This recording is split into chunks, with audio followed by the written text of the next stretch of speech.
Chapter 1. The Old Sea Dog at the Admiral Benbow. Squire Trelawney, Dr. Livesey, and the rest of these gentlemen having asked me to write down the whole particulars about Treasure Island, from the beginning to the end, keeping nothing back but the bearings of the island, and that only because there is still treasure not yet lifted, I take up my pen in the year of grace 17, and go back to the time when my father kept the Admiral Benbow Inn, and the brown old seaman with the saber cut first took up his lodging under our roof. I remember him as if it were yesterday, as he came plodding to the inn door, his sea-chest following behind him in a hand-barrow, a tall, strong, heavy, nut-brown man, his tarry pigtail falling over the shoulder of his soiled blue coat, his hands ragged and scarred, with black, broken nails, and the saber cut across one cheek, a dirty, livid white. I remember him looking round the cove and whistling to himself as he did so, and then breaking out in that old sea song that he sang so often afterwards. 15 men on the dead man's chest, yo-ho-ho, and a bottle of rum. In the high, old tottering voice that seemed to have been tuned and broken at the capstan bars.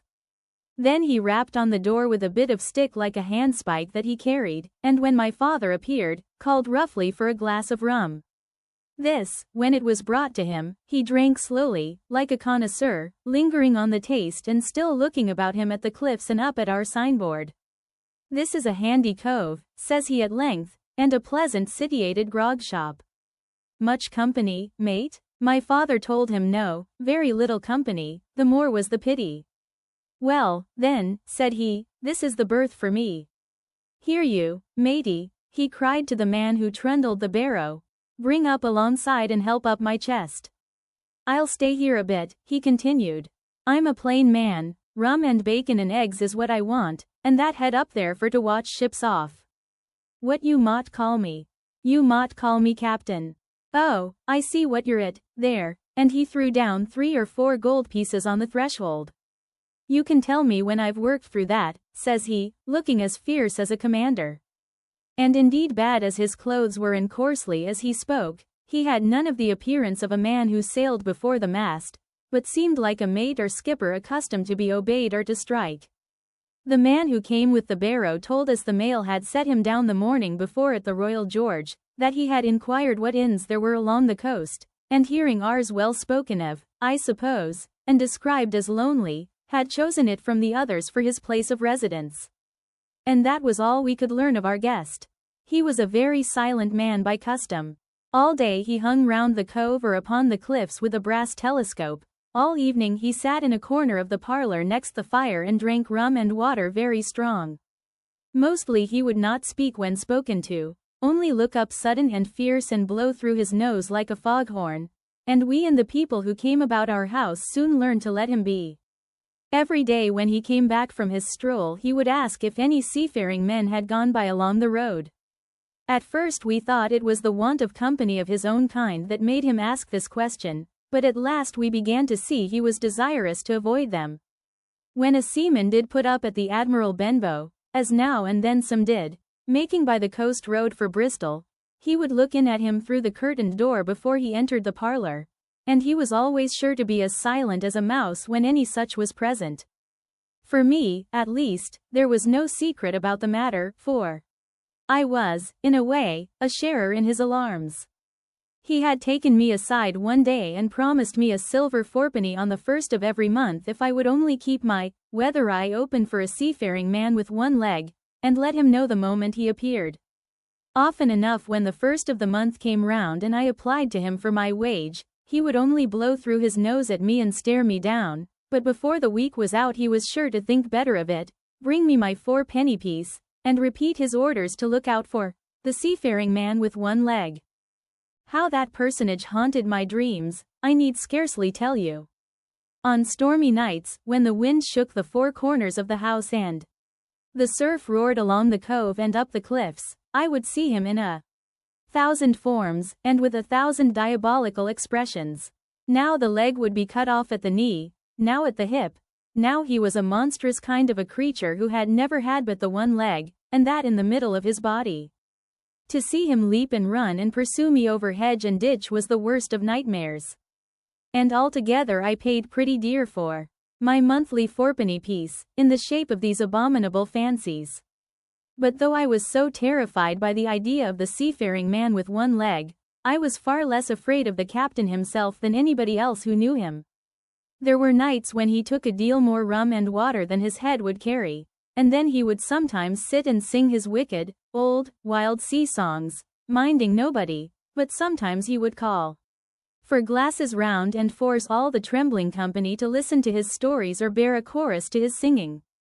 Often I have heard the house shaking with, yo ho ho, and a bottle of rum, all the neighbors joining in for dear life, with the fear of death upon them, and each singing louder than the other to avoid remark. For in these fits he was the most overriding companion ever known. He would slap his hand on the table for silence all round. He would fly up in a passion of anger at a question, or sometimes because none was put, and so he judged the company was not following his story. Nor would he allow anyone to leave the inn till he had drunk himself sleepy and reeled off to bed. His stories were what frightened people worst of all.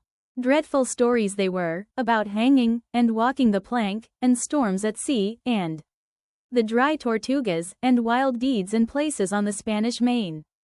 By his own account he must have lived his life among some of the wickedest men that God ever allowed upon the sea, and the language in which he told these stories shocked our plain country people almost as much as the crimes that he described. My father was always saying the inn would be ruined, for people would soon cease coming there to be tyrannized over and put down, and sent shivering to their beds, but I really believe his presence did us good. People were frightened at the time, but on looking back they rather liked it. It was a fine excitement in a quiet country life, and there was even a party of the younger men who pretended to admire him, calling him a true sea dog, and a real old salt, and such like names, and saying there was the sort of man that made England terrible at sea. In one way, indeed, he bade fair to ruin us, for he kept on staying week after week, and at last month after month, so that all the money had been long exhausted, and still my father never plucked up the heart to insist on having more. If ever he mentioned it, the captain blew through his nose so loudly that you might say he roared, and stared my poor father out of the room. I have seen him wringing his hands after such a rebuff, and I am sure the annoyance and the terror he lived in must have greatly hastened his early and unhappy death. All the time he lived with us the captain made no change whatever in his dress but to buy some stockings from a hawker. One of the cocks of his hat having fallen down, he let it hang from that day forth, though it was a great annoyance when it blew. I remember the appearance of his coat, which he patched himself upstairs in his room, and which, before the end, was nothing but patches. He never wrote or received a letter, and he never spoke with any but the neighbors, and with these, for the most part, only when drunk on rum. The great sea chest none of us had ever seen open. He was only once crossed, and that was towards the end, when my poor father was far gone in a decline that took him off. Dr. Livesey came late one afternoon to see the patient, took a bit of dinner from my mother, and went into the parlor to smoke a pipe until his horse should come down from the hamlet, for we had no stabling at the old Benbow. I followed him in, and I remember observing the contrast the neat, bright doctor, with his powder as white as snow and his bright, black eyes and pleasant manners, made with the coltish country folk, and above all, with that filthy, heavy, bleared scarecrow of a pirate of ours, sitting, far gone in rum, with his arms on the table. Suddenly he, the captain, that is, began to pipe up his eternal song. 15 men on the dead man's chest, yo ho ho, and a bottle of rum.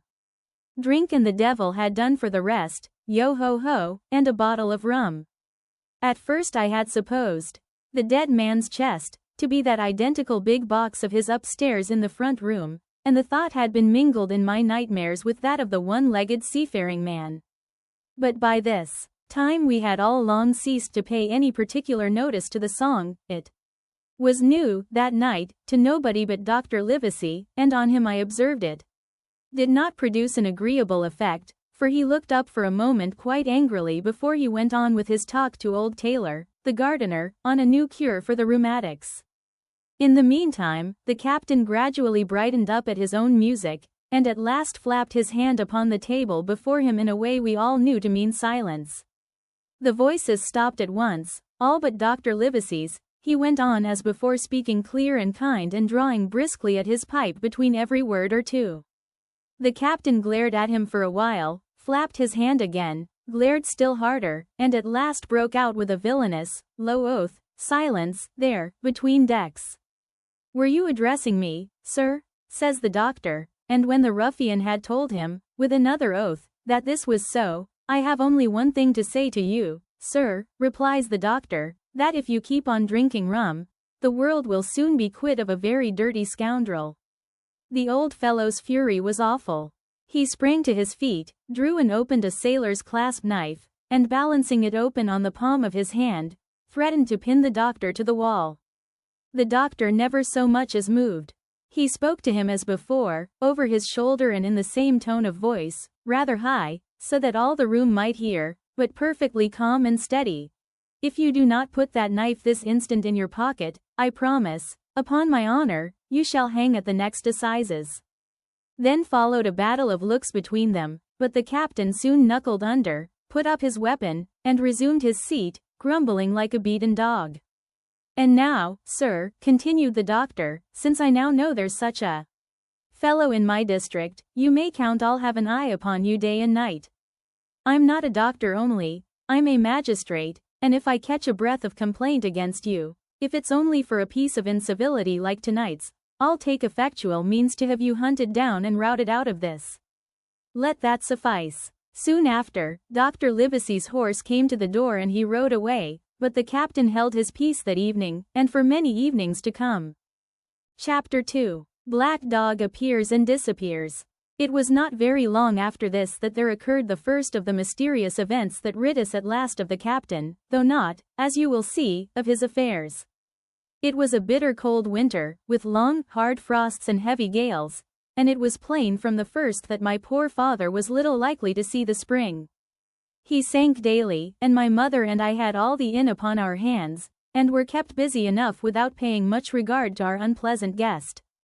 It was one January morning, very early, a pinching, frosty morning, the cove all grey with hoar frost, the ripple lapping softly on the stones, the sun still low and only touching the hilltops and shining far to seaward.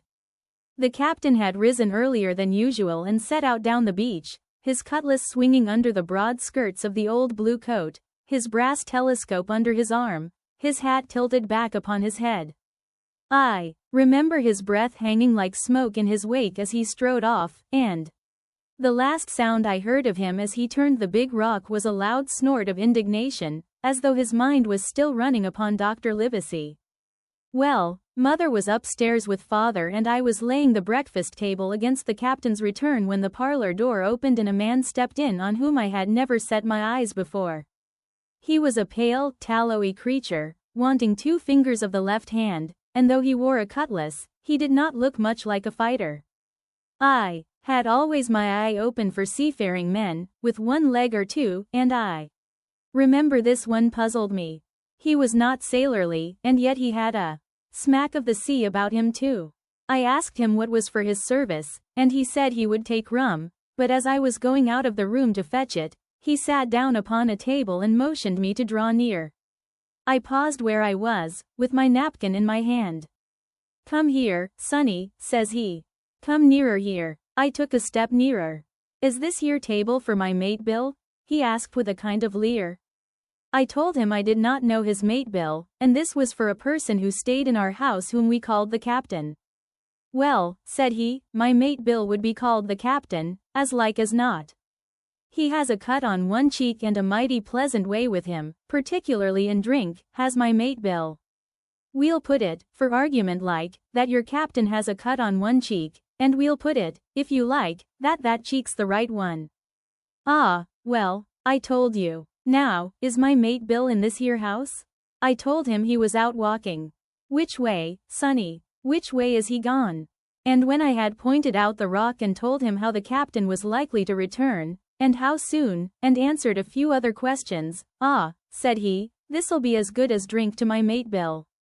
The expression of his face as he said these words was not at all pleasant, and I had my own reasons for thinking that the stranger was mistaken, even supposing he meant what he said.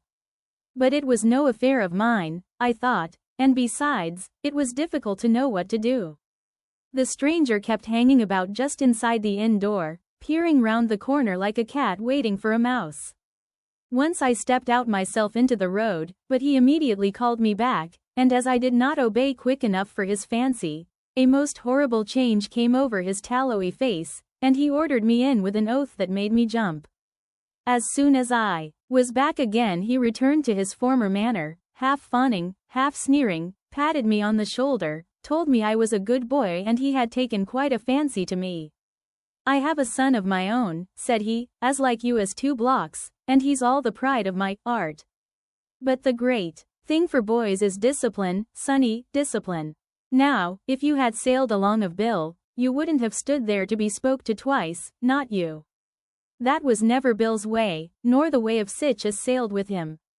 And here, sure enough, is my mate Bill, with a spy-glass under his arm, bless his old art, to be sure. "You and me'll just go back into the parlor, sonny, and get behind the door, and we'll give Bill a little surprise, bless his art, I say again." So saying, the stranger backed along with me into the parlor and put me behind him in the corner so that we were both hidden by the open door. I was very uneasy and alarmed, as you may fancy, and it rather added to my fears to observe that the stranger was certainly frightened himself. He cleared the hilt of his cutlass and loosened the blade in the sheath, and all the time we were waiting there he kept swallowing as if he felt what we used to call a lump in the throat. At last in strode the captain, slammed the door behind him, without looking to the right or left, and marched straight across the room to where his breakfast awaited him. "Bill," said the stranger in a voice that I thought he had tried to make bold and big.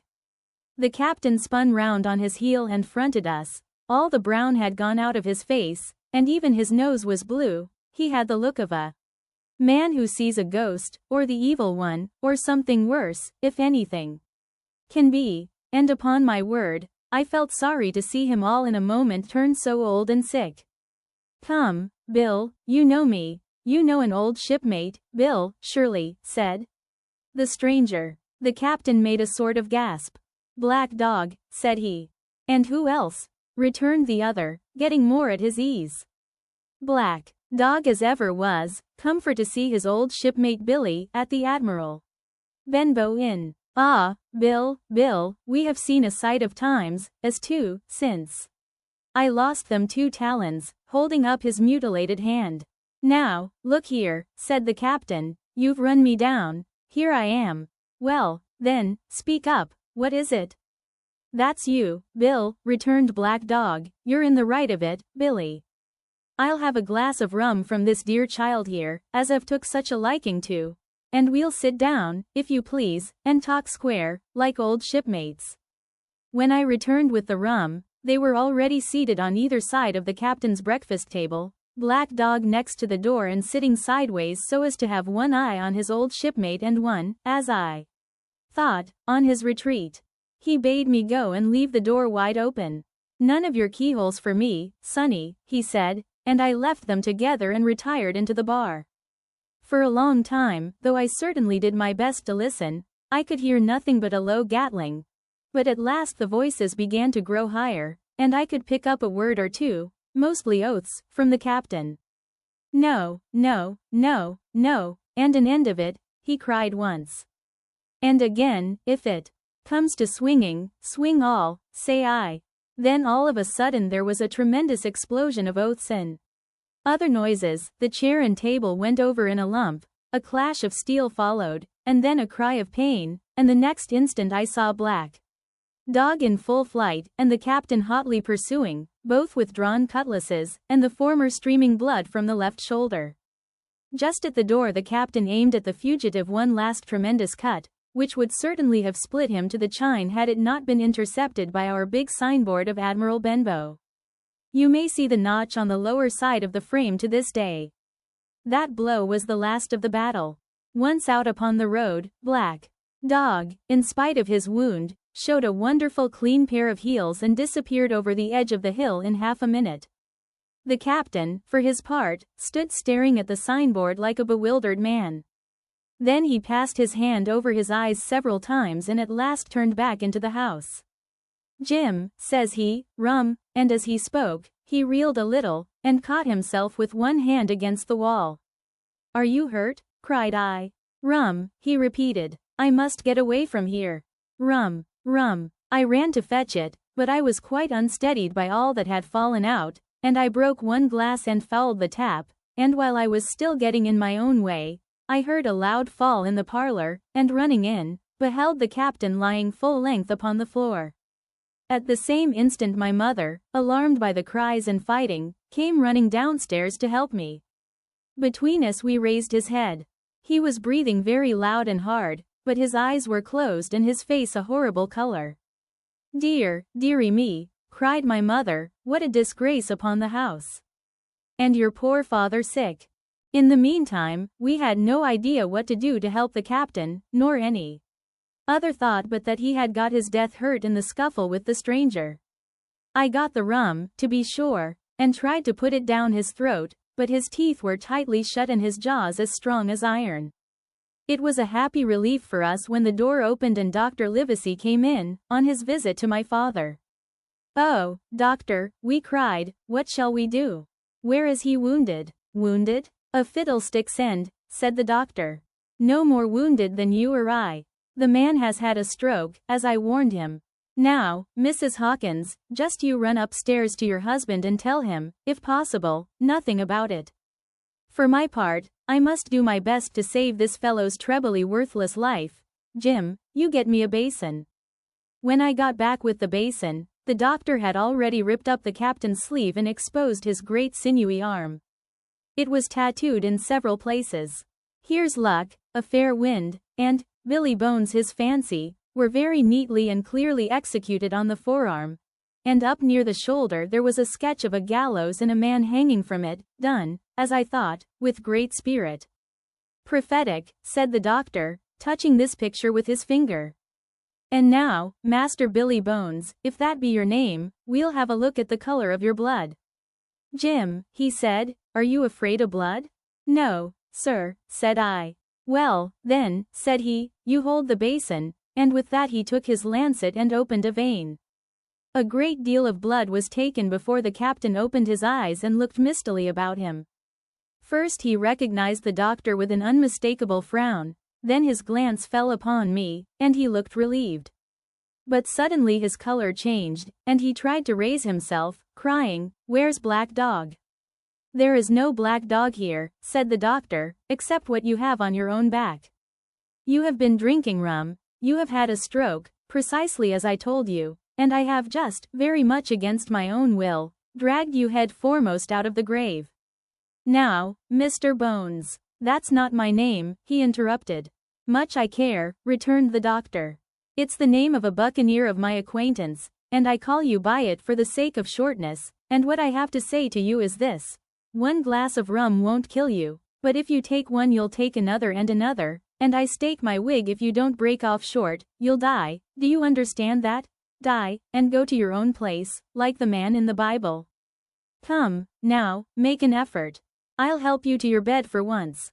Between us, with much trouble, we managed to hoist him upstairs, and laid him on his bed, where his head fell back on the pillow as if he were almost fainting.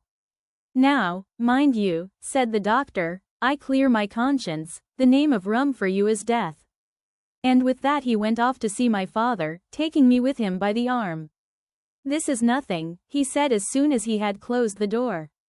"I have drawn blood enough to keep him quiet a while. He should lie for a week where he is, that is the best thing for him and you. But another stroke would settle him." Chapter 3. The Black Spot. About noon I stopped at the captain's door with some cooling drinks and medicines. He was lying very much as we had left him, only a little higher, and he seemed both weak and excited. "Jim," he said, "you're the only one here that's worth anything, and you know I've been always good to you. Never a month but I've given you a silver fourpenny for yourself. And now you see, mate, I'm pretty low, and deserted by all. And Jim, you'll bring me one noggin of rum, now, won't you, matey?"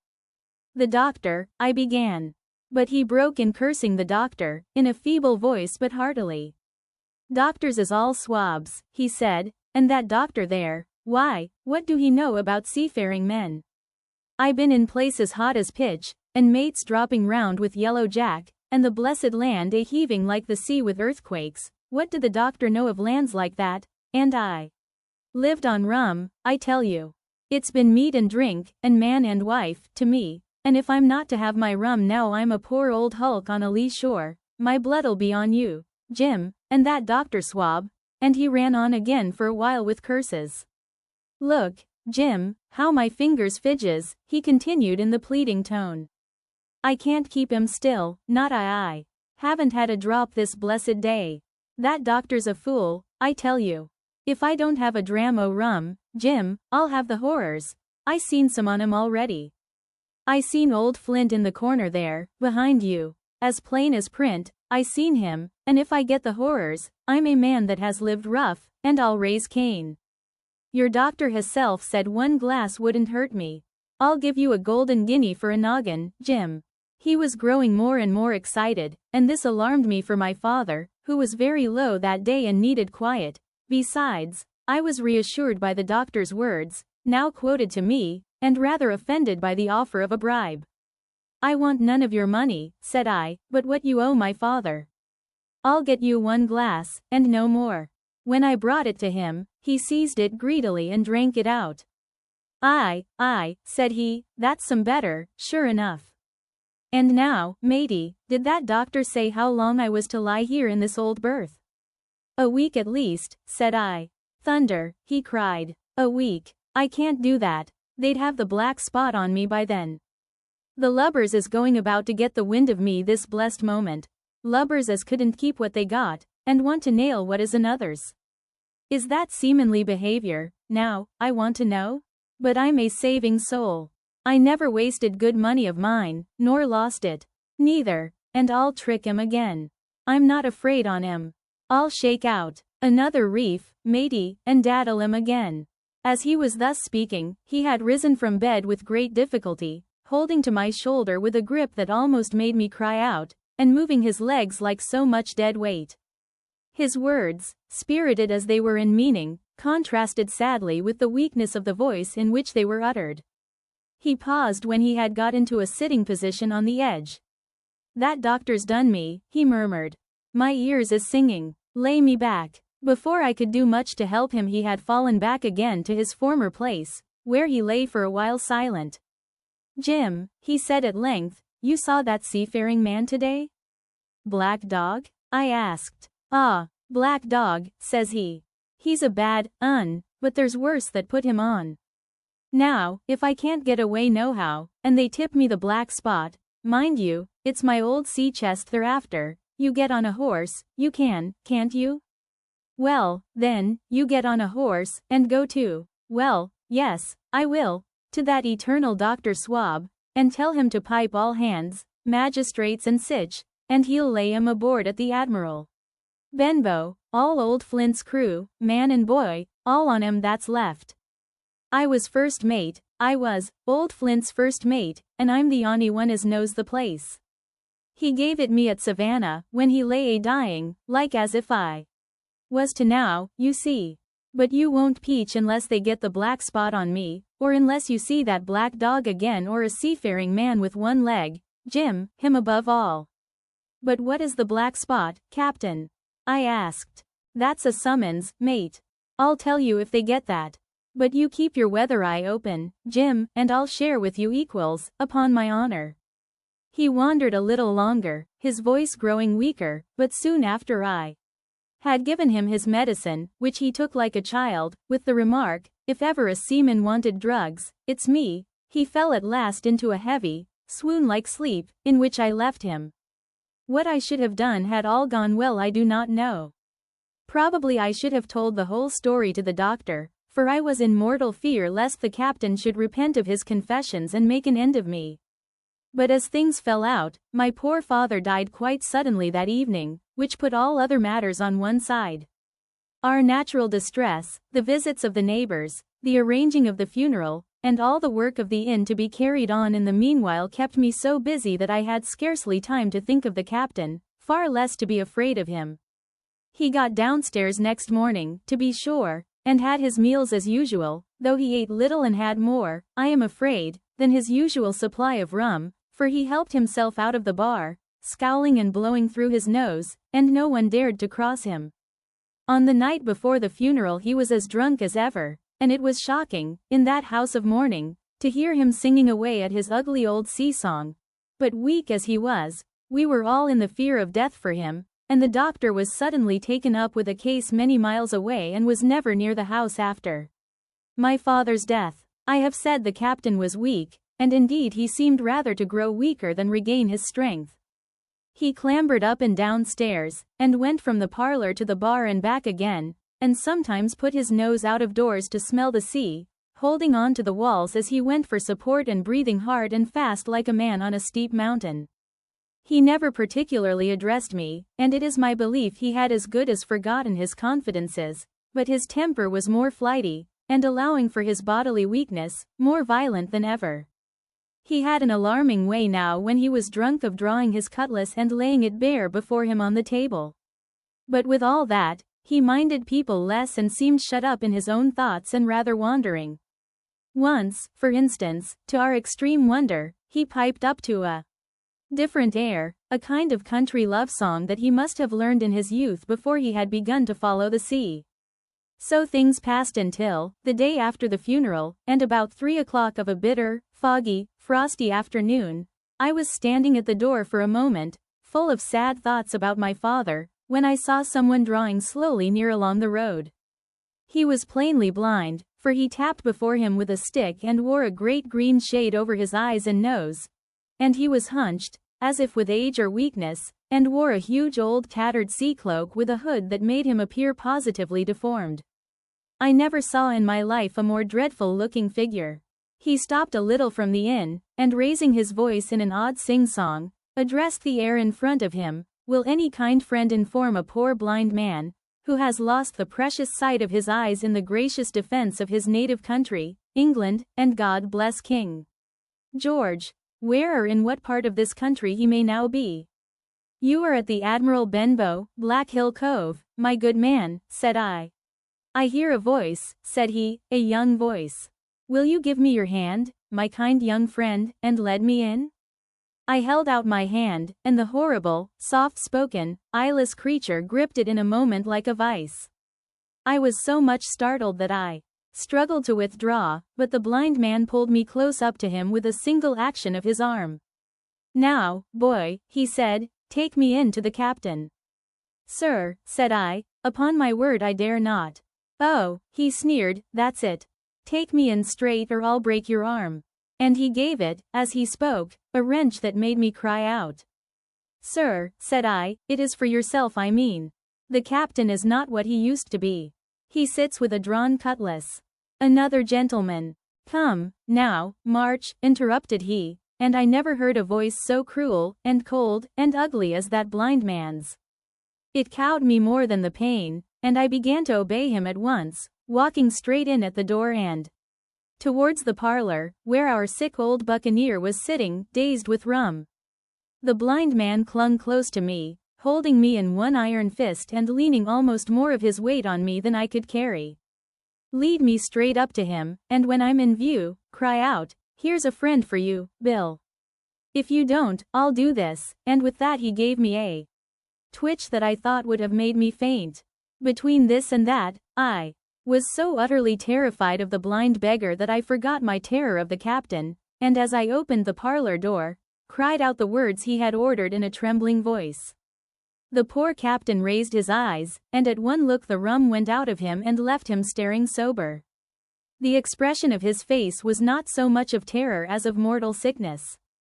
He made a movement to rise, but I do not believe he had enough force left in his body. Now, Bill, sit where you are, said the beggar. If I can't see, I can hear a finger stirring. Business is business. Hold out your left hand. Boy, take his left hand by the wrist and bring it near to my right. We both obeyed him to the letter, and I saw him pass something from the hollow of the hand that held his stick into the palm of the captain's, which closed upon it instantly. And now that's done, said the blind man, and at the words he suddenly left hold of me, and with incredible accuracy and nimbleness, skipped out of the parlor and into the road, where, as I still stood motionless, I could hear his stick go tap-tap-tapping into the distance. It was some time before either I or the captain seemed to gather our senses, but at length, and about at the same moment, I released his wrist, which I was still holding, and he drew in his hand and looked sharply into the palm. 10 o'clock, he cried. 6 hours. We'll do them yet, and he sprang to his feet. Even as he did so, he reeled, put his hand to his throat, stood swaying for a moment, and then, with a peculiar sound, fell from his whole height face foremost to the floor. I ran to him at once, calling to my mother. But haste was all in vain. The captain had been struck dead by thundering apoplexy. It is a curious thing to understand, for I had certainly never liked the man, though of late I had begun to pity him, but as soon as I saw that he was dead, I burst into a flood of tears. It was the second death I had known, and the sorrow of the first was still fresh in my heart. Chapter 4. The Sea Chest. I lost no time, of course, in telling my mother all that I knew, and perhaps should have told her long before, and we saw ourselves at once in a difficult and dangerous position. Some of the man's money, if he had any, was certainly due to us, but it was not likely that our captain's shipmates, above all the 2 specimens seen by me, Black Dog and the blind beggar, would be inclined to give up their booty in payment of the dead man's debts. The captain's order to mount at once and ride for Dr. Livesey would have left my mother alone and unprotected, which was not to be thought of. Indeed, it seemed impossible for either of us to remain much longer in the house. The fall of coals in the kitchen grate, the very ticking of the clock, filled us with alarms.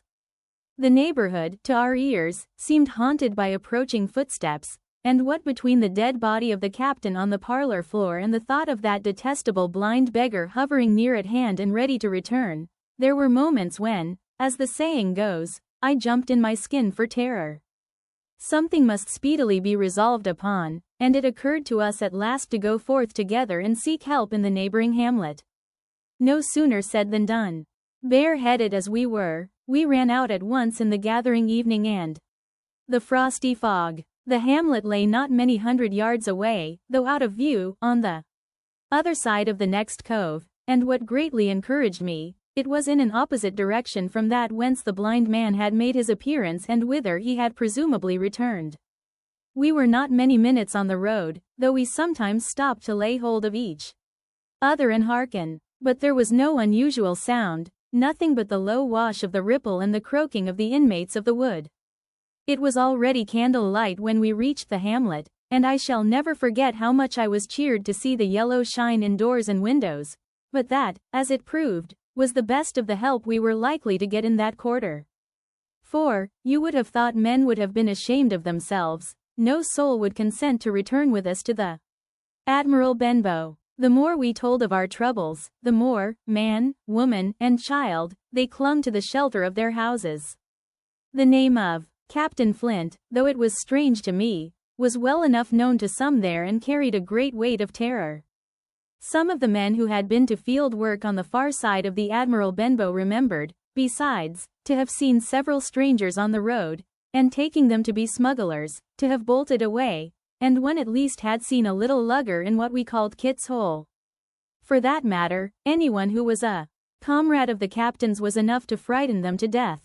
And the short and the long of the matter was, that while we could get several who were willing enough to ride to Dr. Livesey's, which lay in another direction, not one would help us to defend the inn. They say cowardice is infectious, but then argument is, on the other hand, a great emboldener, and so when each had said his say, my mother made them a speech. She would not, she declared, lose money that belonged to her fatherless boy. If none of the rest of you dare, she said, Jim and I dare. Back we will go, the way we came, and small. Thanks to you big, hulking, chicken-hearted men. We'll have that chest open, if we die for it. And I'll thank you for that bag, Mrs. Crossley, to bring back our lawful money in. Of course I said I would go with my mother, and of course they all cried out at our foolhardiness, but even then not a man would go along with us. All they would do was to give me a loaded pistol lest we were attacked, and to promise to have horses ready saddled in case we were pursued on our return, while one lad was to ride forward to the doctors in search of armed assistance. My heart was beating finely when we two set forth in the cold night upon this dangerous venture. A full moon was beginning to rise and peered redly through the upper edges of the fog, and this increased our haste, for it was plain, before we came forth again, that all would be as bright as day, and our departure exposed to the eyes of any watchers. We slipped along the hedges, noiseless and swift, nor did we see or hear anything to increase our terrors, till, to our relief, the door of the Admiral Benbow had closed behind us. I slipped the bolt at once, and we stood and panted for a moment in the dark, alone in the house with the dead captain's body. Then my mother got a candle in the bar, and holding each other's hands, we advanced into the parlor. He lay as we had left him, on his back, with his eyes open and one arm stretched out. "Draw down the blind, Jim," whispered my mother, "they might come and watch outside." "And now," said she when I had done so, "we have to get the key off that, and who's to touch it, I should like to know," and she gave a kind of sob as she said the words. I went down on my knees at once. On the floor close to his hand there was a little round of paper, blackened on the one side. I could not doubt that this was the black spot, and taking it up, I found written on the other side, in a very good, clear hand, this short message: "You have till 10 tonight." "He had till 10, mother," said I, and just as I said it, our old clock began striking. This sudden noise startled us shockingly, but the news was good, for it was only 6. "Now, Jim," she said, "that key." I felt in his pockets, one after another. A few small coins, a thimble, and some thread and big needles, a piece of pigtail tobacco bitten away. At the end, his gully with the crooked handle, a pocket compass, and a tinder box were all that they contained, and I began to despair. "Perhaps it's round his neck," suggested my mother. Overcoming a strong repugnance, I tore open his shirt at the neck, and there, sure enough, hanging to a bit of tarry string, which I cut with his own gully, we found the key. At this triumph we were filled with hope and hurried upstairs without delay to the little room where he had slept so long and where his box had stood since the day of his arrival. It was like any other seaman's chest on the outside, the initial B burned on the top of it with a hot iron, and the corners somewhat smashed and broken as by long, rough usage. "Give me the key," said my mother, and though the lock was very stiff, she had turned it and thrown back the lid in a twinkling. A strong smell of tobacco and tar rose from the interior, but nothing was to be seen on the top except a suit of very good clothes, carefully brushed and folded. They had never been worn, my mother said. Under that, the miscellany began: a quadrant, a tin cannikin, several sticks of tobacco, 2 brace of very handsome pistols, a piece of bar silver, an old Spanish watch and some other trinkets of little value and mostly of foreign make, a pair of compasses mounted with brass, and 5 or 6 curious West Indian shells. I have often wondered since why he should have carried about these shells with him in his wandering, guilty, and hunted life. In the meantime, we had found nothing of any value but the silver and the trinkets, and neither of these were in our way. Underneath there was an old boat cloak, whitened with sea salt on many a harbor bar. My mother pulled it up with impatience, and there lay before us, the last things in the chest, a bundle tied up in oilcloth, and looking like papers, and a canvas bag that gave forth, at a touch, the jingle of gold. "I'll show these rogues that I'm an honest woman," said my mother. "I'll have my dues, and not a farthing over. Hold Mrs. Crossley's bag." And she began to count over the amount of the captain's score from the sailor's bag into the one that I was holding. It was a long, difficult business, for the coins were of all countries and sizes, doubloons, and Louis d'ors, and guineas, and pieces of 8, and I know not what besides, all shaken together at random.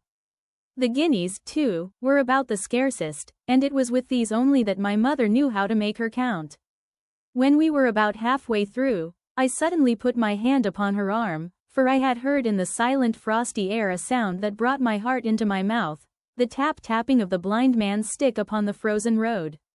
It drew nearer and nearer, while we sat holding our breath. Then it struck sharp on the inn door, and then we could hear the handle being turned and the bolt rattling as the wretched being tried to enter, and then there was a long time of silence both within and without. At last the tapping recommenced, and, to our indescribable joy and gratitude, died slowly away again until it ceased to be heard. "Mother," said I, "take the whole and let's be going," for I was sure the bolted door must have seemed suspicious and would bring the whole hornet's nest about our ears, though how thankful I was that I had bolted it, none could tell who had never met that terrible blind man. But my mother, frightened as she was, would not consent to take a fraction more than was due to her and was obstinately unwilling to be content with less. It was not yet 7, she said, by a long way. She knew her rights and she would have them, and she was still arguing with me when a little low whistle sounded a good way off upon the hill. That was enough, and more than enough, for both of us. "I'll take what I have," she said, jumping to her feet. "And I'll take this to square the count," said I, picking up the oilskin packet.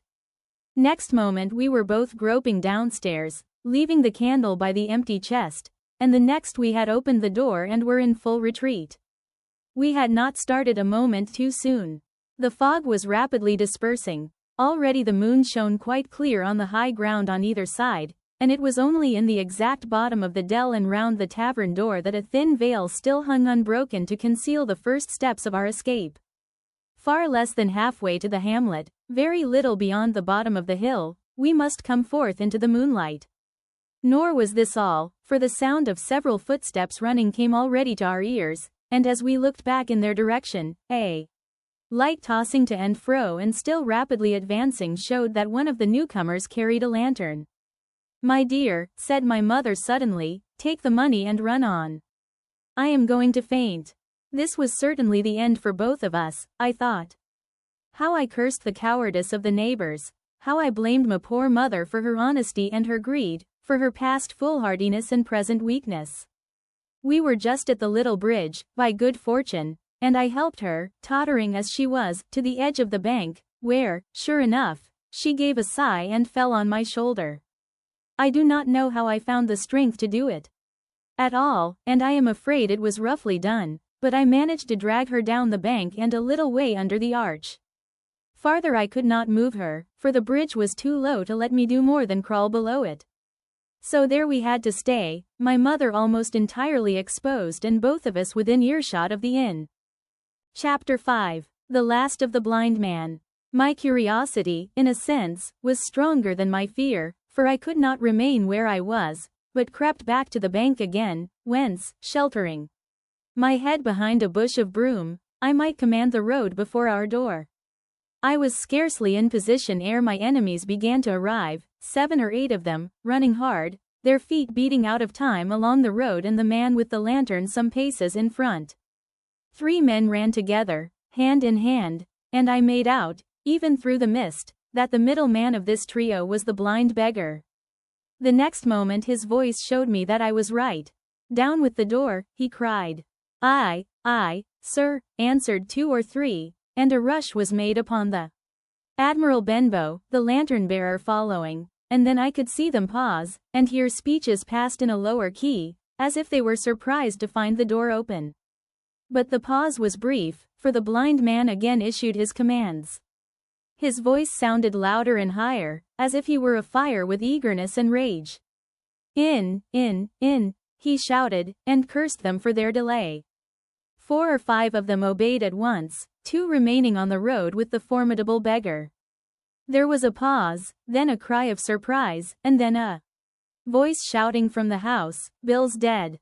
But the blind man swore at them again for their delay. "Search him, some of you shirking lubbers, and the rest of you aloft and get the chest," he cried. I could hear their feet rattling up our old stairs, so that the house must have shook with it. Promptly afterwards, fresh sounds of astonishment arose. The window of the captain's room was thrown open with a slam and a jingle of broken glass, and a man leaned out into the moonlight, head and shoulders, and addressed the blind beggar on the road below him. "Pew," he cried, "they've been before us. Someone's turned the chest out. ALOW and aloft." "Is it there?" roared Pew. "The money's there." The blind man cursed the money. "Flint's fist, I mean," he cried. "We don't see it here nohow," returned the man. "Here, you below there, is it on Bill?" cried the blind man again. At that another fellow, probably him who had remained below to search the captain's body, came to the door of the inn. "Bill's been overhauled already," said he, "nothin' left. It's these people of the inn, it's that boy. I wish I had put his eyes out," cried the blind man. "Pew. There were no time ago, they had the door bolted when I tried it. Scatter, lads, and find him." "Sure enough, they left their glim here," said the fellow from the window. "Scatter and find him. Rout the house out," reiterated Pew, striking with his stick upon the road.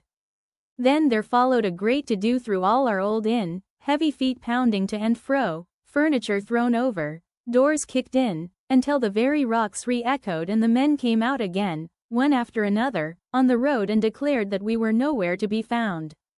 And just the same whistle that had alarmed my mother and myself over the dead captain's money was once more clearly audible through the night, but this time twice repeated. I had thought it to be the blind man's trumpet, so to speak, summoning his crew to the assault, but I now found that it was a signal from the hillside towards the hamlet, and from its effect upon the buccaneers, a signal to warn them of approaching danger. "There's Dirk again," said one. "Twice. We'll have to budge, mates." "Budge, you skulk," cried Pew. "Dirk was a fool and a coward from the first, you wouldn't mind him. They must be close by, they can't be far, you have your hands on it. Scatter and look for them, dogs." "Oh, shiver my soul," he cried, "if I had eyes." This appeal seemed to produce some effect, for two of the fellows began to look here and there among the lumber, but half-heartedly, I thought, and with half an eye to their own danger all the time, while the rest stood irresolute on the road. "You have your hands on thousands, you fools, and you hang a leg. You'd be as rich as kings if you could find it, and you know it's here, and you stand there skulking. There wasn't one of you dared face Bill, and I did it, a blind man. And I'm to lose my chance for you. I'm to be a poor, crawling beggar, sponging for rum, when I might be rolling in a coach. If you had the pluck of a weevil in a biscuit you would catch them still." "Hang it, Pew, we've got the doubloons," grumbled one. "They might have hid the blessed thing," said another. "Take the George, Pew, and don't stand here squalling." Squalling was the word for it. Pew's anger rose so high at these objections till at last, his passion completely taking the upper hand, he struck at them right and left in his blindness, and his stick sounded heavily on more than one. These, in their turn, cursed back at the blind miscreant, threatened him in horrid terms, and tried in vain to catch the stick and wrest it from his grasp. This quarrel was the saving of us, for while it was still raging, another sound came from the top of the hill on the side of the hamlet, the tramp of horses galloping. Almost at the same time a pistol shot, flash and report, came from the hedge side. And that was plainly the last signal of danger, for the buccaneers turned at once and ran, separating in every direction, one seaward along the cove, one slant across the hill, and so on, so that in half a minute not a sign of them remained but Pew. Him they had deserted, whether in sheer panic or out of revenge for his ill words and blows I know not, but there he remained behind, tapping up and down the road in a frenzy, and groping and calling for his comrades. Finally he took a wrong turn and ran a few steps past me, towards the hamlet, crying, "Johnny, Black Dog, Dirk, and other names, you won't leave old Pew, mates, not old Pew." Just then the noise of horses topped the rise, and 4 or 5 riders came in sight in the moonlight and swept at full gallop down the slope. At this Pew saw his error, turned with a scream, and ran straight for the ditch, into which he rolled. But he was on his feet again in a second and made another dash, now utterly bewildered, right under the nearest of the coming horses. The rider tried to save him, but in vain. Down went Pew with a cry that rang high into the night, and the 4 hoofs trampled and spurned him and passed by.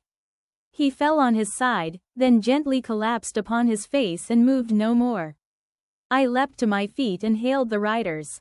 They were pulling up, at any rate, horrified at the accident, and I soon saw what they were. One, tailing out behind the rest, was a lad that had gone from the hamlet to Dr. Livesey's. The rest were revenue officers, whom he had met by the way, and with whom he had had the intelligence to return at once. Some news of the lugger in Kit's Hole had found its way to Supervisor Dance and set him forth that night in our direction, and to that circumstance my mother and I owed our preservation from death. Pugh was dead, stone dead. As for my mother, when we had carried her up to the hamlet, a little cold water and salts, and that soon brought her back again, and she was none the worse for her terror, though she still continued to deplore the balance of the money. In the meantime the supervisor rode on, as fast as he could, to Kit's Hole, but his men had to dismount and grope down the dingle, leading, and sometimes supporting, their horses, and in continual fear of ambushes, so it was no great matter for surprise that when they got down to the hole the lugger was already under way, though still close in. He hailed her. A voice replied, telling him to keep out of the moonlight or he would get some lead in him, and at the same time a bullet whistled close by his arm. Soon after, the lugger doubled the point and disappeared. Mr. Dance stood there, as he said, like a fish out of water, and all he could do was to dispatch a man to warn the cutter. And that, said he, is just about as good as nothing. They've got off clean, and there's an end. Only, he added, I'm glad I trod on Master Pugh's corns, for by this time he had heard my story. I went back with him to the Admiral Benbow, and you cannot imagine a house in such a state of smash. The very clock had been thrown down by these fellows in their furious hunt after my mother and myself, and though nothing had actually been taken away except the captain's money bag and a little silver from the till, I could see at once that we were ruined. Mr. Dance could make nothing of the scene. They got the money, you say? Well, then, Hawkins, what infortune were they after? More money, I suppose? No, sir, not money, I think, replied I. In fact, sir, I believe I have the thing in my breast pocket, and to tell you the truth, I should like to get it put in safety. To be sure, boy, quite right, said he. I'll take it, if you like. I thought perhaps Dr. Livesey, I began. Perfectly right, he interrupted very cheerily, perfectly right, a gentleman and a magistrate. And, now I come to think of it, I might as well ride round there myself and report to him or squire. Master Pugh's dead, when all's done. Not that I regret it, but he's dead, you see, and people will make it out against an officer of His Majesty's revenue, if make it out they can. Now, I'll tell you, Hawkins, if you like, I'll take you along. I thanked him heartily for the offer, and we walked back to the hamlet where the horses were. By the time I had told Mother of my purpose they were all in the saddle. Dogger, said Mr. Dance, you have a good horse. Take up this lad behind you. As soon as I was mounted, holding on to Dogger's belt, the supervisor gave the word, and the party struck out at a bouncing trot on the road to Dr. Livesey's house. Chapter 6. The Captain's Papers. We rode hard all the way till we drew up before Dr. Livesey's door. The house was all dark to the front. Mr. Dance told me to jump down and knock, and Dogger gave me a stirrup to descend by. The door was opened almost at once by the maid. Is Dr. Livesey in? I asked. No, she said, he had come home in the afternoon but had gone up to the hall to dine and pass the evening with the squire. So there we go, boys, said Mr. Dance. This time, as the distance was short, I did not mount, but ran with Dogger's stirrup leather to the lodge gates and up the long, leafless, moonlit avenue to where the white line of the hall buildings looked on either hand on great old gardens. Here Mr. Dance dismounted, and taking me along with him, was admitted at a word into the house. The servant led us down a matted passage and showed us at the end into a great library, all lined with bookcases and busts upon the top of them, where the squire and Dr. Livesey sat, pipe in hand, on either side of a bright fire. I had never seen the squire so near at hand. He was a tall man, over 6 feet high, and broad in proportion, and he had a bluff, rough and ready face, all roughened and reddened and lined in his long travels. His eyebrows were very black, and moved readily, and this gave him a look of some temper, not bad, you would say, but quick and high. Come in, Mr. Dance, says he, very stately and condescending. Good evening, Dance, says the doctor with a nod. And good evening to you, friend Jim. What good wind brings you here? The supervisor stood up straight and stiff and told his story like a lesson. And you should have seen how the two gentlemen leaned forward and looked at each other, and forgot to smoke in their surprise and interest. When they heard how my mother went back to the inn, Dr. Livesey fairly slapped his thigh, and the squire cried, "Bravo!" and broke his long pipe against the grate. Long before it was done, Mr. Trelawney, that, you will remember, was the squire's name, had got up from his seat and was striding about the room, and the doctor, as if to hear the better, had taken off his powdered wig and sat there looking very strange indeed with his own close-cropped black poll. At last Mr. Dance finished the story. "Mr. Dance," said the squire, "you are a very noble fellow. And as for writing down that black, atrocious miscreant, I regard it as an act of virtue, sir, like stamping on a cockroach. This lad Hawkins is a trump, I perceive. Hawkins, will you ring that bell? Mr. Dance must have some ale. And so, Jim," said the doctor, "you have the thing that they were after, have you?" "Here it is, sir," said I, and gave him the oilskin packet. The doctor looked it all over, as if his fingers were itching to open it, but instead of doing that, he put it quietly in the pocket of his coat. "Squire," said he, "when Dance has had his ale he must, of course, be off on his Majesty's service. But I mean to keep Jim Hawkins here to sleep at my house, and with your permission, I propose we should have up the cold pie and let him sup." "As you will, Livesey," said the squire, "Hawkins has earned better than cold pie." So a big pigeon pie was brought in and put on a side table, and I made a hearty supper, for I was as hungry as a hawk, while Mr. Dance was further complimented and at last dismissed. "And now, squire," said the doctor.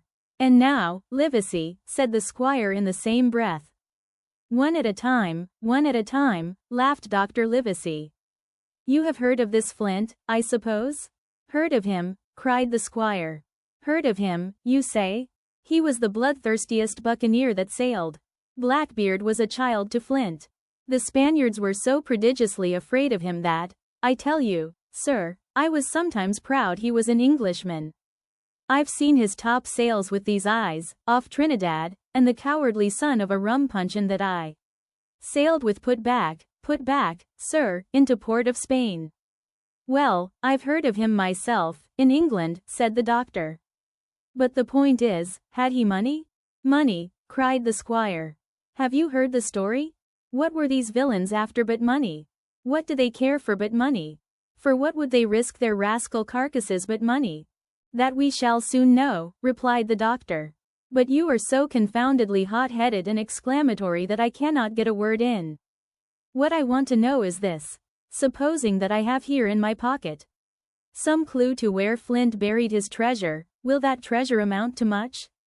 "Amount, sir," cried the squire. "It will amount to this. If we have the clue you talk about, I fit out a ship in Bristol dock, and take you and Hawkins here along, and I'll have that treasure if I search a year." "Very well," said the doctor. "Now, then, if Jim is agreeable, we'll open the packet," and he laid it before him on the table. The bundle was sewn together, and the doctor had to get out his instrument case and cut the stitches with his medical scissors. It contained two things, a book and a sealed paper. "First of all we'll try the book," observed the doctor. The squire and I were both peering over his shoulder as he opened it, for Dr. Livesey had kindly motioned me to come round from the side table, where I had been eating, to enjoy the sport of the search. On the first page there were only some scraps of writing, such as a man with a pen in his hand might make for idleness or practice. One was the same as the tattoo mark, "Billy Bones his fancy." Then there was, "Mr. W. Bones, mate, no more rum, off Palm Key he got it," and some other snatches, mostly single words and unintelligible. I could not help wondering who it was that had got it, and what it was that he got. "A knife in his back as like as not." "Not much instruction there," said Dr. Livesey as he passed on. The next 10 or 12 pages were filled with a curious series of entries. There was a date at one end of the line and at the other a sum of money, as in common account books, but instead of explanatory writing, only a varying number of crosses between the two. On the 12th of June, 1745, for instance, a sum of £70 had plainly become due to someone, and there was nothing but 6 crosses to explain the cause. In a few cases, to be sure, the name of a place would be added, as Of Caracas, or a mere entry of latitude and longitude, as 62 17 feet 20 inches, 1902 feet 40 inches. The record lasted over nearly 20 years, the amount of the separate entries growing larger as time went on, and at the end a grand total had been made out after 5 or 6 wrong additions, and these words appended: Bones, his pile. I can't make head or tail of this, said Dr. Livesey. The thing is as clear as noonday, cried the squire. This is the black-hearted hound's account book. These crosses stand for the names of ships or towns that they sank or plundered. The sums are the scoundrel's share, and where he feared an ambiguity, you see he added something clearer. Of Caracas, now, you see, here was some unhappy vessel boarded off that coast. God help the poor souls that manned her, Coracle long ago. Right, said the doctor. See what it is to be a traveler. Right, and the amounts increase, you see, as he rose in rank. There was little else in the volume but a few bearings of places noted in the blank leaves towards the end and a table for reducing French, English, and Spanish moneys to a common value. Thrifty man, cried the doctor. He wasn't the one to be cheated. And now, said the squire, for the other. The paper had been sealed in several places with a thimble by way of seal, the very thimble, perhaps, that I had found in the captain's pocket. The doctor opened the seals with great care, and there fell out the map of an island, with latitude and longitude, soundings, names of hills and bays and inlets, and every particular that would be needed to bring a ship to a safe anchorage upon its shores. It was about 9 miles long and 5 across, shaped, you might say, like a fat dragon standing up, and had 2 fine land-locked harbors, and a hill in the center part marked, the Spy Glass. There were several editions of a later date, but above all, 3 crosses of red ink, 2 on the north part of the island, 1 in the southwest, and beside this last, in the same red ink, and in a small, neat hand, very different from the captain's tottery characters, these words: bulk of treasure here. Over on the back the same hand had written this further information: tall tree, spy glass shoulder, bearing a point to the N of NNE. Skeleton Island ESE and by E. 10 feet. The bar silver is in the north cache. You can find it by the trend of the east hummock, 10 fathoms south of the black crag with the face on it. The arms are easy found, in the sand hill, end point of North Inlet Cape, bearing E and a quarter NJF. That was all, but brief as it was, and to me incomprehensible, it filled the squire and Dr. Livesey with delight. Livesey, said the squire, you will give up this wretched practice at once. Tomorrow I start for Bristol. In 3 weeks' time, 3 weeks, 2 weeks, 10 days, we'll have the best ship, sir, and the choicest crew in England. Hawkins shall come as cabin boy. You'll make a famous cabin boy, Hawkins. You, Livesey, are ship's doctor, I am Admiral. We'll take Redruth, Joyce, and Hunter. We'll have favorable winds, a quick passage, and not the least difficulty in finding the spot, and money to eat, to roll in, to play duck and drake with ever after. Trelawney, said the doctor, I'll go with you, and I'll go bail for it, so will Jim, and be a credit to the undertaking. There's only one man I'm afraid of. And who's that? Cried the squire. Name the dog, sir. You, replied the doctor, for you cannot hold your tongue. We are not the only men who know of this paper. These fellows who attacked the inn tonight, bold, desperate blades, for sure, and the rest who stayed aboard that lugger, and more, I dare say, not far off, are, one and all, through thick and thin, bound that they'll get that money. We must none of us go alone till we get to sea. Jim and I shall stick together in the meanwhile. You'll take Joyce and Hunter when you ride to Bristol, and from first to last, not one of us must breathe a word of what we've found. Livesey, returned the squire, you are always in the right of it. I'll be as silent as the grave. Part 2, The Sea Cook. Chapter 7. I go to Bristol. It was longer than the squire imagined ere we were ready for the sea, and none of our first plans, not even Dr. Livesey's, of keeping me beside him, could be carried out as we intended. The doctor had to go to London for a physician to take charge of his practice. The squire was hard at work at Bristol, and I lived on at the Hall under the charge of old Redruth, the gamekeeper, almost a prisoner, but full of sea dreams and the most charming anticipations of strange islands and adventures. I brooded by the hour together over the map, all the details of which I well remembered. Sitting by the fire in the housekeeper's room, I approached that island in my fancy from every possible direction. I explored every acre of its surface. I climbed 1,000 times to that tall hill they call the Spyglass, and from the top enjoyed the most wonderful and changing prospects. Sometimes the isle was thick with savages, with whom we fought, sometimes full of dangerous animals that hunted us, but in all my fancies nothing occurred to me so strange and tragic as our actual adventures. So the weeks passed on, till one fine day there came a letter addressed to Dr. Livesey, with this addition, to be opened, in the case of his absence, by Tom Redruth or young Hawkins. Obeying this order, we found, or rather I found, for the gamekeeper was a poor hand at reading anything but print, the following important news. Old Anchor Inn, Bristol, March 1, 17.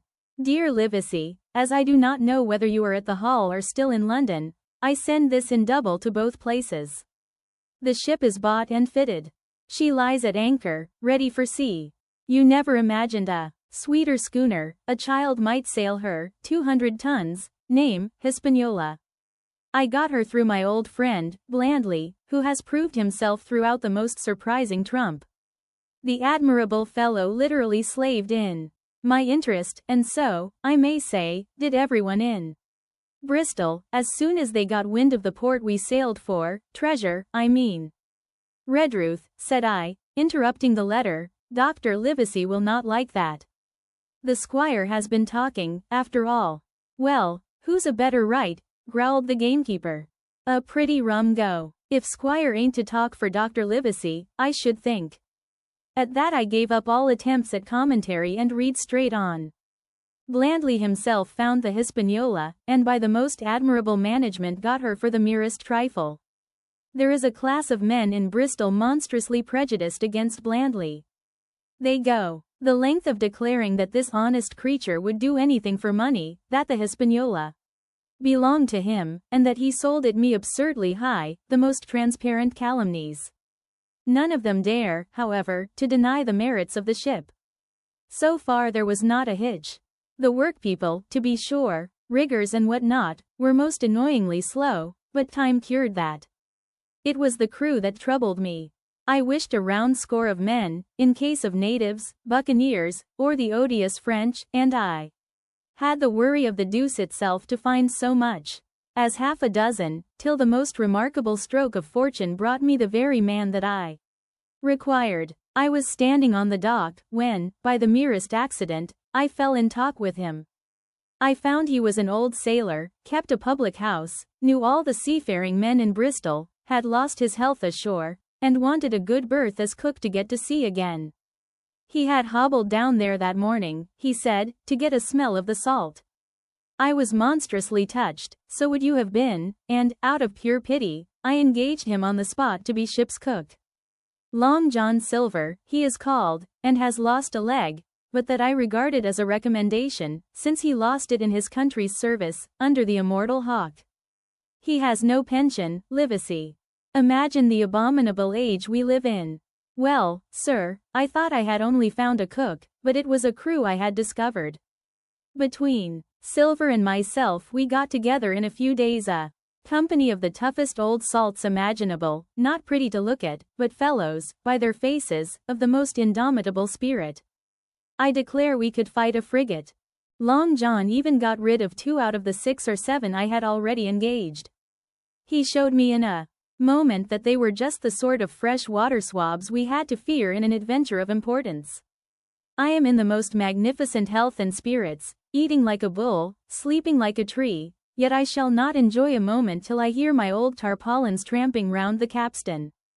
Seaward, ho, hang the treasure. It's the glory of the sea that has turned my head. So now, Livesey, come post, do not lose an hour, if you respect me. Let young Hawkins go at once to see his mother, with Redruth for a guard, and then both come full speed to Bristol. John Trelawney. Postscript. I did not tell you that Blandly, who, by the way, is to send a consort after us if we don't turn up by the end of August, had found an admirable fellow for sailing master, a stiff man, which I regret, but in all other respects a treasure. Long John Silver unearthed a very competent man for a mate, a man named Arrow. I have a boatswain who pipes, Livesey, so things shall go man-o'-war fashion on board the good ship Hispaniola. I forgot to tell you that Silver is a man of substance. I know of my own knowledge that he has a banker's account, which has never been overdrawn. He leaves his wife to manage the inn, and as she is a woman of color, a pair of old bachelors like you and I may be excused for guessing that it is the wife, quite as much as the health, that sends him back to roving. J.T. P.P.S. Hawkins may stay one night with his mother. J.T. You can fancy the excitement into which that letter put me. I was half beside myself with glee, and if ever I despised a man, it was old Tom Redruth, who could do nothing but grumble and lament. Any of the under gamekeepers would gladly have changed places with him, but such was not the squire's pleasure, and the squire's pleasure was like law among them all. Nobody but old Redruth would have dared so much as even to grumble. The next morning he and I set out on foot for the Admiral Benbow, and there I found my mother in good health and spirits. The captain, who had so long been a cause of so much discomfort, was gone where the wicked cease from troubling. The squire had had everything repaired, and the public rooms and the sign repainted, and had added some furniture, above all a beautiful armchair for mother in the bar. He had found her a boy as an apprentice also so that she should not want help while I was gone. It was on seeing that boy that I understood, for the first time, my situation. I had thought up to that moment of the adventures before me, not at all of the home that I was leaving, and now, at sight of this clumsy stranger, who was to stay here in my place beside my mother, I had my first attack of tears. I am afraid I led that boy a dog's life, for as he was new to the work, I had 100 opportunities of setting him right and putting him down, and I was not slow to profit by them. The night passed, and the next day, after dinner, Redruth and I were afoot again and on the road. I said good-bye to mother in the cove where I had lived since I was born, and the dear old Admiral Benbow, since he was repainted, no longer quite so dear. One of my last thoughts was of the captain, who had so often strode along the beach with his cocked hat, his saber-cut cheek, and his old brass telescope. Next moment we had turned the corner and my home was out of sight. The mail picked us up about dusk at the Royal George on the Heath. I was wedged in between Redruth and a stout old gentleman, and in spite of the swift motion and the cold night air, I must have dozed a great deal from the very first, and then slept like a log up hill and down dale through stage after stage, for when I was awakened at last it was by a punch in the ribs, and I opened my eyes to find that we were standing still before a large building in a city street and that the day had already broken a long time. "Where are we?" I asked. "Bristol," said Tom. "Get down." Mr. Trelawney had taken up his residence at an inn far down the docks to superintend the work upon the schooner. Thither we had now to walk, and our way, to my great delight, lay along the quays and beside the great multitude of ships of all sizes and rigs and nations. In one, sailors were singing at their work, in another there were men aloft, high over my head, hanging to threads that seemed no thicker than a spider's. Though I had lived by the shore all my life, I seemed never to have been near the sea till then. The smell of tar and salt was something new. I saw the most wonderful figureheads, that had all been far over the ocean. I saw, besides, many old sailors, with rings in their ears, and whiskers curled in ringlets, and tarry pigtails, and their swaggering, clumsy sea walk. And if I had seen as many kings or archbishops I could not have been more delighted. And I was going to see myself, to sea in a schooner, with a piping boatswain and pig-tailed singing seamen, to sea, bound for an unknown island, and to seek for buried treasure. While I was still in this delightful dream, we came suddenly in front of a large inn and met Squire Trelawney, all dressed out like a sea officer, in stout blue cloth, coming out of the door with a smile on his face and a capital imitation of a sailor's walk. "Here you are," he cried, "and the doctor came last night from London. Bravo! The ship's company complete." "Oh, sir," cried I, "when do we sail?" "Sail," says he. "We sail tomorrow. 8, at the sign of the spyglass." When I had done breakfasting, the squire gave me a note addressed to John Silver, at the sign of the spyglass, and told me I should easily find the place by following the line of the docks and keeping a bright lookout for a little tavern with a large brass telescope for sign. I set off, overjoyed at this opportunity to see some more of the ships and seamen, and picked my way among a great crowd of people in carts and bales, for the dock was now at its busiest, until I found the tavern in question. It was a bright enough little place of entertainment. The sign was newly painted, the windows had neat red curtains, the floor was cleanly sanded. There was a street on each side and an open door on both, which made the large, low room pretty clear to see in spite of clouds of tobacco smoke. The customers were mostly seafaring men, and they talked so loudly that I hung at the door, almost afraid to enter. As I was waiting, a man came out of a side room, and at a glance I was sure he must be Long John. His left leg was cut off close by the hip, and under the left shoulder he carried a crutch, which he managed with wonderful dexterity, hopping about upon it like a bird. He was very tall and strong, with a face as big as a ham, plain and pale, but intelligent and smiling. Indeed, he seemed in the most cheerful spirits, whistling as he moved about among the tables, with a merry word or a slap on the shoulder for the more favored of his guests. Now, to tell you the truth, from the very first mention of Long John in Squire Trelawney's letter I had taken a fear in my mind that he might prove to be the very one-legged sailor whom I had watched for so long at the old Benbow. But one look at the man before me was enough. I had seen the captain, and Black Dog, and the blind man, Pew, and I thought I knew what a buccaneer was like, a very different creature, according to me, from this clean and pleasant-tempered landlord. I plucked up courage at once, crossed the threshold, and walked right up to the man where he stood, propped on his crutch, talking to a customer. "Mr. Silver, sir?" I asked, holding out the note. "Yes, my lad," said he, "such is my name, to be sure." "And who may you be?" And then as he saw the squire's letter, he seemed to me to give something almost like a start. "Oh," said he, quite loud, and offering his hand. "I see. You are our new cabin boy, pleased I am to see you." And he took my hand in his large firm grasp.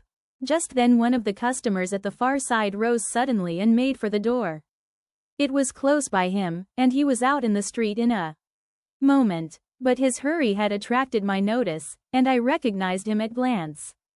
It was the tallow-faced man, wanting 2 fingers, who had come first to the Admiral Benbow. "Oh," I cried, "stop him. It's Black Dog." "I don't care 2 coppers who he is," cried Silver. "But he hasn't paid his score. Harry, run and catch him." One of the others who was nearest the door leapt up and started in pursuit. "If he were Admiral Hawke he shall pay his score," cried Silver, and then, relinquishing my hand, "Who did you say he was?" he asked. "Black what Dog, sir," said I. "Has Mr. Trelawney not told you of the buccaneers?" "He was one of them." "So?" cried Silver. "In my house. Ben, run and help Harry." "One of those swabs, was he? Was that you drinking with him, Morgan? Step up here." The man whom he called Morgan, an old, gray-haired, mahogany-faced sailor, came forward pretty sheepishly, rolling his quid. "Now, Morgan," said Long John very sternly, "you never clapped your eyes on that black Dog before, did you, now?" "Not I, sir," said Morgan with a salute. "You didn't know his name, did you?" "No, sir." "By the powers, Tom Morgan, it's as good for you," exclaimed the landlord. "If you had been mixed up with the like of that, you would never have put another foot in my house, you may lay to that." "And what was he saying to you?" "I don't rightly know, sir," answered Morgan. "Do you call that a head on your shoulders, or a blessed dead eye?" cried Long John. "Don't rightly know, don't you? Perhaps you don't happen to rightly know who you was speaking to, perhaps?" Come, now, what was he jawing? Voyages, captains, ships. Pipe up. What was it? We was a talkin' of keel hauling, answered Morgan. Keel hauling, was you? And a mighty suitable thing, too, and you may lay to that. Get back to your place for a lubber, Tom. And then, as Morgan rolled back to his seat, Silver added to me in a confidential whisper that was very flattering, as I thought, he's quite an honest man, Tom Morgan, onny stupid. And now, he ran on again, aloud, let's see, Black Dog? No, I don't know the name, not I yet I. Kind of think yes, I've seen the swab. He used to come here with a blind beggar, he used. That he did, you may be sure, said I knew that blind man too. His name was Pew. It was, cried Silver, now quite excited. Pew, that were his name for certain. Ah, he looked a shark, he did. If we run down this Black Dog, now, there'll be news for Cap'n Trelawney. Ben's a good runner, few seamen run better than Ben. He should run him down, hand over hand, by the powers. He talked o' keel hauling, did he? I'll keel haul him. All the time he was jerking out these phrases he was stumping up and down the tavern on his crutch, slapping tables with his hand, and giving such a show of excitement as would have convinced an Old Bailey judge or a Bow Street runner. My suspicions had been thoroughly reawakened on finding Black Dog at the spyglass, and I watched the cook narrowly. But he was too deep, and too ready, and too clever for me, and by the time the two men had come back out of breath and confessed that they had lost the track in a crowd, and been scolded like thieves, I would have gone bail for the innocence of Long John Silver. See here, now, Hawkins, said he, here's a blessed hard thing on a man like me, now, ain't it? There's Cap'n Trelawney, what's he to think? Here I have this confounded son of a Dutchman sitting in my own house drinking of my own rum. Here you comes and tells me of it plain, and here I let him give us all the slip before my blessed deadlights. Now, Hawkins, you do me justice with the cap'n. You're a lad, you are, but you're as smart as paint. I see that when you first come in. Now, here it is. What could I do with this old timber I hobble on? When I was in A.B. Master Mariner I'd have come up alongside of him, hand over hand, and broached him to in a brace of old shakes, I would. But now. And then, all of a sudden, he stopped, and his jaw dropped as though he had remembered something. The score, he burst out. 3 goes o' rum. Why, shiver my timbers, if I hadn't forgotten my score. And falling on a bench, he laughed until the tears ran down his cheeks. I could not help joining, and we laughed together, peal after peal, until the tavern rang again. Why, what a precious old sea calf I am, he said at last, wiping his cheeks. You and me should get on well, Hawkins, for I'll take my Davy. I should be rated ship's boy. But come now, stand by to go about.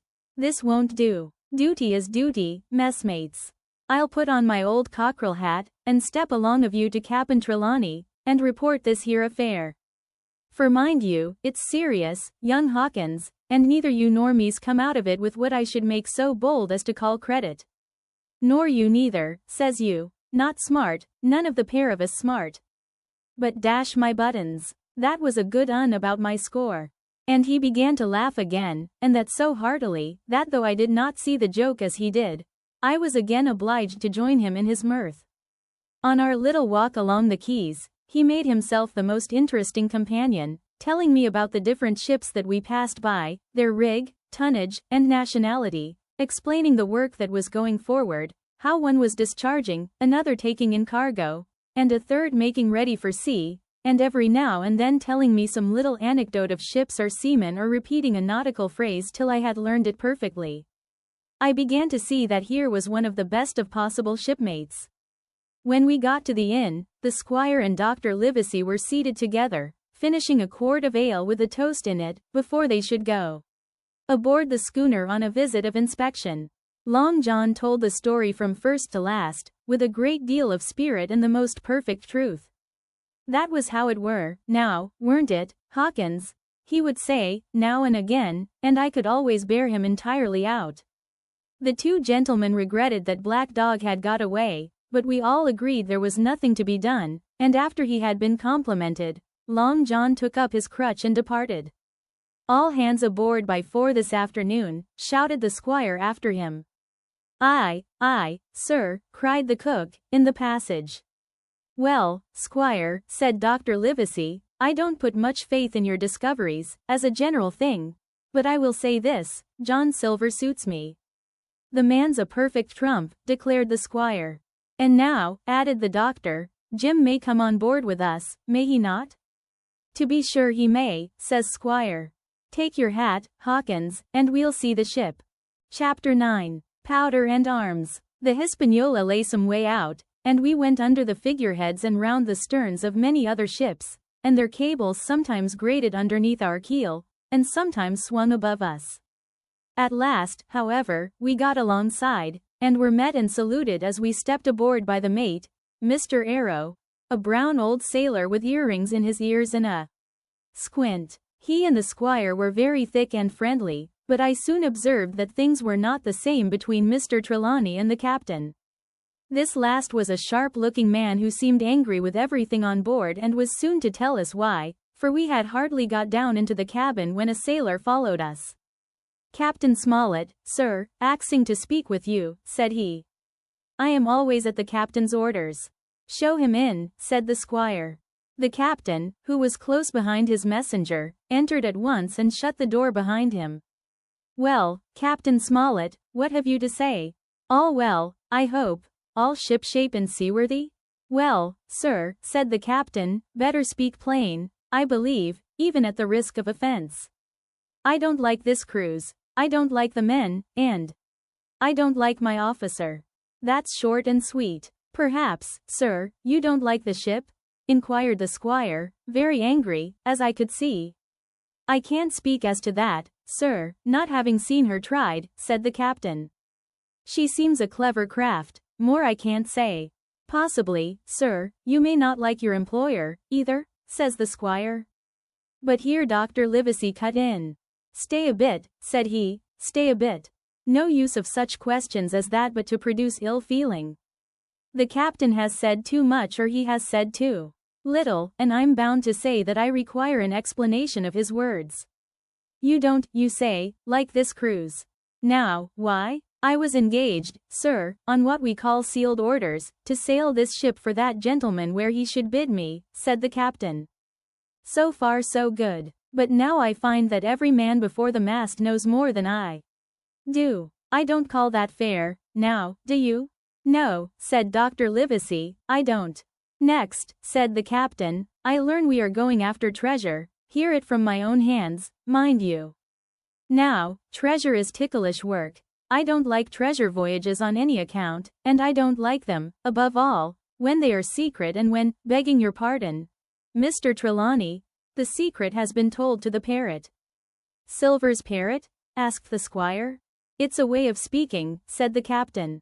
"Blabbed, I mean. It's my belief neither of you gentlemen know what you are about, but I'll tell you my way of it, life or death, and a close run." "That is all clear, and, I dare say, true enough," replied Dr. Livesey. "We take the risk, but we are not so ignorant as you believe us. Next, you say you don't like the crew. Are they not good seamen?" "I don't like them, sir," returned Captain Smollett. "And I think I should have had the choosing of my own hands, if you go to that." "Perhaps you should," replied the doctor. "My friend should, perhaps, have taken you along with him, but the slight, if there be one, was unintentional." "And you don't like Mr. Arrow?" "I don't, sir. I believe he's a good seaman, but he's too free with the crew to be a good officer. A mate should keep himself to himself, shouldn't drink with the men before the mast." "Do you mean he drinks?" cried the squire. "No, sir," replied the captain, "only that he's too familiar." "Well, now, and the short and long of it, captain?" asked the doctor. "Tell us what you want." "Well, gentlemen, are you determined to go on this cruise?" "Like iron," answered the squire. "Very good," said the captain. "Then, as you've heard me very patiently, saying things that I could not prove, hear me a few words more. They are putting the powder and the arms in the forehold. Now, you have a good place under the cabin, why not put them there, First point.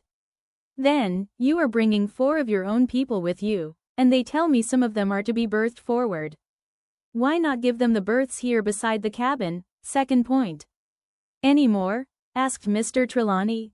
One more, said the captain. There's been too much blabbing already. Far too much, agreed the doctor. I'll tell you what I've heard myself, continued Captain Smollett.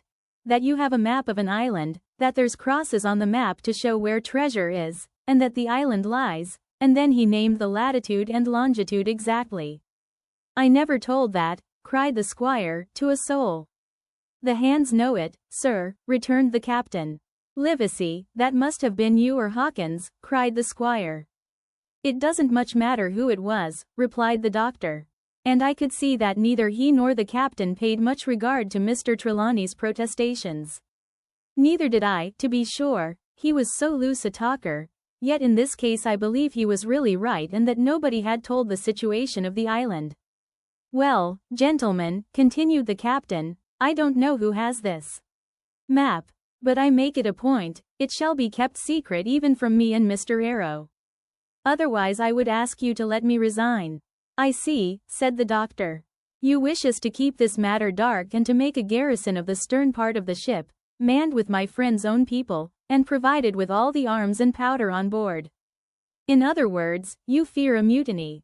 Sir, said Captain Smollett, with no intention to take offense, I deny your right to put words into my mouth. No captain, sir, would be justified in going to sea at all if he had ground enough to say that. As for Mr. Arrow, I believe him thoroughly honest, some of the men are the same, all may be for what I know.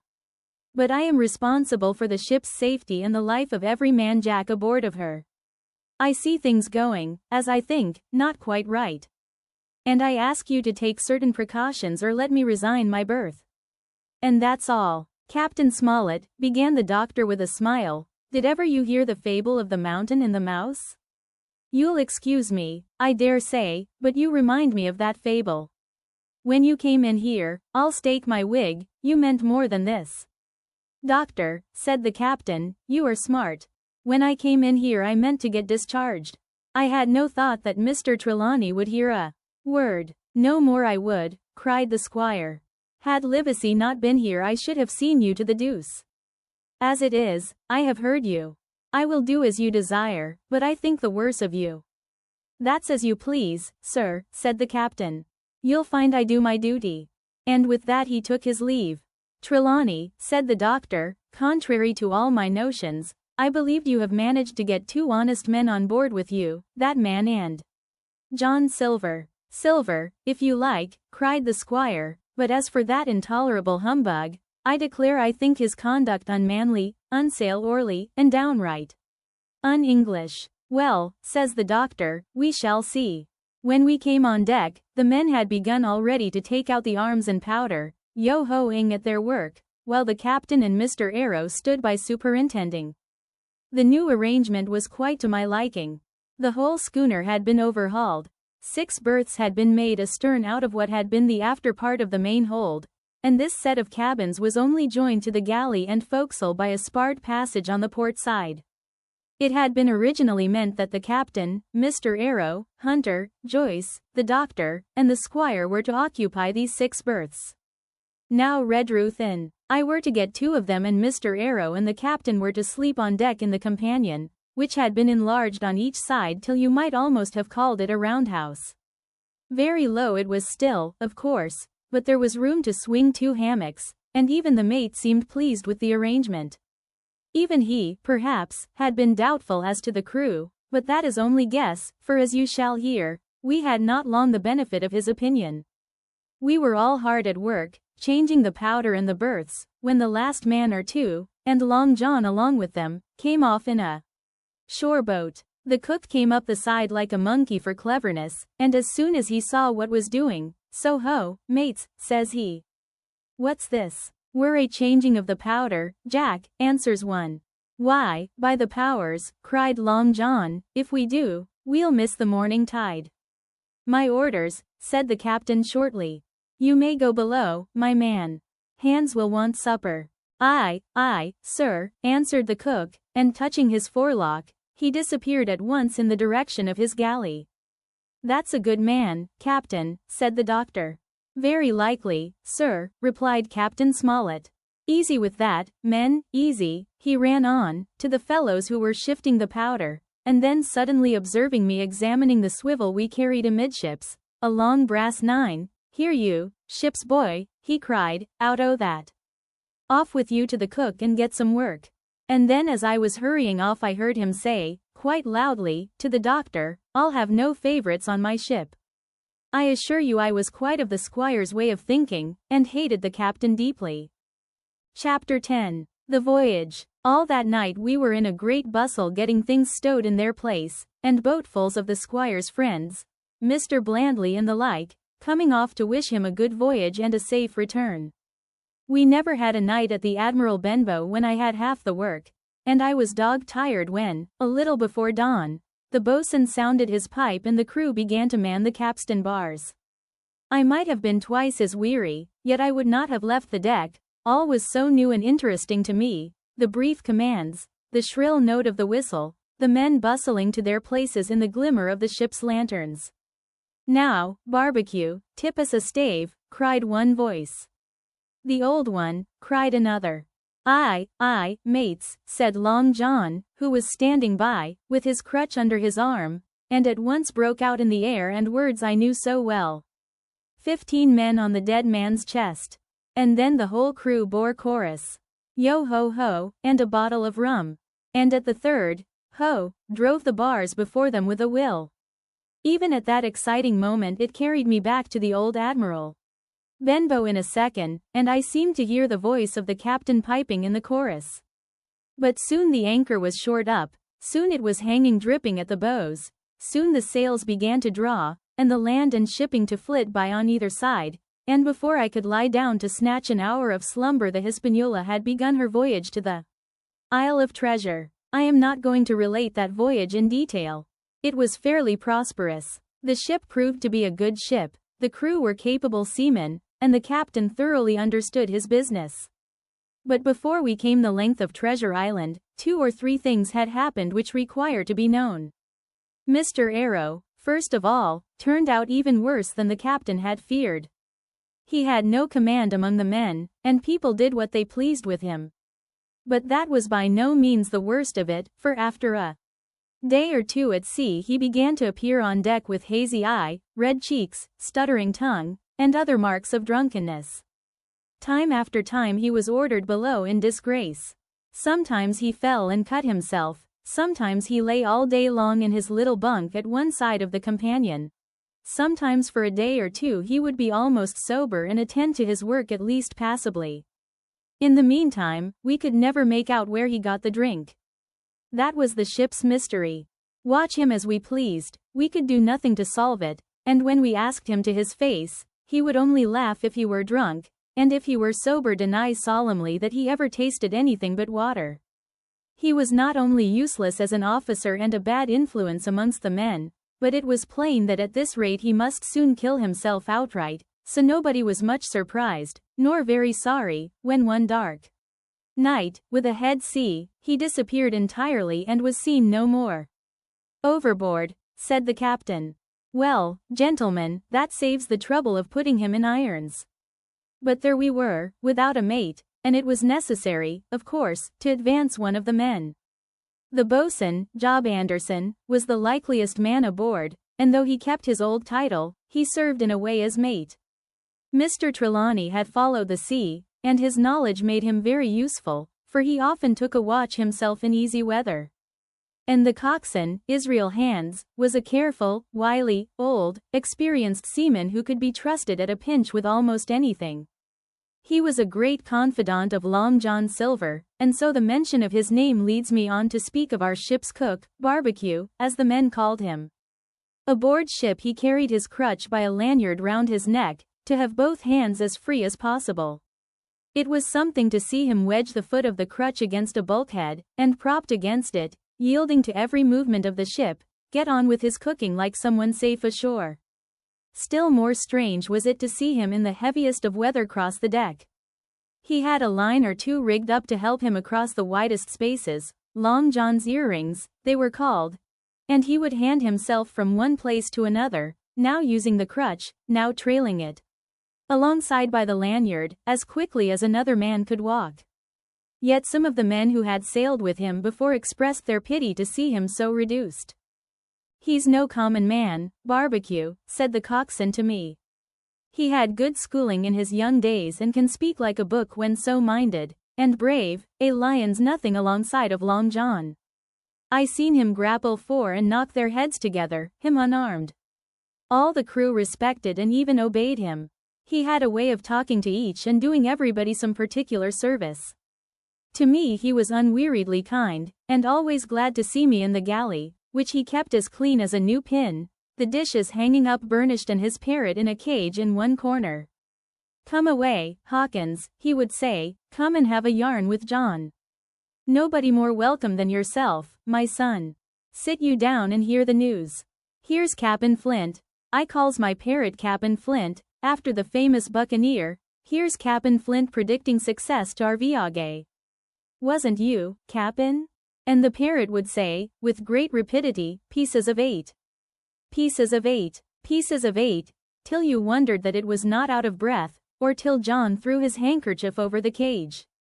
Now, that bird,' he would say, 'is, maybe, 200 years old, Hawkins, they live forever mostly, and if anybody's seen more wickedness, it must be the devil himself. She's sailed with England, the great Cap'n England, the pirate. She's been at Madagascar, and at Malabar, and Suriname, and Providence, and Portobello. She was at the fishing up of the wrecked plate ships. It's there she learned, pieces of 8, and little wonder, 350,000 of 'em, Hawkins. She was at the boarding of the Viceroy of the Indies out of Goa, she was, and to look at her you would think she was a babby. But you smelt powder, didn't you, Cap'n? Stand by to go about,' the parrot would scream. 'Ah, she's a handsome craft, she is,' the cook would say, and give her sugar from his pocket, and then the bird would peck at the bars and swear straight on, passing belief for wickedness. There, John would add, 'You can't touch pitch and not be mucked, lad. Here's this poor old innocent bird o' mine swearing blue fire, and none the wiser, you may lay to that.' She would swear the same, in a manner of speaking, before Chaplain. And John would touch his forelock with a solemn way he had that made me think he was the best of men. In the meantime, the squire and Captain Smollett were still on pretty distant terms with one another. The squire made no bones about the matter, he despised the captain. The captain, on his part, never spoke but when he was spoken to, and then sharp and short and dry, and not a word wasted. He owned, when driven into a corner, that he seemed to have been wrong about the crew, that some of them were as brisk as he wanted to see and all had behaved fairly well. As for the ship, he had taken a downright fancy to her. "She'll lie a point nearer the wind than a man has a right to expect of his own married wife, sir. But," he would add, "all I say is, we're not home again, and I don't like the cruise." The squire, at this, would turn away and march up and down the deck, chin in air. "A trifle more of that, man," he would say, "and I shall explode." We had some heavy weather, which only proved the qualities of the Hispaniola. Every man on board seemed well content, and they must have been hard to please if they had been otherwise, for it is my belief there was never a ship's company so spoiled since Noah put to sea. Double grog was going on the least excuse. There was duff on odd days, as, for instance, if the squire heard it was any man's birthday, and always a barrel of apples standing broached in the waist for anyone to help himself that had a fancy. "Never knew good come of it yet," the captain said to Dr. Livesey. "Spoil forecastle hands, make devils. That's my belief. But good did come of the apple barrel, as you shall hear, for if it had not been for that, we should have had no note of warning and might all have perished by the hand of treachery. This was how it came about. We had run up the trades to get the wind of the island we were after. I am not allowed to be more plain, and now we were running down for it, with a bright lookout day and night. It was about the last day of our outward voyage by the largest computation. Some time that night, or at latest before noon of the morrow, we should sight the treasure island. We were heading SSW and had a steady breeze abeam and a quiet sea. The Hispaniola rolled steadily, dipping her bowsprit now and then with a whiff of spray. All was drawing alow and aloft. Everyone was in the bravest spirits because we were now so near an end of the first part of our adventure. Now, just after sundown, when all my work was over and I was on my way to my berth, it occurred to me that I should like an apple. I ran on deck. The watch was all forward looking out for the island. The man at the helm was watching the luff of the sail and whistling away gently to himself, and that was the only sound excepting the swish of the sea against the bows and around the sides of the ship. I got bodily into the apple barrel, and found there was scarce an apple left, but sitting down there in the dark, what with the sound of the waters and the rocking movement of the ship, I had either fallen asleep or was on the point of doing so when a heavy man sat down with rather a clash close by. The barrel shook as he leaned his shoulders against it, and I was just about to jump up when the man began to speak. It was Silver's voice, and before I had heard a dozen words, I would not have shown myself for all the world, but lay there, trembling and listening, in the extreme of fear and curiosity, for from these dozen words I understood that the lives of all the honest men aboard depended upon me alone. Chapter 11. What I heard in the apple barrel. No, not I, said Silver. Flint was cap'n, I was quartermaster, along of my timber leg. The same broadside I lost my leg, old Q lost his deadlights. It was a master surgeon, him that amputated me, out of college and all, Latin by the bucket, and what not, but he was hanged like a dog, and sun-dried like the rest, at Corso Castle. That was Robert's men, that was, and comment of changing names to their ships, Royal Fortune and so on. Now, what a ship was christened, so let her stay, I says. So it was with the Cassandra, as brought us all safe home from Malabar, after England took the Viceroy of the Indies. So it was with the old Walrus, Flint's old ship, as I've seen amuck with the red blood and fit to sink with gold. Ah! Cried another voice, that of the youngest hand on board, and evidently full of admiration. He was the flower of the flock, was Flint. Davis was a man too, by all accounts, said Silver. I never sailed along of him, first with England, then with Flint, that's my story, and now here on my own account, in a manner of speaking. I laid by 900 safe, from England, and 2,000 after Flint. That ain't bad for a man before the mast, all safe in bank. 'Tain't earning now, it's saving does it, you may lay to that. Where's all England's men now? I dunno. Where's Flint's? Why, most on 'em aboard here, and glad to get the duff, been begging before that, some on 'em. Old Q, as had lost his sight, and might have thought shame, spends £1,200 in a year, like a lord in Parliament. Where is he now? Well, he's dead now and under hatches, but for 2 years before that, shiver my timbers, the man was starving.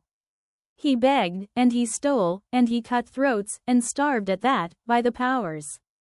Well, it ain't much use, after all, said the young seaman. 'Tain't much use for fools, you may lay to it, that, nor nothing, cried Silver. But now, you look here, you're young, you are, but you're as smart as paint. I see that when I set my eyes on you, and I'll talk to you like a man.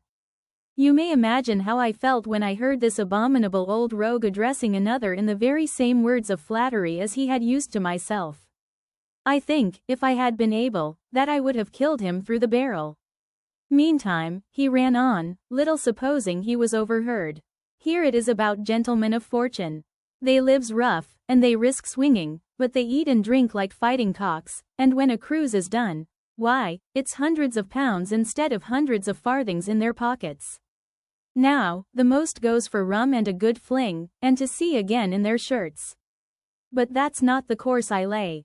I puts it all away, some here, some there, and none too much anywheres, by reason of suspicion. I'm 50, mark you.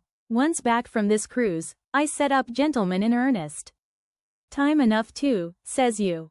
Ah, but I've lived easy in the meantime, never denied myself nothing heart desires, and slept soft and ate dainty all my days but when at sea. And how did I begin? Before the mast, like you. Well, said the other, but all the other money's gone now, ain't it? You daren't show face in Bristol after this. Why, where might you suppose it was? Asked Silver derisively. At Bristol, in banks and places, answered his companion. It were, said the cook, it were when we weighed anchor. But my old missus has it all by now. And the spy-glass is sold, lease and goodwill and rigging, and the old girl's off to meet me. I would tell you where, for I trust you, but it'd make jealousy among the mates. And can you trust your missus? Asked the other. Gentlemen of fortune, returned the cook, usually trusts little among themselves, and right they are, you may lay to it. But I have a way with me, I have. When a mate brings a slip on his cable, one as knows me, I mean, it won't be in the same world with old John. There was some that was feared of Pew, and some that was feared of Flint, but Flint his own self was feared of me. Feared he was, and proud. They was the roughest crew afloat, was Flint's, the devil himself would have been feared to go to sea with them. Well now, I tell you, I'm not a boasting man, and you seen yourself how easy I keep company, but when I was quartermaster, lambs wasn't the word for Flint's old buccaneers. Ah, you may be sure of yourself in old John's ship. Well, I tell you now, replied the lad, I didn't half a quarter like the job till I had this talk with you, John, but there's my hand on it. Now, and a brave lad you were, and smart too, answered Silver, shaking hands so heartily that all the barrel shook, and a finer figurehead for a gentleman of fortune I never clapped my eyes on. By this time I had begun to understand the meaning of their terms. By a gentleman of fortune, they plainly meant neither more nor less than a common pirate, and the little scene that I had overheard was the last act in the corruption of one of the honest hands, perhaps of the last one left aboard. But on this point I was soon to be relieved, for Silver giving a little whistle, a third man strolled up and sat down by the party. Dick's square, said Silver. Oh, I know Dick was square, returned the voice of the coxswain, Israel Hands. He's no fool, is Dick. And he turned his quid and spat. But look here, he went on, here's what I want to know, barbecue. How long are we going to stand off and on like a blessed bumboat? I've had almost enough o' Cap'n Smollett, he's hazed me long enough, by thunder. I want to go into that cabin, I do. I want their pickles and wines, and that. Israel, said Silver, your head ain't much account, nor ever was. But you're able to hear, I reckon, leastways, your ears is big enough. Now, here's what I say, you'll berth forward, and you'll live hard, and you'll speak soft, and you'll keep sober till I give the word, and you may lay to that, my son. Well, I don't say no, do I? Growled the coxswain. What I say is, when. That's what I say, when. By the powers, cried Silver. Well now, if you want to know, I'll tell you when. The last moment I can manage, and that's when. Here's a first-rate seaman, Cap'n Smollett, sails the blessed ship for us. Here's this squire and doctor with a map and such, I don't know where it is, do I? No more do you, says you. Well then, I mean this. Squire and doctor shall find the stuff, and help us to get it aboard, by the powers.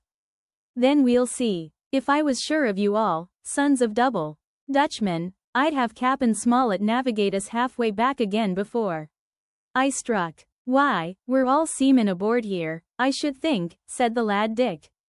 We're all forecastle hands, you mean, snapped Silver. We can steer a course, but who's to set one? That's what all you gentlemen split on, first and last. If I had my way, I'd have Cap'n Smollett work us back into the trades at least. Then we'd have no blessed miscalculations and a spoonful of water a day. But I know the sort you are. I'll finish with him at the island, as soon's the blunt's on board, and a pity it is. But you're never happy till you're drunk. Split my sides, I've a sick heart to sail with the likes of you. Easy all, Long John, cried Israel.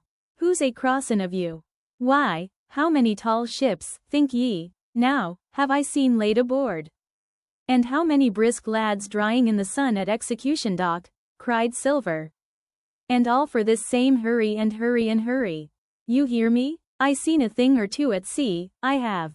If you would only lay your course, and Peeing to windward, you would ride in carriages, you would. But not you. I know you. You'll have your mouthful of rum tomorrow, and go hang.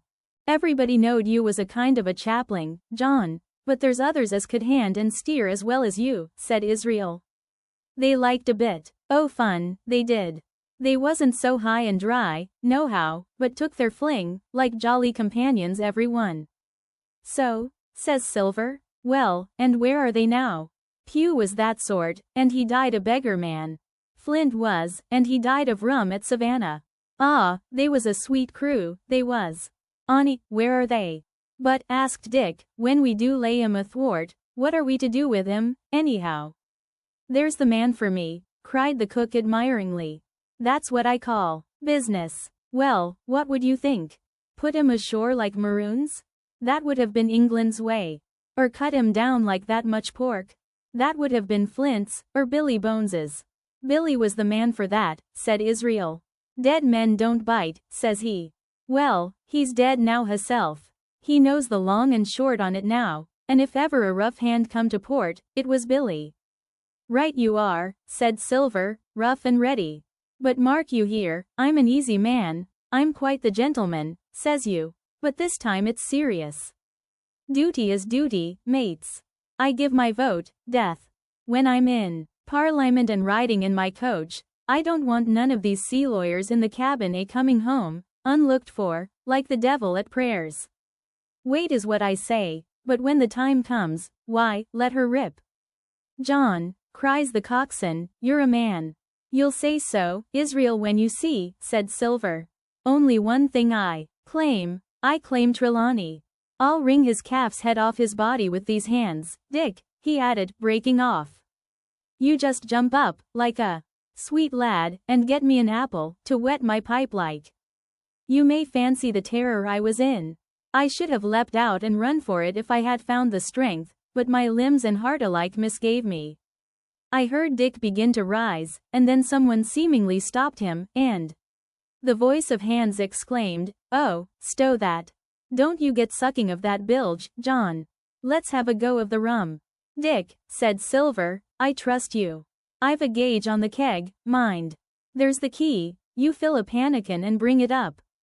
Terrified as I was, I could not help thinking to myself that this must have been how Mr. Arrow got the strong waters that destroyed him. Dick was gone but a little while, and during his absence Israel spoke straight on in the cook's ear. It was but a word or two that I could catch, and yet I gathered some important news, for besides other scraps that tended to the same purpose, this whole clause was audible.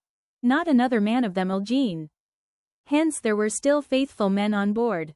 When Dick returned, one after another of the trio took the pannikin and drank, one, to luck, another with a here's to old Flint, and Silver himself saying, in a kind of song, here's to ourselves, and hold your luff, plenty of prizes and plenty of duff. Just then a sort of brightness fell upon me in the barrel, and looking up, I found the moon had risen and was silvering the mizzen top and shining white on the luff of the foresail, and almost at the same time the voice of the lookout shouted, land ho.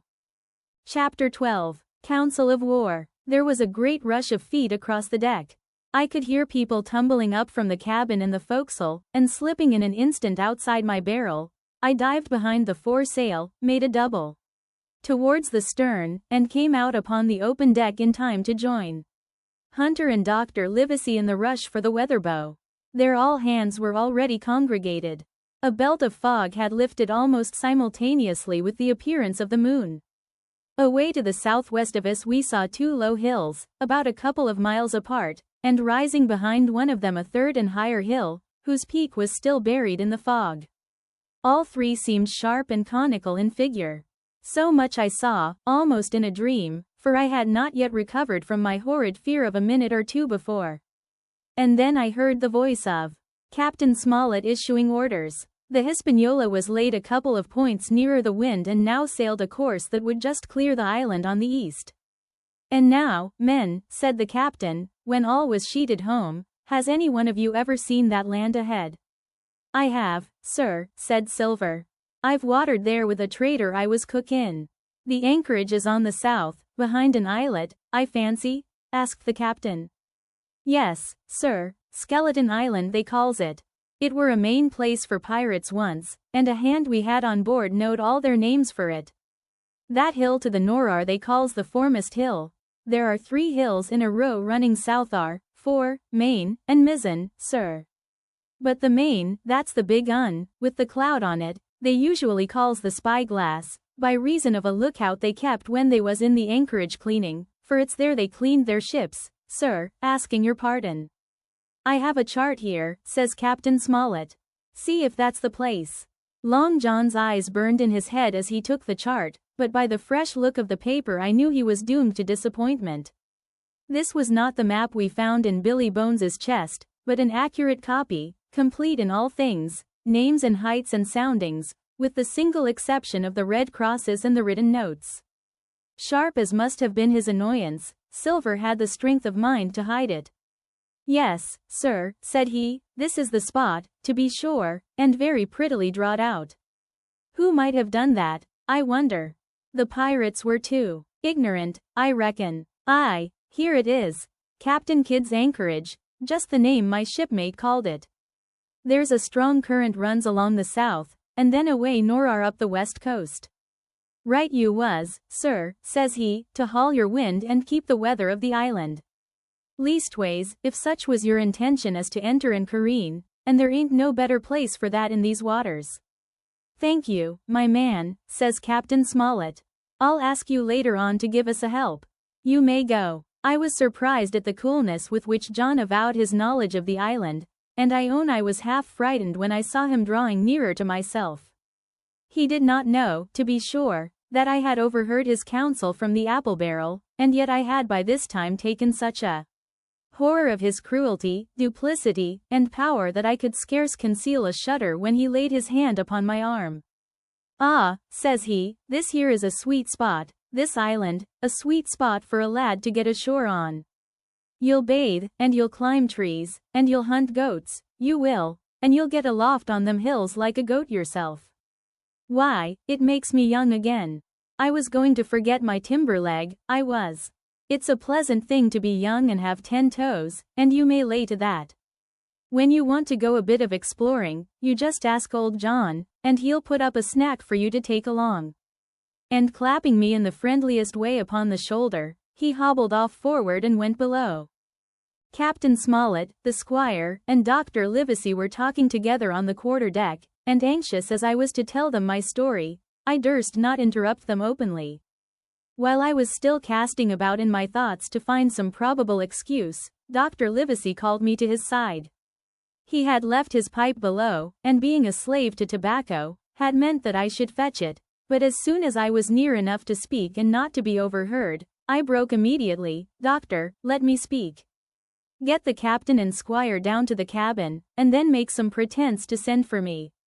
I have terrible news. The doctor changed countenance a little, but next moment he was master of himself. Thank you, Jim, said he quite loudly, that was all I wanted to know, as if he had asked me a question. And with that he turned on his heel and rejoined the other two. They spoke together for a little, and though none of them started, or raised his voice, or so much as whistled, it was plain enough that Dr. Livesey had communicated my request, for the next thing that I heard was the captain giving an order to Job Anderson, and all hands were piped on deck. My lads, said Captain Smollett, I've a word to say to you. This land that we have sighted is the place we have been sailing for. Mr. Trelawney, being a very open-handed gentleman, as we all know, has just asked me a word or two, and as I was able to tell him that every man on board had done his duty, ALOW and aloft, as I never asked to see it done better, why, he and I and the doctor are going below to the cabin to drink your health and luck, and you'll have grog served out for you to drink our health and luck. I'll tell you what I think of this. I think it handsome, and if you think as I do, you'll give a good sea cheer for the gentleman that does it. The cheer followed. That was a matter of course, but it rang out so full and hearty that I confess I could hardly believe these same men were plotting for our blood. One more cheer for Captain Smollett, cried Long John when the first had subsided. And this also was given with a will. On the top of that the 3 gentlemen went below, and not long after, word was sent forward that Jim Hawkins was wanted in the cabin. I found them all three seated round the table, a bottle of Spanish wine and some raisins before them, and the doctor smoking away, with his wig on his lap, and that, I knew, was a sign that he was agitated. The stern window was open, for it was a warm night, and you could see the moon shining behind on the ship's wake. "Now, Hawkins," said the squire, "you have something to say. Speak up." I did as I was bid, and as short as I could make it, told the whole details of Silver's conversation. Nobody interrupted me till I was done, nor did any one of the three of them make so much as a movement, but they kept their eyes upon my face from first to last. "Jim," said Dr. Livesey, "take a seat." And they made me sit down at table beside them, poured me out a glass of wine, filled my hands with raisins, and all three, one after the other, and each with a bow, drank my good health, and their service to me, for my luck and courage. "Now, Captain," said the squire, "you were right, and I was wrong. I own myself an ass, and I await your orders." "No more an ass than I, sir," returned the captain. "I never heard of a crew that meant to mutiny but what showed signs before, for any man that had an eye in his head to see the mischief and take steps according. But this crew," he added, "beats me." "Captain," said the doctor, "with your permission, that's Silver. A very remarkable man." "He'd look remarkably well from a yardarm, sir," returned the captain. "But this is talk. This don't lead to anything. I see 3 or 4 points, and with Mr. Trelawney's permission, I'll name them. You, sir, are the captain. It is for you to speak," says Mr. Trelawney grandly. "First point," began Mr. Smollett. "We must go on, because we can't turn back. If I gave the word to go about, they would rise at once. Second point, we have time before us, at least until this treasure's found. Third point, there are faithful hands. Now, sir, it's got to come to blows sooner or later, and what I propose is to take time by the forelock, as the saying is, and come to blows some fine day when they least expect it. We can count, I take it, on your own home servants, Mr. Trelawney?" "As upon myself," declared the squire. "3, reckoned the captain, ourselves make 7, counting Hawkins. Here, now, about the honest hands?" "Most likely Trelawney's own men," said the doctor, "those he had picked up for himself before he lit on Silver."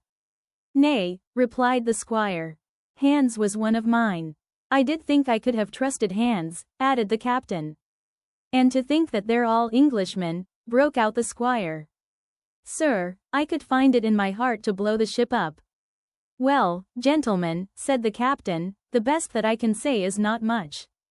We must lay to, if you please, and keep a bright lookout. It's trying on a man, I know. It would be pleasanter to come to blows. But there's no help for it till we know our men. Lay to, and whistle for a wind, that's my view. Jim here," said the doctor, "can help us more than anyone. The men are not shy with him, and Jim is a noticing lad. Hawkins, I put prodigious faith in you," added the squire. I began to feel pretty desperate at this, for I felt altogether helpless, and yet, by an odd train of circumstances, it was indeed through me that safety came. In the meantime, talk as we pleased, there were only 7 out of the 26 on whom we knew we could rely, and out of these 7 one was a boy, so that the grown men on our side were 6 to their 19. Part 3, My Shore Adventure. Chapter 13. How I began my shore adventure. The appearance of the island when I came on deck next morning was altogether changed. Although the breeze had now utterly ceased, we had made a great deal of way during the night and were now lying becalmed about half a mile to the southeast of the low eastern coast. Gray-colored woods covered a large part of the surface. This even tint was indeed broken up by streaks of yellow sand break in the lower lands, and by many tall trees of the pine family, outtopping the others, some singly, some in clumps, but the general coloring was uniform and sad. The hills ran up clear above the vegetation in spires of naked rock. All were strangely shaped, and the spyglass, which was by 300 or 400 feet the tallest on the island, was likewise the strangest in configuration, running up sheer from almost every side and then suddenly cut off at the top like a pedestal to put a statue on. The Hispaniola was rolling scuppers under in the ocean swell. The booms were tearing at the blocks, the rudder was banging to and fro, and the whole ship creaking, groaning, and jumping like a manufactory. I had to cling tight to the backstay, and the world turned giddily before my eyes, for though I was a good enough sailor when there was way on, this standing still and being rolled about like a bottle was a thing I never learned to stand without a qualm or so, above all in the morning, on an empty stomach. Perhaps it was this, perhaps it was the look of the island, with its grey, melancholy woods, and wild stone spires, and the surf that we could both see and hear foaming and thundering on the steep beach, at least, although the sun shone bright and hot, and the shore birds were fishing and crying all around us, and you would have thought anyone would have been glad to get to land after being so long at sea. My heart sank, as the saying is, into my boots, and from the first look onward, I hated the very thought of Treasure Island. We had a dreary morning's work before us, for there was no sign of any wind, and the boats had to be got out and manned, and the ship warped 3 or 4 miles round the corner of the island and up the narrow passage to the haven behind Skeleton Island. I volunteered for one of the boats, where I had, of course, no business. The heat was sweltering, and the men grumbled fiercely over their work. Anderson was in command of my boat, and instead of keeping the crew in order, he grumbled as loud as the worst. Well, he said with an oath, it's not forever. I thought this was a very bad sign, for up to that day the men had gone briskly and willingly about their business, but the very sight of the island had relaxed the cords of discipline. All the way in, Long John stood by the steersman and conned the ship. He knew the passage like the palm of his hand, and though the man in the chains got everywhere more water than was down in the chart, John never hesitated once. There's a strong scour with the ebb, he said, and this here passage has been dug out, in a manner of speaking, with a spade. We brought up just where the anchor was in the chart, about 1/3 of a mile from each shore, the mainland on one side and Skeleton Island on the other. The bottom was clean sand. The plunge of our anchor sent up clouds of birds wheeling and crying over the woods, but in less than a minute they were down again and all was once more silent. The place was entirely landlocked, buried in woods, the trees coming right down to high water mark, the shores mostly flat, and the hilltops standing round at a distance in a sort of amphitheatre, one here, one there. 2 little rivers, or rather 2 swamps, emptied out into this pond, as you might call it, and the foliage round that part of the shore had a kind of poisonous brightness. From the ship we could see nothing of the house or stockade, for they were quite buried among trees, and if it had not been for the chart on the companion, we might have been the first that had ever anchored there since the island arose out of the seas. There was not a breath of air moving, nor a sound but that of the surf booming half a mile away along the beaches and against the rocks outside. A peculiar stagnant smell hung over the anchorage, a smell of sodden leaves and rotting tree trunks. I observed the doctor sniffing and sniffing, like someone tasting a bad egg. I don't know about treasure, he said, but I'll stake my wig there's fever here. If the conduct of the men had been alarming in the boat, it became truly threatening when they had come aboard. They lay about the deck growling together in talk. The slightest order was received with a black look and grudgingly and carelessly obeyed. Even the honest hands must have caught the infection, for there was not one man aboard to mend another. Mutiny, it was plain, hung over us like a thundercloud. And it was not only we of the cabin party who perceived the danger. Long John was hard at work going from group to group, spending himself in good advice, and as for example no man could have shown a better. He fairly outstripped himself in willingness and civility, he was all smiles to everyone. If an order were given, John would be on his crutch in an instant, with the cheeriest, "Aye, sir," in the world. And when there was nothing else to do, he kept up one song after another, as if to conceal the discontent of the rest. Of all the gloomy features of that gloomy afternoon, this obvious anxiety on the part of Long John appeared the worst. We held a council in the cabin. "Sir," said the captain, "if I risk another order, the whole ship'll come about our ears by the run. You see, sir, here it is. I get a rough answer, do I not? Well, if I speak back, Pikes will be going in 2 shakes. If I don't, Silver will see there's something under that, and The game's up. Now, we've only one man to rely on. And who is that? Asked the squire. Silver, sir, returned the captain. He's as anxious as you and I to smother things up. This is a tiff. He'd soon talk him out of it if he had the chance, and what I propose to do is to give him the chance. Let's allow the men an afternoon ashore. If they all go, why we'll fight the ship. If they none of them go, well then, we hold the cabin, and God defend the right. If some go, you mark my words, sir, Silver'll bring 'em aboard again as mild as lambs. It was so decided. Loaded pistols were served out to all the sure men. Hunter, Joyce, and Redruth were taken into our confidence and received the news with less surprise and a better spirit than we had looked for, and then the captain went on deck and addressed the crew. My lads, said he, we've had a hot day and are all tired and out of sorts. A turn ashore'll hurt nobody, the boats are still in the water, you can take the gigs, and as many as please may go ashore for the afternoon. I'll fire a gun half an hour before sundown. I believe the silly fellows must have thought they would break their shins over treasure as soon as they were landed, for they all came out of their sulks in a moment and gave a cheer that started the echo in a faraway hill and sent the birds once more flying and squalling round the anchorage. The captain was too bright to be in the way. He whipped out of sight in a moment, leaving Silver to arrange the party, and I fancy it was as well he did so. Had he been on deck, he could no longer so much as have pretended not to understand the situation. It was as plain as day. Silver was the captain, and a mighty rebellious crew he had of it. The honest hands, and I was soon to see it proved that there were such on board, must have been very stupid fellows. Or rather, I suppose the truth was this, that all hands were disaffected by the example of the ringleaders, only some more, some less, and a few, being good fellows in the main, could neither be led nor driven any further. It is one thing to be idle and skulk and quite another to take a ship and murder a number of innocent men. At last, however, the party was made up. 6 fellows were to stay on board, and the remaining 13, including Silver, began to embark. Then it was that there came into my head the first of the mad notions that contributed so much to save our lives. If 6 men were left by Silver, it was plain our party could not take and fight the ship, and since only 6 were left, it was equally plain that the cabin party had no present need of my assistance.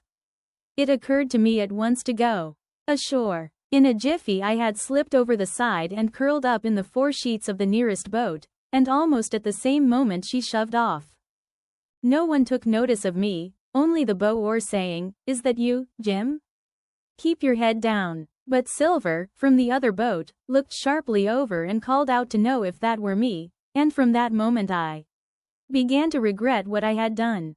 The crews raced for the beach, but the boat I was in, having some start and being at once the lighter and the better manned, shot far ahead of her consort, and the bow had struck among the shoreside trees and I had caught a branch and swung myself out and plunged into the nearest thicket while Silver and the rest were still 100 yards behind. "Jim, Jim," I heard him shouting, but you may suppose I paid no heed. Jumping, ducking, and breaking through, I ran straight before my nose till I could run no longer. Chapter 14. The First Blow. I was so pleased at having given the slip to Long John that I began to enjoy myself and look around me with some interest on the strange land that I was in. I had crossed a marshy tract full of willows, bulrushes, and odd, outlandish, swampy trees, and I had now come out upon the skirts of an open piece of undulating, sandy country, about a mile long, dotted with a few pines and a great number of contorted trees, not unlike the oak in growth, but pale in the foliage, like willows. On the far side of the open stood one of the hills, with 2 quaint, craggy peaks shining vividly in the sun. I now felt for the first time the joy of exploration. The isle was uninhabited. My shipmates I had left behind, and nothing lived in front of me but dumb brutes and fowls. I turned hither and thither among the trees. Here and there were flowering plants, unknown to me. Here and there I saw snakes, and one raised his head from a ledge of rock and hissed at me with a noise not unlike the spinning of a top. Little did I suppose that he was a deadly enemy and that the noise was the famous rattle. Then I came to a long thicket of these oak-like trees, live, or evergreen, oaks, I heard afterwards they should be called, which grew low along the sand like brambles, the boughs curiously twisted, the foliage compact, like thatch. The thicket stretched down from the top of one of the sandy knolls, spreading and growing taller as it went, until it reached the margin of the broad, reedy fen, through which the nearest of the little rivers soaked its way into the anchorage. The marsh was steaming in the strong sun, and the outline of the spyglass trembled through the haze. All at once there began to go a sort of bustle among the bulrushes, a wild duck flew up with a quack, another followed, and soon over the whole surface of the marsh a great cloud of birds hung screaming and circling in the air. I judged at once that some of my shipmates must be drawing near along the borders of the fen. Nor was I deceived, for soon I heard the very distant and low tones of a human voice, which, as I continued to give ear, grew steadily louder and nearer. This put me in a great fear, and I crawled under cover of the nearest live oak and squatted there, hearkening, as silent as a mouse. Another voice answered, and then the first voice, which I now recognized to be Silver's, once more took up the story and ran on for a long while in a stream, only now and again interrupted by the other. By the sound they must have been talking earnestly, and almost fiercely, but no distinct word came to my hearing. At last the speakers seemed to have paused and perhaps to have sat down, for not only did they cease to draw any nearer, but the birds themselves began to grow more quiet and to settle again to their places in the swamp. And now I began to feel that I was neglecting my business, that since I had been so foolhardy as to come ashore with these desperadoes, the least I could do was to overhear them at their councils, and that my plain and obvious duty was to draw as close as I could manage, under the favorable ambush of the crouching trees. I could tell the direction of the speakers pretty exactly, not only by the sound of their voices but by the behavior of the few birds that still hung in alarm above the heads of the intruders. Crawling on all fours, I made steadily but slowly towards them, till at last, raising my head to an aperture among the leaves, I could see clear down into a little green dell beside the marsh, and closely set about with trees, where Long John Silver and another of the crew stood face to face in conversation. The sun beat full upon them. Silver had thrown his hat beside him on the ground, and his great, smooth, blond face, all shining with heat, was lifted to the other man's in a kind of appeal. "Mate," he was saying, "it's because I thinks gold dust of you, gold dust, and you may lay to that. If I hadn't took to you like pitch, do you think I'd have been here a warning of you? All's up, you can't make nor mend, it's to save your neck that I may speaking, and if one of the wild uns knew it, where'd I be, Tom, now, tell me, where'd I be?" "Silver," said the other man, and I observed he was not only red in the face, but spoke as hoarse as a crow, and his voice shook too, like a taut rope. "Silver," says he, "you're old, and you're honest, or has the name for it, and you've money too, which lots of poor sailors hasn't, and you're brave, or I'm mistook. And will you tell me you'll let yourself be led away with that kind of a mess of swabs? Not you. As sure as God sees me, I'd sooner lose my hand, if I turn agin my duty." And then all of a sudden he was interrupted by a noise. I had found one of the honest hands. Well, here, at that same moment, came news of another. Far away out in the marsh there arose, all of a sudden, a sound like the cry of anger, then another on the back of it, and then one horrid, long-drawn scream. The rocks of the spyglass re-echoed it a score of times. The whole troop of marsh birds rose again, darkening heaven, with a simultaneous whir, and long after that death yell was still ringing in my brain, silence had re-established its empire, and only the rustle of the redescending birds and the boom of the distant surges disturbed the languor of the afternoon. Tom had leapt at the sound, like a horse at the spur, but Silver had not winked an eye. He stood where he was, resting lightly on his crutch, watching his companion like a snake about to spring. "John," said the sailor, stretching out his hand. "Hands off," cried Silver, leaping back a yard, as it seemed to me, with the speed and security of a trained gymnast. "Hands off, if you like, John Silver," said the other. "It's a black conscience that can make you feared of me. But in heaven's name, tell me, what was that?" "That?" returned Silver, smiling away, but warier than ever, his eye a mere pinpoint in his big face, but gleaming like a crumb of glass. That? Oh, I reckon that'll be Alan. And at this point Tom flashed out like a hero. Alan, he cried. Then rest his soul for a true seaman. And as for you, John Silver, long you've been a mate of mine, but you're mate of mine no more. If I die like a dog, I'll die in my duty. You've killed Alan, have you? Kill me too, if you can. But I defies you. And with that, this brave fellow turned his back directly on the cook and set off walking for the beach. But he was not destined to go far. With a cry John seized the branch of a tree, whipped the crutch out of his armpit, and sent that uncouth missile hurtling through the air. It struck poor Tom, point foremost, and with stunning violence, right between the shoulders in the middle of his back. His hands flew up, he gave a sort of gasp, and fell. Whether he were injured much or little, none could ever tell. Like enough, to judge from the sound, his back was broken on the spot. But he had no time given him to recover. Silver, agile as a monkey even without leg or crutch, was on the top of him next moment and had twice buried his knife up to the hilt in that defenseless body. From my place of ambush, I could hear him pant aloud as he struck the blows. I do not know what it rightly is to faint, but I do know that for the next little while the whole world swam away from before me in a whirling mist. Silver and the birds, and the tall spy-glass hilltop, going round and topsy-turvy before my eyes, and all manner of bells ringing and distant voices shouting in my ear.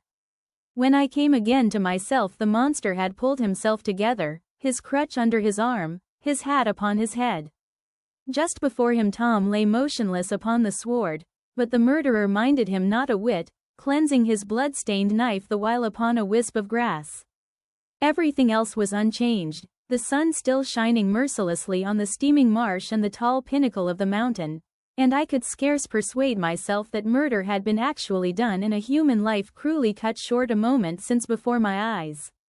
But now John put his hand into his pocket, brought out a whistle, and blew upon it several modulated blasts that rang far across the heated air.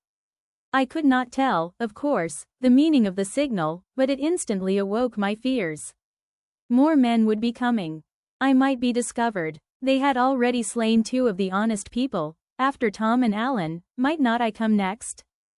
Instantly I began to extricate myself and crawl back again, with what speed and silence I could manage, to the more open portion of the wood.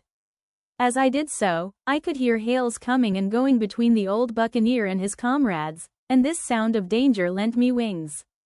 As soon as I was clear of the thicket, I ran as I never ran before, scarce minding the direction of my flight, so long as it led me from the murderers, and as I ran, fear grew and grew upon me until it turned into a kind of frenzy. Indeed, could anyone be more entirely lost than I? When the gun fired, how should I dare to go down to the boats among those fiends, still smoking from their crime? Would not the first of them who saw me wring my neck like a snipe's? Would not my absence itself be an evidence to them of my alarm, and therefore of my fatal knowledge? It was all over, I thought. Goodbye to the Hispaniola, goodbye to the squire, the doctor, and the captain. There was nothing left for me but death by starvation or death by the hands of the mutineers. All this while, as I say, I was still running, and without taking any notice, I had drawn near to the foot of the little hill with the 2 peaks and had got into a part of the island where the live oaks grew more widely apart and seemed more like forest trees in their bearing and dimensions. Mingled with these were a few scattered pines, some 50, some nearer 70 feet high. The air too smelt more freshly than down beside the marsh. And here a fresh alarm brought me to a standstill with a thumping heart. Chapter 15. The Man of the Island. From the side of the hill, which was here steep and stony, a spout of gravel was dislodged and fell rattling and bounding through the trees. My eyes turned instinctively in that direction, and I saw a figure leap with great rapidity behind the trunk of a pine. What it was, whether bear or man or monkey, I could in no wise tell. It seemed dark and shaggy, more I knew not. But the terror of this new apparition brought me to a stand. I was now, it seemed, cut off upon both sides, behind me the murderers, before me this lurking nondescript. And immediately I began to prefer the dangers that I knew to those I knew not. Silver himself appeared less terrible in contrast with this creature of the woods, and I turned on my heel, and looking sharply behind me over my shoulder, began to retrace my steps in the direction of the boats. Instantly the figure reappeared, and making a wide circuit, began to head me off.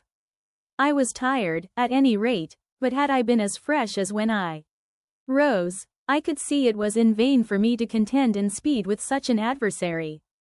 From trunk to trunk the creature flitted like a deer, running man-like on two legs, but unlike any man that I had ever seen, stooping almost double as it ran. Yet a man it was, I could no longer be in doubt about that. I began to recall what I had heard of cannibals. I was within an ace of calling for help. But the mere fact that he was a man, however wild, had somewhat reassured me, and my fear of Silver began to revive in proportion. I stood still, therefore, and cast about for some method of escape, and as I was so thinking, the recollection of my pistol flashed into my mind.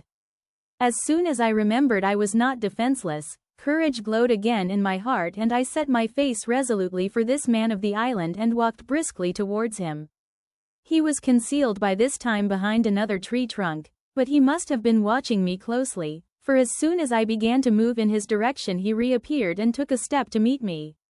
Then he hesitated, drew back, came forward again, and at last, to my wonder and confusion, threw himself on his knees and held out his clasped hands in supplication. At that I once more stopped. "Who are you?" I asked. "Ben Gunn," he answered, and his voice sounded hoarse and awkward, like a rusty lock. "I'm poor Ben Gunn, I am, and I haven't spoke with a Christian these 3 years." I could now see that he was a white man like myself and that his features were even pleasing. His skin, wherever it was exposed, was burned by the sun, even his lips were black, and his fair eyes looked quite startling in so dark a face. Of all the beggar men that I had seen or fancied, he was the chief for raggedness.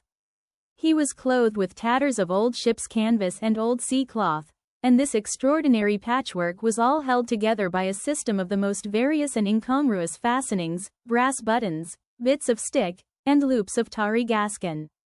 About his waist he wore an old brass-buckled leather belt, which was the one thing solid in his whole accoutrement. 3 years, I cried. "Were you shipwrecked?" "Nay, mate," said he, "marooned." I had heard the word, and I knew it stood for a horrible kind of punishment common enough among the buccaneers, in which the offender is put ashore with a little powder and shot and left behind on some desolate and distant island. "Marooned 3 years agone," he continued, "and lived on goats since then, and berries, and oysters." "Wherever a man is," says I, "a man can do for himself. But, mate, my heart is sore for Christian diet.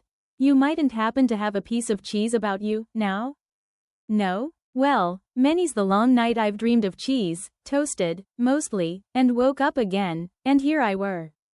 "If ever I can get aboard again," said I, "you shall have cheese by the stone." All this time he had been feeling the stuff of my jacket, smoothing my hands, looking at my boots, and generally, in the intervals of his speech, showing a childish pleasure in the presence of a fellow creature. But at my last words he perked up into a kind of startled slyness. "If ever you can get aboard again, says you?" he repeated. "Why, now, who's to hinder you?" "Not you, I know," was my reply. "And right you was," he cried. "Now what do you call yourself, mate?" "Jim," I told him. "Jim, Jim," says he, quite pleased apparently. "Well, now, Jim, I've lived that rough as you'd be ashamed to hear of. Now, for instance, you wouldn't think I had had a pious mother, to look at me?" he asked. "Why, no, not in particular," I answered. "Ah, well," said he, "but I had, remarkable pious. And I was a civil, pious boy, and could rattle off my catechism that fast, as you couldn't tell one word from another. And here's what it come to, Jim, and it begun with Chuck Farthen on the blessed gravestones. That's what it begun with, but it went further'n that, and so my mother told me, and predict the whole, she did, the pious woman. But it were Providence that put me here. I've thought it all out in this here lonely island, and I'm back on piety. You don't catch me tasting rum so much, but just a thimbleful for luck, of course, the first chance I have. I'm bound. I'll be good, and I see the way too. And, Jim, looking all round him and lowering his voice to a whisper, I'm rich. I now felt sure that the poor fellow had gone crazy in his solitude, and I suppose I must have shown the feeling in my face, for he repeated the statement hotly. Rich. Rich, I says. And I'll tell you what, I'll make a man of you, Jim. Ah, Jim, you'll bless your stars, you will, you was the first that found me. And at this there came suddenly a lowering shadow over his face, and he tightened his grasp upon my hand and raised a forefinger threateningly before my eyes. Now, Jim, you tell me true, that ain't Flint's ship? He asked. At this I had a happy inspiration. I began to believe that I had found an ally, and I answered him at once. It's not Flint's ship, and Flint is dead, but I'll tell you true, as you ask me, there are some of Flint's hands aboard. Worse luck for the rest of us. Not a man, with one leg, he gasped. Silver? I asked. Ah, Silver, says he. That were his name. He's the cook, and the ringleader too. He was still holding me by the wrist, and at that he give it quite a ring. If you was sent by Long John, he said, I'm as good as pork, and I know it, but where was you, do you suppose? I had made my mind up in a moment, and by way of answer told him the whole story of our voyage and the predicament in which we found ourselves. He heard me with the keenest interest, and when I had done he patted me on the head. You're a good lad, Jim, he said, and you're all in a clove hitch, ain't you? Well, you just put your trust in Ben Gunn. Ben Gunn's the man to do it. Would you think it likely, now, that your squire would prove a liberal-minded one in case of help, him being in a clove hitch, as you remark? I told him the squire was the most liberal of men. Aye, but you see, returned Ben Gunn, I didn't mean giving me a gate to keep, and a suit of livery clothes, and such. That's not my mark, Jim. What I mean is, would he be likely to come down to the tune of, say £1,000 out of money that's as good as a man's own already? I am sure he would, said I. As it was, all hands were to share. And a passage home? He added with a look of great shrewdness. Why, I cried, the squire's a gentleman. And besides, if we got rid of the others, we should want you to help work the vessel home. Ah, said he, so you would. And he seemed very much relieved. Now, I'll tell you what, he went on. So much I'll tell you, and no more. I were in Flint's ship when he buried the treasure, he and 6 strong seamen. They was ashore nigh on a week, and a standing off and on in the old Walrus. One fine day up went the signal, and here come Flint by himself in a little boat, and his head done up in a blue scarf. The sun was getting up, and mortal white he looked about the cutwater. But, there he was, you mind, and the 6 all dead and buried. How he done it, not a man aboard us could make out. It was battle, murder, and sudden death, leastways, him against 6. Billy Bones was the mate, Long John, he was quartermaster, and they asked him where the treasure was. Ah, says he, you can go ashore, if you like, and stay, he says, but as for the ship, she'll beat up for more, by thunder. That's what he said. Well, I was in another ship 3 years back, and we sighted this island. Boys, said I, here's Flint's treasure, let's land and find it. The captain was displeased at that, but my messmates were all of a mind and landed. 12 days they looked for it, and every day they had the worse word for me, until one fine morning all hands went aboard. As for you, Benjamin Gunn, says they, here's a musket, they says, and a spade, and pickaxe. You can stay here and find Flint's money for yourself, they says. Well, Jim, 3 years have I been here, and not a bite of Christian diet from that day to this. But now, you look here, look at me. Do I look like a man before the mast? No, says you. Nor I weren't, neither, I says. And with that he winked and pinched me hard. Just you mention them words to your squire, Jim, he went on. Nor he weren't, neither, that's the words. 3 years he were the man of this island, light and dark, fair and rain, and sometimes he would maybe think upon a prayer, says you. And sometimes he would maybe think of his old mother, so be as she's alive, you'll say, but the most part of Gun's time. This is what you'll say, the most part of his time was took up with another matter. And then you'll give him a nip, like I do. And he pinched me again in the most confidential manner. Then, he continued, then you'll up, and you'll say this.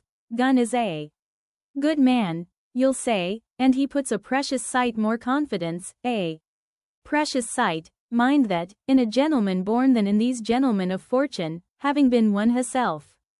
Well, I said, I don't understand one word that you've been saying.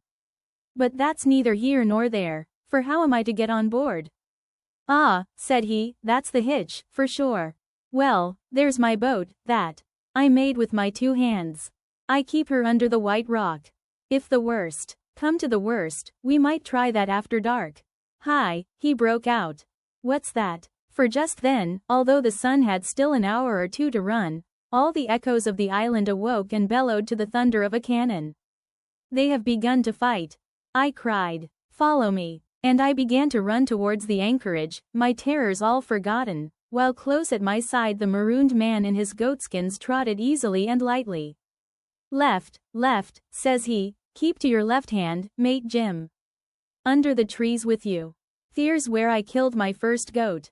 They don't come down here now. They're all mastheaded on them mountings for the fear of Benjamin Gunn. Ah, and there's the cemetery, he must have meant. You see the mounds? I come here and prayed, nows and thens, when I thought maybe a Sunday would be about due. It weren't quite a chapel, but it seemed more solemn-like, and then, says you, Ben Gunn was short-handed, no chapling, nor so much as a Bible and a flag, you says. So he kept talking as I ran, neither expecting nor receiving any answer. The cannon shot was followed after a considerable interval by a volley of small arms. Another pause, and then, not a quarter of a mile in front of me, I beheld the Union Jack flutter in the air above a wood. Part 4, The Stockade. Chapter 16. Narrative continued by the doctor. How the ship was abandoned. It was about 1:30, 3 bells in the sea phrase, that the 2 boats went ashore from the Hispaniola. The captain, the squire, and I were talking matters over in the cabin. Had there been a breath of wind, we should have fallen on the 6 mutineers who were left aboard with us, slipped our cable, and away to sea. But the wind was wanting, and to complete our helplessness, down came Hunter with the news that Jim Hawkins had slipped into a boat and was gone ashore with the rest. It never occurred to us to doubt Jim Hawkins, but we were alarmed for his safety.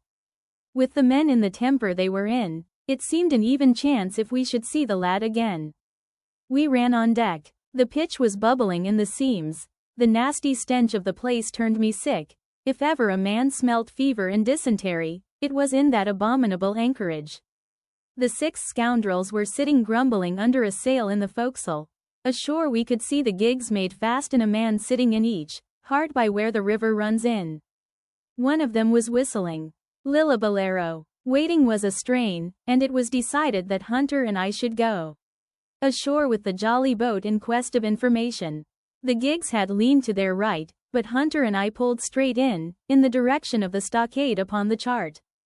The 2 who were left guarding their boats seemed in a bustle at our appearance. Lillabalero stopped off, and I could see the pair discussing what they ought to do. Had they gone and told Silver, all might have turned out differently, but they had their orders, I suppose, and decided to sit quietly where they were and hark back again to Lillabalero. There was a slight bend in the coast, and I steered so as to put it between us. Even before we landed we had thus lost sight of the gigs. I jumped out and came as near running as I durst, with a big silk handkerchief under my hat for coolness' sake and a brace of pistols ready primed for safety. I had not gone 100 yards when I reached the stockade. This was how it was. A spring of clear water rose almost at the top of a knoll. Well, on the knoll, and enclosing the spring, they had clapped a stout log-house fit to hold 20 of people on a pinch and loophole for musketry on either side. All round this they had cleared a wide space, and then the thing was completed by a paling 6 feet high, without door or opening, too strong to pull down without time and labor and too open to shelter the besiegers. The people in the log house had them in every way. They stood quiet in shelter and shot the others like partridges. All they wanted was a good watch and food, for, short of a complete surprise, they might have held the place against a regiment. What particularly took my fancy was the spring. For though we had a good enough place of it in the cabin of the Hispaniola, with plenty of arms and ammunition, and things to eat, and excellent wines, there had been one thing overlooked: we had no water. I was thinking this over when there came ringing over the island the cry of a man at the point of death. I was not new to violent death. I have served His Royal Highness the Duke of Cumberland, and got a wound myself at Fontenoy, but I know my pulse went and carry one. Jim Hawkins is gone, was my first thought. It is something to have been an old soldier, but more still to have been a doctor. There is no time to dilly-dally in our work. And so now I made up my mind instantly, and with no time lost returned to the shore and jumped on board the jolly boat. By good fortune Hunter pulled a good oar. We made the water fly, and the boat was soon alongside and I aboard the schooner. I found them all shaken, as was natural. The squire was sitting down, as white as a sheet, thinking of the harm he had led us to, the good soul. And one of the 6 forecastle hands was little better. "There's a man," says Captain Smollett, nodding towards him, "new to this work. He came nigh hand fainting, doctor, when he heard the cry." Another touch of the rudder and that man would join us. I told my plan to the captain, and between us we settled on the details of its accomplishment. We put old Redruth in the gallery between the cabin and the forecastle, with 3 or 4 loaded muskets and a mattress for protection. Hunter brought the boat round under the stern port, and Joyce and I set to work loading her with powder tins, muskets, bags of biscuits, kegs of pork, a cask of cognac, and my invaluable medicine chest. In the meantime, the squire and the captain stayed on deck, and the latter hailed the coxswain, who was the principal man aboard. "Mr. Hands," he said, "here are 2 of us with a brace of pistols each. If any one of you 6 make a signal of any description, that man's dead." They were a good deal taken aback, and after a little consultation one and all tumbled down the fore companion, thinking no doubt to take us on the rear. But when they saw Redruth waiting for them in the sparred galley, they went about ship at once, and a head popped out again on deck. "Down, dog," cries the captain. And the head popped back again, and we heard no more, for the time, of these 6 very faint-hearted seamen. By this time, tumbling things in as they came, we had the jolly boat loaded as much as we dared. Joyce and I got out through the stern port, and we made for shore again as fast as oars could take us. This second trip fairly aroused the watchers along shore. Lillibulero was dropped again, and just before we lost sight of them behind the little point, one of them whipped ashore and disappeared. I had half a mind to change my plan and destroy their boats, but I feared that Silver and the others might be close at hand, and all might very well be lost by trying for too much. We had soon touched land in the same place as before and set to provision the blockhouse. All 3 made the first journey, heavily laden, and tossed our stores over the palisade. Then, leaving Joyce to guard them, 1 man, to be sure, but with half a dozen muskets, Hunter and I returned to the jolly boat and loaded ourselves once more. So we proceeded without pausing to take breath, till the whole cargo was bestowed, when the 2 servants took up their position in the blockhouse, and I, with all my power, sculled back to the Hispaniola. That we should have risked a second boatload seems more daring than it really was. They had the advantage of numbers, of course, but we had the advantage of arms. Not one of the men ashore had a musket, and before they could get within range for pistol shooting, we flattered ourselves we should be able to give a good account of a half-dozen at least. The squire was waiting for me at the stern window, all his faintness gone from him. He caught the painter and made it fast, and we fell to loading the boat for our very lives. Pork, powder, and biscuit was the cargo, with only a musket and a cutlass apiece for the squire and me and Redruth and the captain. The rest of the arms and powder we dropped overboard in 2 fathoms and a half of water, so that we could see the bright steel shining far below us in the sun, on the clean, sandy bottom. By this time the tide was beginning to ebb, and the ship was swinging round to her anchor. Voices were heard faintly hallooing in the direction of the two gigs, and though this reassured us for Joyce and Hunter, who were well to the eastward, it warned our party to be off. Redruth retreated from his place in the gallery and dropped into the boat, which we then brought round to the ship's counter, to be handier for Captain Smollett. "Now, men," said he, "do you hear me?" There was no answer from the forecastle. "It's to you, Abraham Gray, it's to you I am speaking." Still no reply. "Gray," resumed Mr. Smollett, a little louder, "I am leaving this ship, and I order you to follow your captain. I know you are a good man at bottom, and I dare say not one of the lot of you's as bad as he makes out. I have my watch here in my hand. I give you 30 seconds to join me in." There was a pause. "Come, my fine fellow," continued the captain, "don't hang so long and stays. I'm risking my life and the lives of these good gentlemen every second." There was a sudden scuffle, a sound of blows, and out burst Abraham Gray with a knife cut on the side of the cheek, and came running to the captain like a dog to the whistle. "I'm with you, sir," said he. And the next moment he and the captain had dropped aboard of us, and we had shoved off and given way.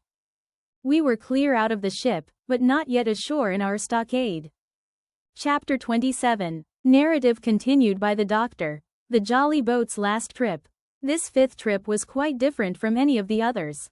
In the first place, the little gallipot of a boat that we were in was gravely overloaded. 5 grown men, and 3 of them, Trelawney, Redruth, and the captain, over 6 feet high, was already more than she was meant to carry. Add to that the powder, pork, and bread bags. The gunwale was lipping astern. Several times we shipped a little water, and my breeches and the tails of my coat were all soaking wet before we had gone 100 yards. The captain made us trim the boat, and we got her to lie a little more evenly. All the same, we were afraid to breathe.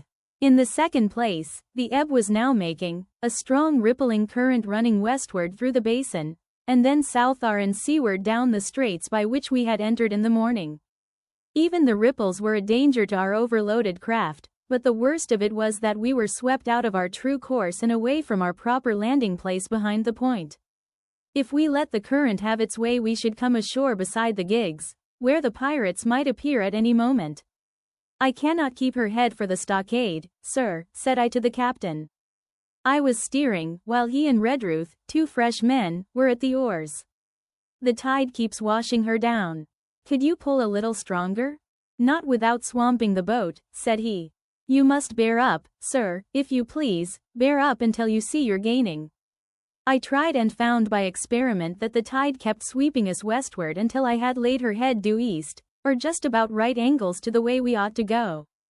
"We'll never get ashore at this rate," said I. "If it's the only course that we can lie, sir, we must even lie it," returned the captain.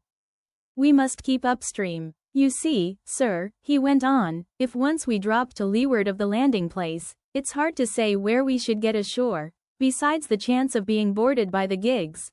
Whereas, the way we go the current must slacken, and then we can dodge back along the shore." "The current's less already, sir," said the man Gray, who was sitting in the foresheets. "You can ease her off a bit." "Thank you, my man," said I, quite as if nothing had happened, for we had all quietly made up our minds to treat him like one of ourselves. Suddenly the captain spoke up again, and I thought his voice was a little changed. "The gun," said he. "I have thought of that," said I, for I made sure he was thinking of a bombardment of the fort. "They could never get the gun ashore, and if they did, they could never haul it through the woods." "Look astern, Doctor," replied the captain. We had entirely forgotten the long 9, and there, to our horror, were the 5 rogues busy about her, getting off her jacket, as they called the stout tarpaulin cover under which she sailed. Not only that, but it flashed into my mind at the same moment that the round shot and the powder for the gun had been left behind, and a stroke with an axe would put it all into the possession of the evil ones abroad. "Israel was Flint's gunner," said Gray hoarsely. "At any risk, we put the boat's head direct for the landing place." By this time we had got so far out of the run of the current that we kept steerage way even at our necessarily gentle rate of rowing, and I could keep her steady for the goal. But the worst of it was that with the course I now held we turned our broadside instead of our stern to the Hispaniola and offered a target like a barn door. I could hear as well as see that brandy-faced rascal Israel hands plumping down a round shot on the deck. "Who's the best shot?" asked the captain. "Mr. Trelawney, out and away," said I. "Mr. Trelawney, will you please pick me off one of these men, sir?" "Hands, if possible," said the captain. Trelawney was as cool as steel. He looked to the priming of his gun. "Now," cried the captain, "easy with that gun, sir, or you'll swamp the boat.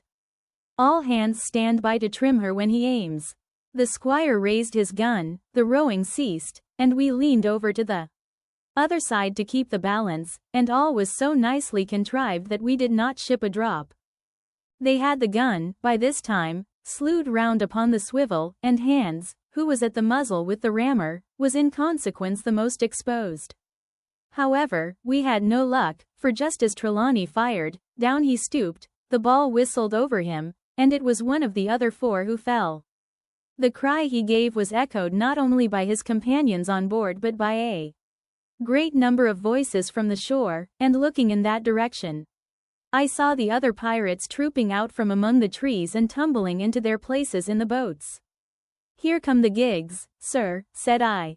"Give way, then," cried the captain. "We mustn't mind if we swamp her now.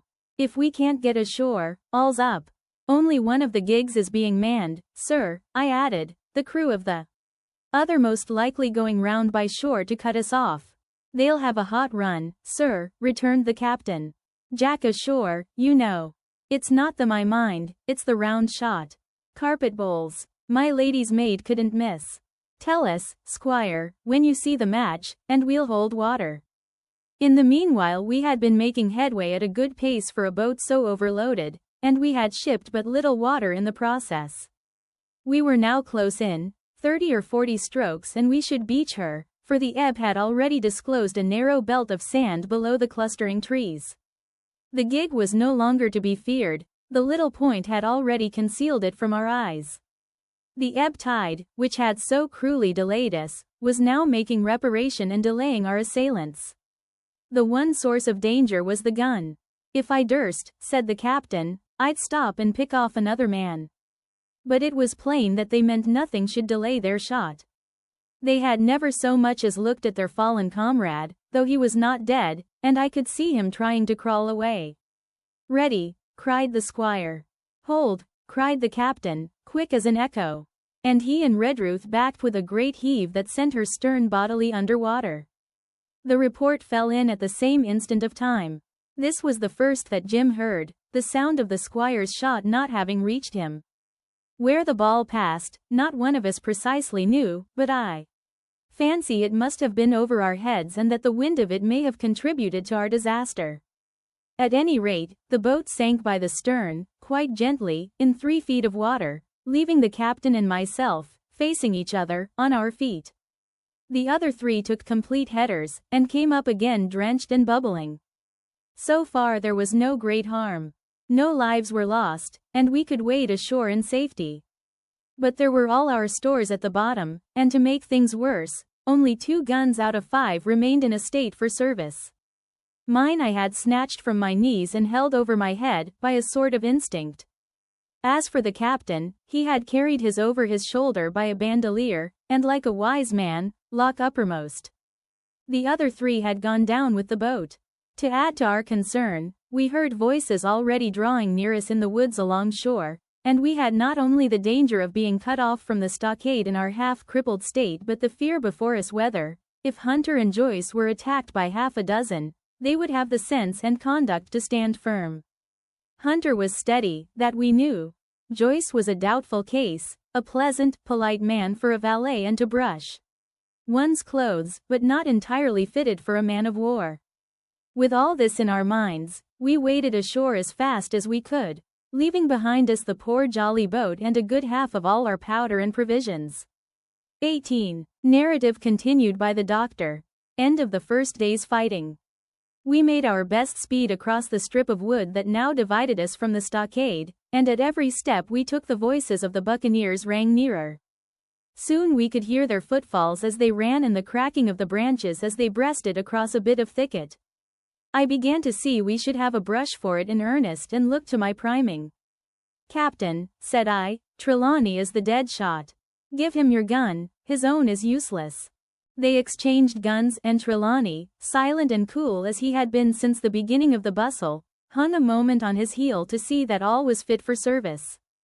At the same time, observing Gray to be unarmed, I handed him my cutlass. It did all our hearts good to see him spit in his hand, knit his brows, and make the blade sing through the air. It was plain from every line of his body that our new hand was worth his salt. 40 paces farther we came to the edge of the wood and saw the stockade in front of us. We struck the enclosure about the middle of the south side, and almost at the same time, 7 mutineers, Job Anderson, the boatswain, at their head, appeared in full cry at the southwestern corner. They paused as if taken aback, and before they recovered, not only the squire and I, but Hunter and Joyce from the blockhouse, had time to fire. The 4 shots came in rather a scattering volley, but they did the business. One of the enemy actually fell, and the rest, without hesitation, turned and plunged into the trees. After reloading, we walked down the outside of the palisade to see to the fallen enemy. He was stone dead, shot through the heart. We began to rejoice over our good success when just at that moment a pistol cracked in the bush, a ball whistled close past my ear, and poor Tom Redruth stumbled and fell his length on the ground. Both the squire and I returned the shot, but as we had nothing to aim at, it is probable we only wasted powder. Then we reloaded and turned our attention to poor Tom. The captain and Gray were already examining him, and I saw with half an eye that all was over. I believe the readiness of our return volley had scattered the mutineers once more, for we were suffered without further molestation to get the poor old gamekeeper hoisted over the stockade and carried, groaning and bleeding, into the log-house. Poor old fellow, he had not uttered one word of surprise, complaint, fear, or even acquiescence from the very beginning of our troubles till now, when we had laid him down in the log-house to die. He had lain like a Trojan behind his mattress in the gallery. He had followed every order silently, doggedly, and well. He was the oldest of our party by a score of years, and now, sullen, old, serviceable servant, it was he that was to die. The squire dropped down beside him on his knees and kissed his hand, crying like a child. "Be I going, doctor?" he asked. "Tom, my man," said I, "you're going home." "I wish I had had a lick at them with the gun first," he replied.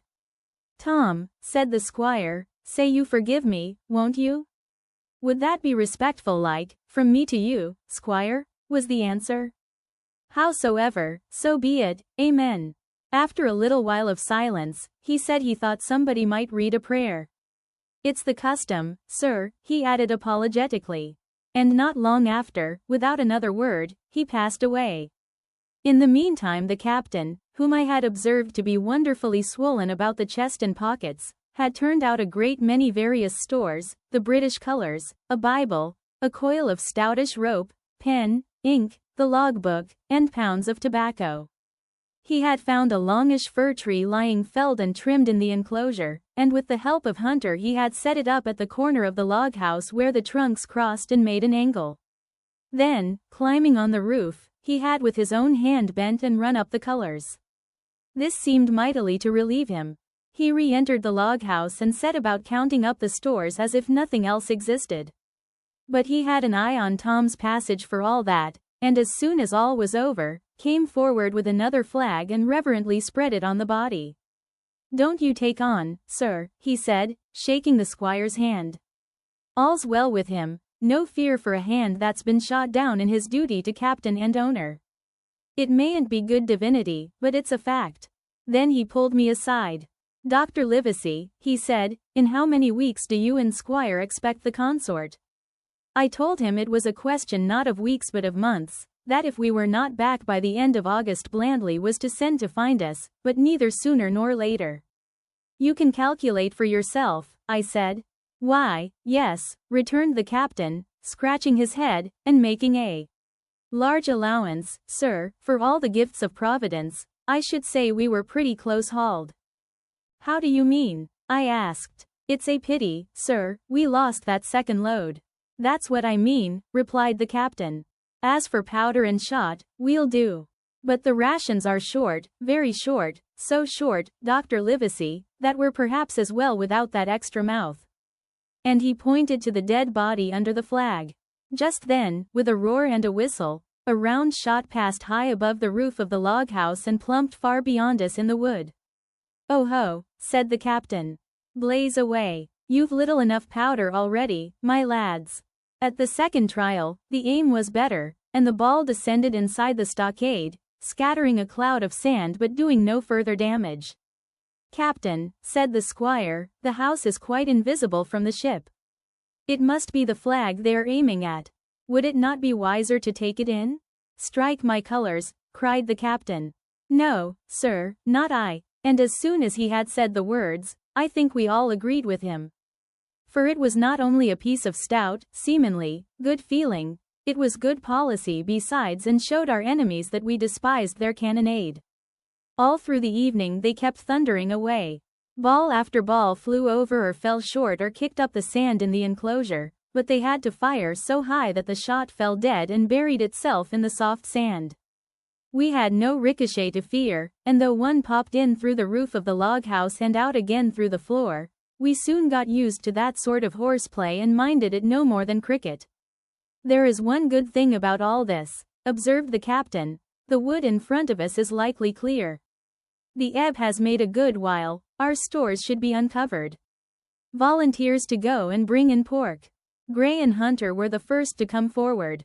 Well armed, they stole out of the stockade, but it proved a useless mission. The mutineers were bolder than we fancied, or they put more trust in Israel's gunnery. For 4 or 5 of them were busy carrying off our stores and wading out with them to one of the gigs that lay close by, pulling an oar or so to hold her steady against the current. Silver was in the stern sheets in command, and every man of them was now provided with a musket from some secret magazine of their own. The captain sat down to his log, and here is the beginning of the entry. Alexander Smollett, master; David Livesey, ship's doctor; Abraham Gray, carpenter's mate; John Trelawney, owner; John Hunter and Richard Joyce, owner's servants, landsmen, being all that is left. Faithful of the ship's company, with stores for 10 days at short rations, came ashore this day and flew British colors on the log house in Treasure Island. Thomas Redruth, owner's servant, landsman, shot by the mutineers; James Hawkins, cabin boy. And at the same time, I was wondering over poor Jim Hawkins' fate. A hail on the land side. Somebody hailing us, said Hunter, who was on guard. Doctor, squire, captain. Hello, Hunter, is that you? Came the cries. And I ran to the door in time to see Jim Hawkins, safe and sound, come climbing over the stockade. Chapter 19. Narrative resumed by Jim Hawkins. The garrison in the stockade. As soon as Ben Gunn saw the colors he came to a halt, stopped me by the arm, and sat down. Now, said he, there's your friends, sure enough. Far more likely it's the mutineers, I answered. That, he cried. Why, in a place like this, where nobody puts in but gentlemen of fortune, silver would fly the Jolly Roger, you don't make no doubt of that. No, that's your friends. There's been blows too, and I reckon your friends has had the best of it, and here they are ashore in the old stockade, as was made years and years ago by Flint.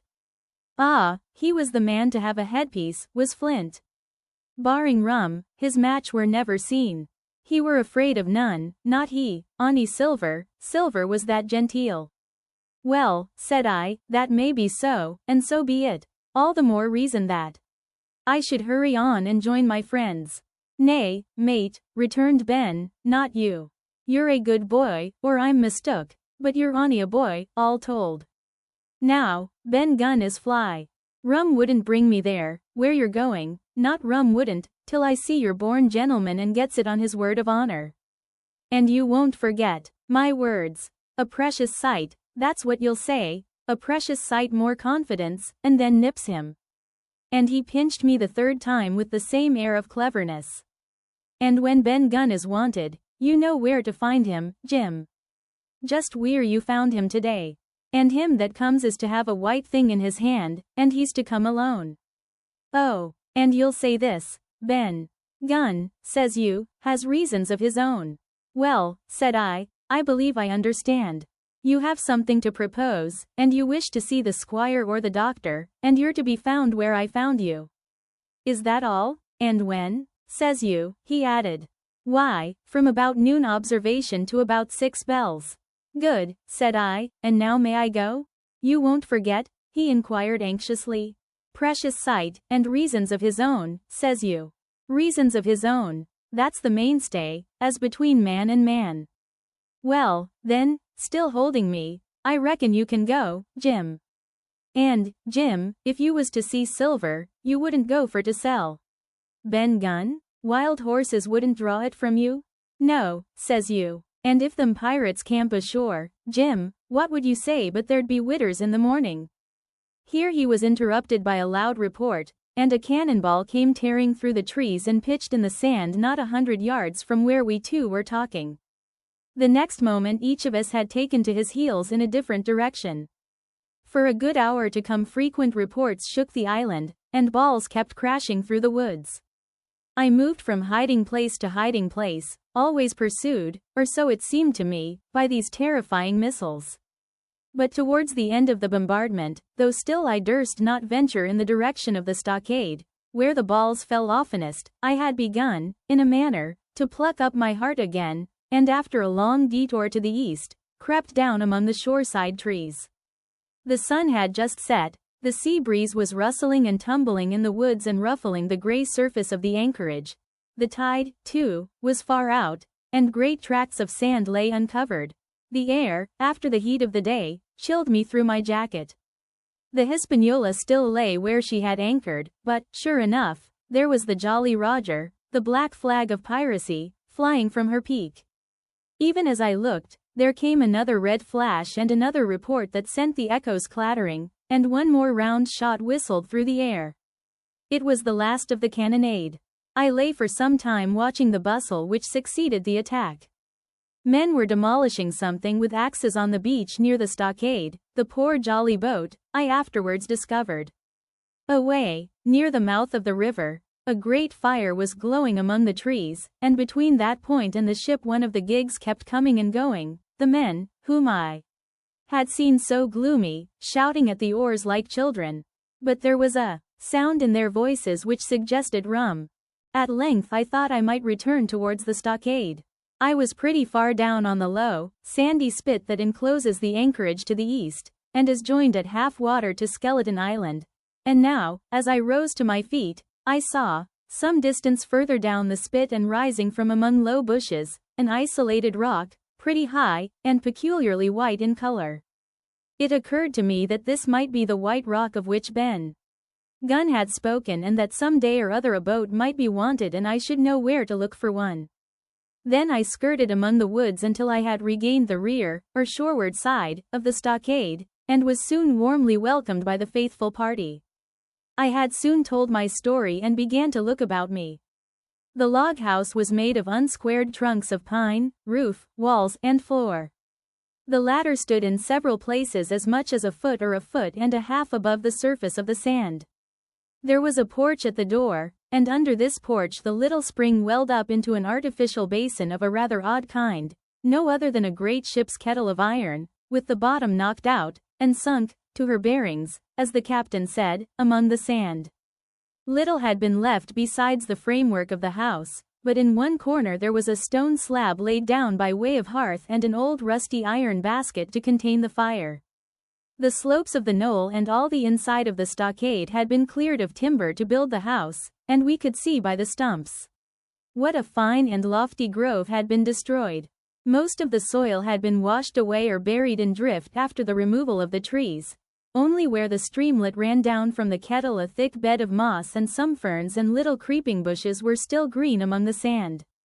Very close around the stockade, too close for defense, they said, the wood still flourished high and dense, all of fir on the land side, but towards the sea with a large admixture of live oaks. The cold evening breeze, of which I have spoken, whistled through every chink of the rude building and sprinkled the floor with a continual rain of fine sand. There was sand in our eyes, sand in our teeth, sand in our suppers, sand dancing in the spring at the bottom of the kettle, for all the world like porridge beginning to boil. Our chimney was a square hole in the roof. It was but a little part of the smoke that found its way out, and the rest eddied about the house and kept us coughing and piping the eye. Add to this that Gray, the new man, had his face tied up in a bandage for a cut he had got in breaking away from the mutineers, and that poor old Tom Redruth, still unburied, lay along the wall, stiff and stark, under the Union Jack. If we had been allowed to sit idle, we should all have fallen in the blues, but Captain Smollett was never the man for that. All hands were called up before him, and he divided us into watches. The doctor and Gray and I for one, the Squire, Hunter, and Joyce upon the other. Tired though we all were, 2 were sent out for firewood, 2 more were set to dig a grave for Redruth. The doctor was named cook, I was put sentry at the door, and the captain himself went from one to another, keeping up our spirits and lending a hand wherever it was wanted. From time to time the doctor came to the door for a little air and to rest his eyes, which were almost smoked out of his head, and whenever he did so, he had a word for me. "That man Smollett," he said once, "is a better man than I am. And when I say that it means a deal, Jim." Another time he came and was silent for a while. Then he put his head on one side, and looked at me. "Is this Ben Gunn a man?" he asked. "I do not know, sir," said I am not very sure whether he's sane." "If there's any doubt about the matter, he is," returned the doctor. "A man who has been 3 years biting his nails on a desert island, Jim, can't expect to appear as sane as you or me. It doesn't lie in human nature." "Was it cheese you said he had a fancy for?" "Yes, sir, cheese," I answered. "Well, Jim," says he, "just see the good that comes of being dainty in your food. You've seen my snuff box, haven't you? And you never saw me take snuff, the reason being that in my snuff box I carry a piece of Parmesan cheese, a cheese made in Italy, very nutritious. Well, that's for Ben Gunn." Before supper was eaten we buried old Tom in the sand and stood round him for a while bareheaded in the breeze. A good deal of firewood had been got in, but not enough for the captain's fancy, and he shook his head over it and told us we must get back to this tomorrow rather livelier. Then, when we had eaten our pork and each had a good stiff glass of brandy grog, the 3 chiefs got together in a corner to discuss our prospects. It appears they were at their wits' end what to do, the stores being so low that we must have been starved into surrender long before help came. But our best hope, it was decided, was to kill off the buccaneers until they either hauled down their flag or ran away with the Hispaniola. From 19 they were already reduced to 15, 2 others were wounded, and one at least, the man shot beside the gun, severely wounded, if he were not dead. Every time we had a crack at them, we were to take it, saving our own lives, with the extremest care. And besides that, we had 2 able allies, rum and the climate. As for the first, though we were about half a mile away, we could hear them roaring and singing late into the night. And as for the second, the doctor staked his wig that, camped where they were in the marsh and unprovided with remedies, the half of them would be on their backs before a week. So, he added, if we are not all shot down first they'll be glad to be packing in the schooner. It's always a ship, and they can get to buccaneering again, I suppose. "First ship that ever I lost," said Captain Smollett.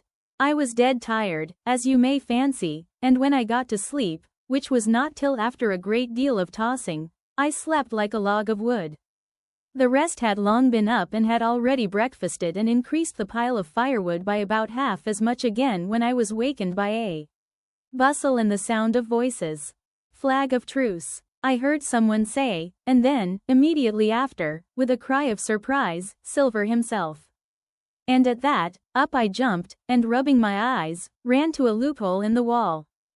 Chapter 20. Silver's Embassy. Sure enough, there were 2 men just outside the stockade, one of them waving a white cloth, the other, no less a person than Silver himself, standing placidly by. It was still quite early, and the coldest morning that I think I ever was abroad in, a chill that pierced into the marrow. The sky was bright and cloudless overhead, and the tops of the trees shone rosily in the sun. But where Silver stood with his lieutenant, all was still in shadow, and they waded knee-deep in a low white vapor that had crawled during the night out of the morass. The chill and the vapor taken together told a poor tale of the island. It was plainly a damp, feverish, unhealthy spot. "Keep indoors, men," said the captain. 10 to 1 this is a trick. Then he hailed the buccaneer. "Who goes? Stand, or we fire." "Flag of truce," cried Silver. The captain was in the porch, keeping himself carefully out of the way of a treacherous shot, should any be intended. He turned and spoke to us. "Doctor's watch on the lookout. Dr. Livesey take the north side, if you please. Jim, the east. Gray, west. The watch below, all hands to load muskets. Lively, men, and careful." And then he turned again to the mutineers. "And what do you want with your flag of truce?" he cried. This time it was the other man who replied. "Cap'n Silver, sir, to come on board and make terms," he shouted. "Cap'n Silver, don't know him." "Who's he?" cried the captain. And we could hear him adding to himself, "Cap'n, is it? My heart, and here's promotion." Long John answered for himself. "Me, sir. These poor lads have chosen me cap'n, after your desertion, sir," laying a particular emphasis upon the word, desertion. "We're willing to submit, if we can come to terms, and no bones about it. All I ask is your word, Cap'n Smollett, to let me safe and sound out of this here stockade, and 1 minute to get out shot before a gun is fired." "My man," said Captain Smollett, "I have not the slightest desire to talk to you. If you wish to talk to me, you can come, that's all. If there's any treachery, it'll be on your side, and the Lord help you." "That's enough, Cap'n," shouted Long John cheerily. "A word from you's enough. I know a gentleman, and you may lay to that." We could see the man who carried the flag of truce attempting to hold Silver back. Nor was that wonderful, seeing how cavalier had been the captain's answer. But Silver laughed at him aloud and slapped him on the back as if the idea of alarm had been absurd.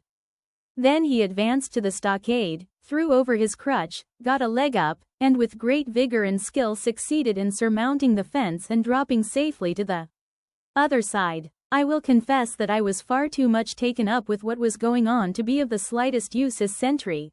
Indeed, I had already deserted my eastern loophole and crept up behind the captain, who had now seated himself on the threshold, with his elbows on his knees, his head in his hands, and his eyes fixed on the water as it bubbled out of the old iron kettle in the sand. He was whistling, "Come, lasses and lads." Silver had terrible hard work getting up the knoll. What with the steepness of the incline, the thick tree stumps, and the soft sand, he and his crutch were as helpless as a ship in stays. But he stuck to it, like a man in silence, and at last arrived before the captain, whom he saluted in the handsomest style. He was tricked out in his best, an immense blue coat, thick with brass buttons, hung as low as to his knees, and a fine laced hat was set on the back of his head. "Here you are, my man," said the captain, raising his head. "You had better sit down." "You ain't a-going to let me inside, Cap'n?" complained Long John. "It's a main cold morning, to be sure, sir, to sit outside upon the sand." "Why, Silver," said the captain, "if you had pleased to be an honest man, you might have been sitting in your galley. It's your own doing. You're either my ship's cook, and then you were treated handsome, or Cap'n Silver, a common mutineer and pirate, and then you can go hang." "Well, well, Cap'n," returned the sea cook, sitting down as he was bidden on the sand, "you'll have to give me a hand up again, that's all. A sweet pretty place you have of it here. Ah, there's Jim. The top of the morning to you, Jim. Doctor, here's my service. Why, there you all are together like a happy family, in a manner of speaking. If you have anything to say, my man, better say it," said the captain. "Right you were, Cap'n Smollett," replied Silver. "Duty is duty, to be sure. Well now, you look here, that was a good lay of yours last night." "I don't deny it was a good lay. Some of you pretty handy with a handspike end. And I'll not deny neither but what some of my people was shook, maybe all was shook. Maybe I was shook myself. Maybe that's why I'm here for terms. But you mark me, Cap'n, it won't do twice, by thunder. We'll have to do sentry go and ease off a point or so on the rum. Maybe you think we were all a sheet in the wind's eye. But I'll tell you I was sober. I was onny dog tired, and if I'd awoke a second sooner, I'd caught you at the act, I would. He wasn't dead when I got round to him, not he. Well, says Captain Smollett as cool as can be. All that Silver said was a riddle to him, but you would never have guessed it from his tone. As for me, I began to have an inkling. Ben Gunn's last words came back to my mind. I began to suppose that he had paid the buccaneers a visit while they all lay drunk together round their fire, and I reckoned up with glee that we had only 14 enemies to deal with. Well, here it is, said Silver. We want that treasure, and we'll have it, that's our point. You would just as soon save your lives, I reckon, and that's yours. You have a chart, haven't you? That's as may be, replied the captain. Oh, well, you have, I know that, returned Long John. You needn't be so husky with a man. There ain't a particle of service in that, and you may lay to it. What I mean is, we want your chart. Now, I never meant you no harm, myself. That won't do with me, my man, interrupted the captain. We know exactly what you meant to do, and we don't care, for now, you see, you can't do it. And the captain looked at him calmly and proceeded to fill a pipe. If Abe Gray, Silver broke out. Avast there, cried Mr. Smollett. Gray told me nothing, and I asked him nothing, and what's more, I would see you and him and this whole island blown clean out of the water into blazes first. So there's my mind for you, my man, on that. This little whiff of temper seemed to cool Silver down. He had been growing nettled before, but now he pulled himself together. Like enough, said he. I would set no limits to what gentlemen might consider shipshape, or might not, as the case were. And seein' as how you are about to take a pipe, Cap'n, I'll make so free as do likewise. And he filled a pipe and lighted it, and the two men sat silently smoking for quite a while, now looking each other in the face, now stopping their tobacco, now leaning forward to spit. It was as good as the play to see them. Now, resumed Silver, here it is. You give us the chart to get the treasure by, and drop shooting poor seamen and stoving of their heads in while asleep. You do that, and we'll offer you a choice. Either you come aboard along of us, once the treasure shipped, and then I'll give you my affy-davy, upon my word of honor, to clap you somewhere safe ashore. Or if that ain't to your fancy, some of my hands being rough and having old scores on account of hazing, then you can stay here, you can. We'll divide stores with you, man for man, and I'll give my affy-davy, as before to speak the first ship I sight, and send him here to pick you up. Now, you'll own that's talking. Handsomer you couldn't look to get, now you. And I hope, raising his voice, that all hands in this here blockhouse will overhaul my words, for what is spoke to one is spoke to all. Captain Smollett rose from his seat and knocked out the ashes of his pipe in the palm of his left hand. Is that all? He asked. Every last word, by thunder, answered John. Refuse that, and you've seen the last of me but musket balls. Very good, said the captain. Now you'll hear me. If you'll come up one by one, unarmed, I'll engage to clap you all in irons and take you home to a fair trial in England. If you won't, my name is Alexander Smollett, I've flown my sovereign's colors, and I'll see you all to Davy Jones. You can't find the treasure. You can't sail the ship, there's not a man among you fit to sail the ship. You can't fight us, Gray, there, got away from 5 of you. Your ship's in irons, master. Silver, you're on a lee shore, and so you'll find. I stand here and tell you so, and they're the last good words you'll get from me, for in the name of heaven, I'll put a bullet in your back when next I meet you. Tramp, my lad, bundle out of this, please, hand over hand, and double quick. Silver's face was a picture, his eyes started in his head with wrath. He shook the fire out of his pipe. Give me a hand up, he cried. Not I, returned the captain. Who'll give me a hand up, he roared. Not a man among us moved. Growling the foulest imprecations, He crawled along the sand till he got hold of the porch and could hoist himself again upon his crutch. Then he spat into the spring. "There," he cried. "That's what I think of ye. Before an hour's out, I'll stove in your old blockhouse like a rum puncheon. Laugh, by thunder, laugh. Before an hour's out, ye'll laugh upon the other side. Them that die'll be the lucky ones."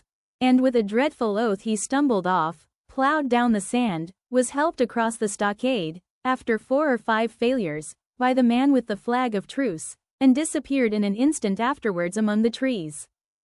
Chapter 21. The Attack. As soon as Silver disappeared, the captain, who had been closely watching him, turned towards the interior of the house and found not a man of us at his post but Gray. It was the first time we had ever seen him angry. "Quarters," he roared. And then, as we all slunk back to our places, "Gray," he said, "I'll put your name in the log. You've stood by your duty like a seaman." "Mr. Trelawney, I'm surprised at you, sir." "Doctor, I thought you had worn the king's coat. If that was how you served at Fontenoy, sir, you'd have been better in your berth." The doctor's watch were all back at their loopholes, the rest were busy loading the spare muskets, and everyone with a red face, you may be certain, and a flea in his ear, as the saying is. The captain looked on for a while in silence. Then he spoke. "My lads," said he, "I've given Silver a broadside. I pitched it in red hot on purpose, and before the hour's out, as he said, we shall be boarded. We're outnumbered, I needn't tell you that, but we fight in shelter, and a minute ago I should have said we fought with discipline. I've no manner of doubt that we can drub them, if you choose." Then he went the rounds and saw, as he said, that all was clear. On the 2 short sides of the house, east and west, there were only 2 loopholes, on the south side where the porch was, 2 again, and on the north side, 5. There was a round score of muskets for the 7 of us. The firewood had been built into 4 piles, tables, you might say, one about the middle of each side, and on each of these tables some ammunition and 4 loaded muskets were laid ready to the hand of the defenders. In the middle, the cutlasses lay ranged. "Toss out the fire," said the captain. "The chill is past, and we mustn't have smoke in our eyes." The iron fire basket was carried bodily out by Mr. Trelawney, and the embers smothered among sand. "Hawkins hasn't had his breakfast. Hawkins, help yourself, and back to your post to eat it," continued Captain Smollett. "Lively, now, my lad, you'll want it before you've done. Hunter, serve out a round of brandy to all hands." And while this was going on, the captain completed, in his own mind, the plan of the defense. "Doctor, you will take the door," he resumed. "See, and don't expose yourself. Keep within, and fire through the porch. Hunter, take the east side, there. Joyce, you stand by the west, my man. Mr. Trelawney, you are the best shot, you and Gray will take this long north side, with the 5 loopholes, it's there the danger is. If they can get up to it and fire in upon us through our own ports, things would begin to look dirty. Hawkins, neither you nor I are much account at the shooting, we'll stand by to load and bear a hand." As the captain had said, the chill was past. As soon as the sun had climbed above our girdle of trees, it fell with all its force upon the clearing and drank up the vapors at a draught. Soon the sand was baking and the resin melting in the logs of the blockhouse. Jackets and coats were flung aside, shirts thrown open at the neck and rolled up to the shoulders, and we stood there, each at his post, in a fever of heat and anxiety. An hour passed away. "Hang them," said the captain. "This is as dull as the doldrums. Gray, whistle for a wind." And just at that moment came the first news of the attack. "If you please, sir," said Joyce, "if I see anyone, am I to fire?" "I told you so," cried the captain. "Thank you, sir," returned Joyce with the same quiet civility. Nothing followed for a time, but the remark had set us all on the alert, straining ears and eyes, the musketeers with their pieces balanced in their hands, the captain out in the middle of the blockhouse with his mouth very tight and a frown on his face. So some seconds passed, till suddenly Joyce whipped up his musket and fired. The report had scarcely died away ere it was repeated and repeated from without in a scattering volley, shot behind shot, like a string of geese, from every side of the enclosure. Several bullets struck the log house, but not one entered, and as the smoke cleared away and vanished, the stockade and the woods around it looked as quiet and empty as before. Not a bough waved, not the gleam of a musket barrel betrayed the presence of our foes. "Did you hit your man?" asked the captain. "No, sir," replied Joyce. "I believe not, sir." "Next best thing to tell the truth," muttered Captain Smollett. "Load his gun, Hawkins." "How many should say there were on your side, Doctor?" "I know precisely," said Dr. Livesey. 3 shots were fired on this side. I saw the 3 flashes, 2 close together, 1 farther to the west. 3, repeated the captain. "And how many on yours, Mr. Trelawney?" But this was not so easily answered. There had come many from the north, 7 by the squire's computation, 8 or 9 according to Gray. From the east and west only a single shot had been fired. It was plain, therefore, that the attack would be developed from the north and that on the other 3 sides we were only to be annoyed by a show of hostilities. But Captain Smollett made no change in his arrangements. If the mutineers succeeded in crossing the stockade, he argued, they would take possession of any unprotected loophole and shoot us down like rats in our own stronghold. Nor had we much time left us for thought. Suddenly, with a loud huzzah, a little cloud of pirates leapt from the woods on the north side and ran straight on the stockade. At the same moment, the fire was once more opened from the woods, and a rifle ball sang through the doorway and knocked the doctor's musket into bits. The boarders swarmed over the fence like monkeys. Squire and Gray fired. Again and yet again. 3 men fell, 1 forwards into the enclosure, 2 back on the outside. But of these, 1 was evidently more frightened than hurt, for he was on his feet again in a crack and instantly disappeared among the trees. 2 had bit the dust, 1 had fled, 4 had made good their footing inside our defenses, while from the shelter of the woods 7 or 8 men, each evidently supplied with several muskets, kept up a hot though useless fire on the log house. The 4 who had boarded made straight before them for the building, shouting as they ran, and the men among the trees shouted back to encourage them. Several shots were fired, but such was the hurry of the marksmen that not one appears to have taken effect. In a moment, the 4 pirates had swarmed up the mound and were upon us. The head of Job Anderson, the boatswain, appeared at the middle loophole. "At him, all hands, he roared in a voice of thunder. At the same moment, another pirate grasped Hunter's musket by the muzzle, wrenched it from his hands, plucked it through the loophole, and with one stunning blow, laid the poor fellow senseless on the floor. Meanwhile a third, running unharmed all around the house, appeared suddenly in the doorway and fell with his cutlass on the doctor. Our position was utterly reversed. A moment since we were firing, under cover, at an exposed enemy, now it was we who lay uncovered and could not return a blow. The log house was full of smoke, to which we owed our comparative safety. Cries and confusion, the flashes and reports of pistol shots, and one loud groan rang in my ears. "Out, lads, out, and fight him in the open." "Cutlasses," cried the captain. I snatched a cutlass from the pile, and someone, at the same time snatching another, gave me a cut across the knuckles which I hardly felt. I dashed out of the door into the clear sunlight. Someone was close behind, I knew not whom. Right in front, the doctor was pursuing his assailant down the hill, and just as my eyes fell upon him, beat down his guard and sent him sprawling on his back with a great slash across the face. "Round the house, lads! Round the house!" cried the captain, and even in the hurly-burly, I perceived a change in his voice. Mechanically, I obeyed, turned eastwards, and with my cutlass raised, ran round the corner of the house. Next moment I was face to face with Anderson. He roared aloud, and his hanger went up above his head, flashing in the sunlight.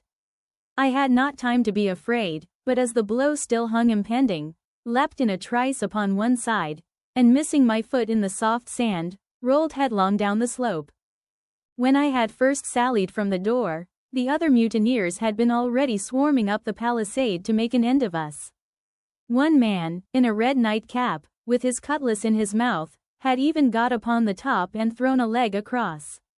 Well, so short had been the interval that when I Found my feet again. All was in the same posture, the fellow with the red nightcap still halfway over, another still just showing his head above the top of the stockade. And yet, in this breath of time, the fight was over and the victory was ours. Gray, following close behind me, had cut down the big boatswain ere he had time to recover from his last blow. Another had been shot at a loophole in the very act of firing into the house and now lay in agony, the pistol still smoking in his hand. A third, as I had seen, the doctor had disposed of at a blow. Of the 4 who had scaled the palisade, one only remained unaccounted for, and he, having left his cutlass on the field, was now clambering out again with the fear of death upon him. "Fire! Fire from the house!" cried the doctor. "And you, lads, back into cover." But his words were unheeded, no shot was fired, and the last boarder made good his escape and disappeared with the rest into the wood. In 3 seconds nothing remained of the attacking party but the 5 who had fallen, 4 on the inside and 1 on the outside of the palisade. The doctor and Gray and I ran full speed for shelter. The survivors would soon be back where they had left their muskets, and at any moment the fire might recommence. The house was by this time somewhat cleared of smoke, and we saw at a glance the price we had paid for victory. Hunter lay beside his loophole, stunned, Joyce by his, shot through the head, never to move again, while right in the center, the squire was supporting the captain, one as pale as the other. "The captain's wounded," said Mr. Trelawney. "Have they run?" asked Mr. Smollett. "All that could, you may be bound," returned the doctor, "but there's 5 of them will never run again." "5," cried the captain. "Come, that's better. 5 against 3 leaves us 4 to 9. That's better odds than we had at starting. We were 7 to 19 then, or thought we were, and that's as bad to bear." The mutineers were soon only 8 in number, for the man shot by Mr. Trelawney on board the schooner died that same evening of his wound. But this was, of course, not known till after by the faithful party. Part 5, My Sea Adventure. Chapter 22. How I began my sea adventure. There was no return of the mutineers, not so much as another shot out of the woods. They had got their rations for that day, as the captain put it, and we had the place to ourselves in a quiet time to overhaul the wounded and get dinner. Squire and I cooked outside in spite of the danger, and even outside we could hardly tell what we were at, for horror of the loud groans that reached us from the doctor's patients. Out of the 8 men who had fallen in the action, only 3 still breathed, that one of the pirates who had been shot at the loophole, Hunter, and Captain Smollett, and of these, the first 2 were as good as dead. The mutineer indeed died under the doctor's knife, and Hunter, do what we could, never recovered consciousness in this world.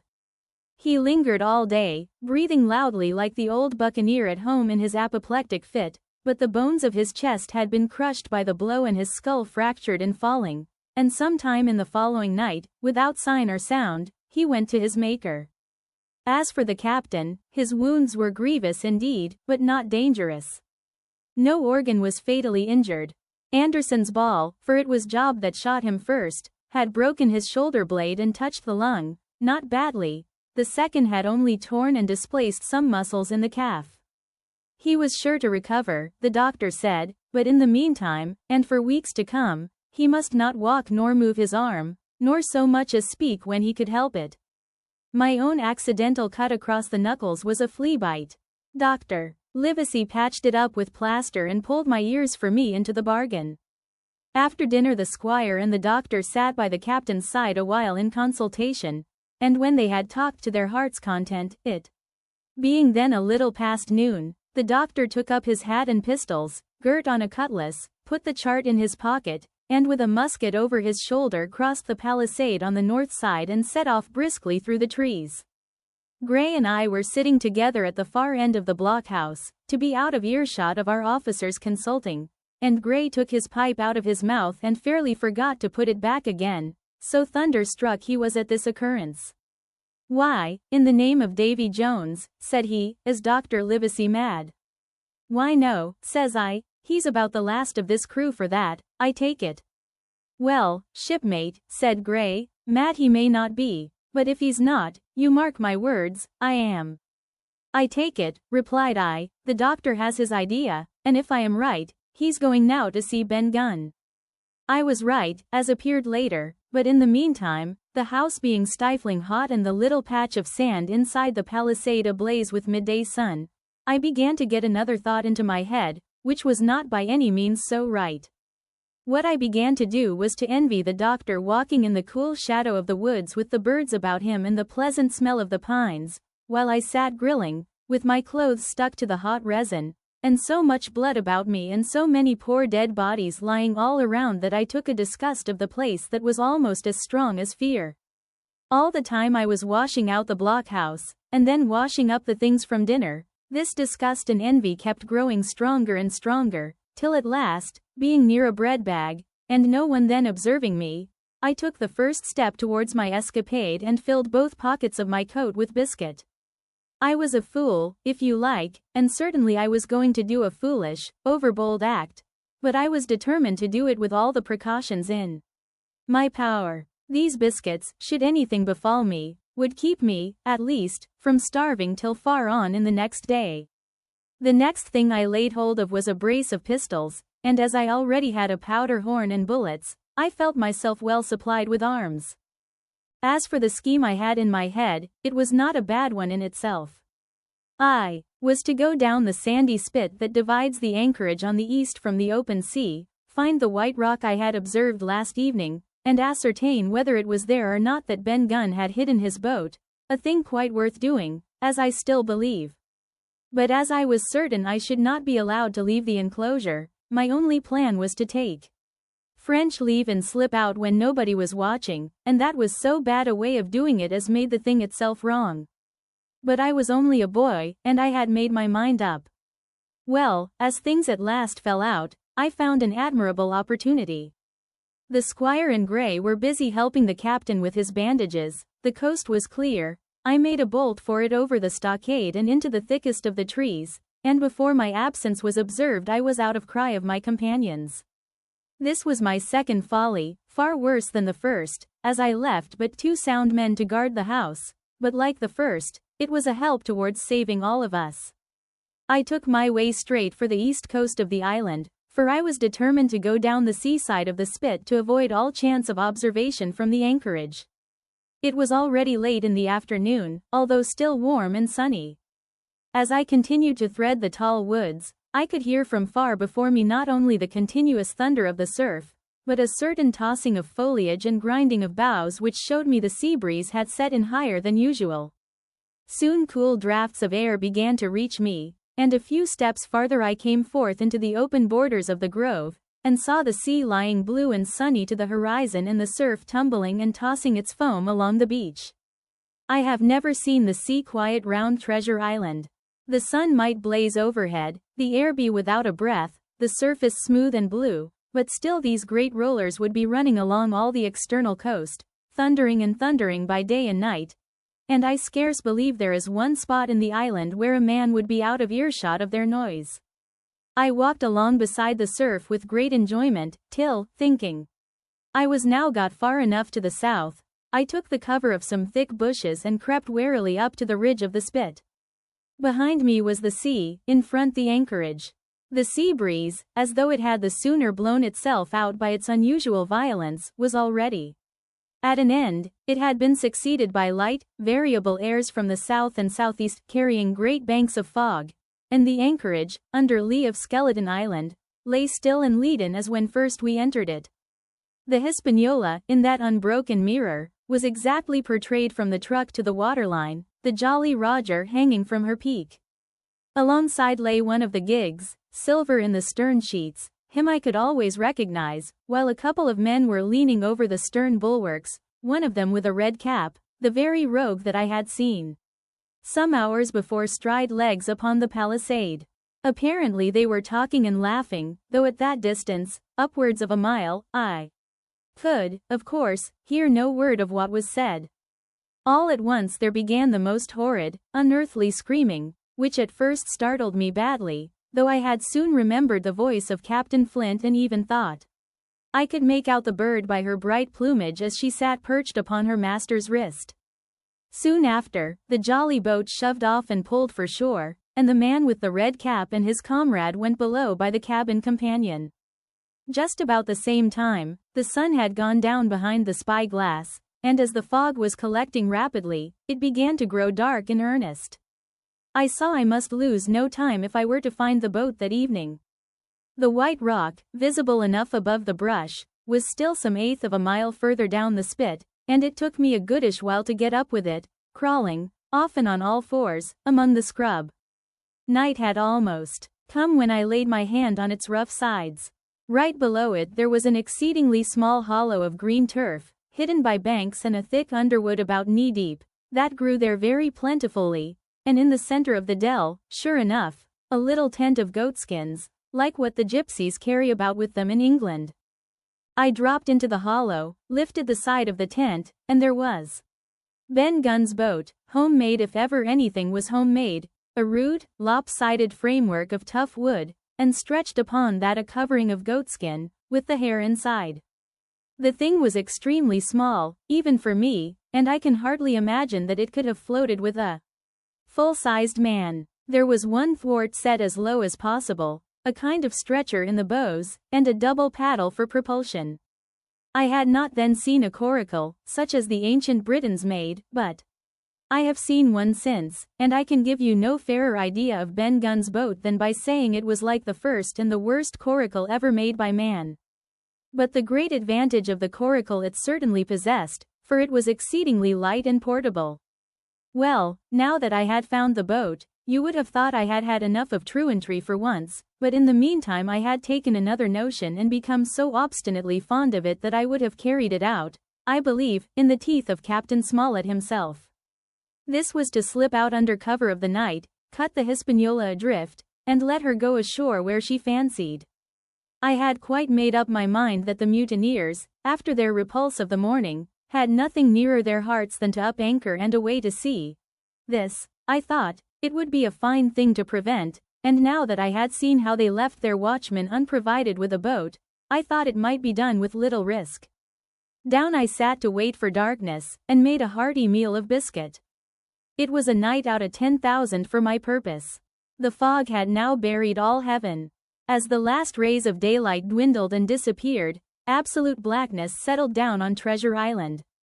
And when, at last, I shouldered the coracle and groped my way stumblingly out of the hollow where I had supped, there were but 2 points visible on the whole anchorage.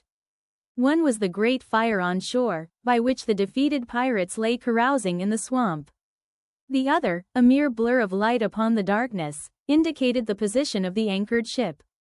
She had swung round to the ebb, her bow was now towards me, the only lights on board were in the cabin, and what I saw was merely a reflection on the fog of the strong rays that flowed from the stern window.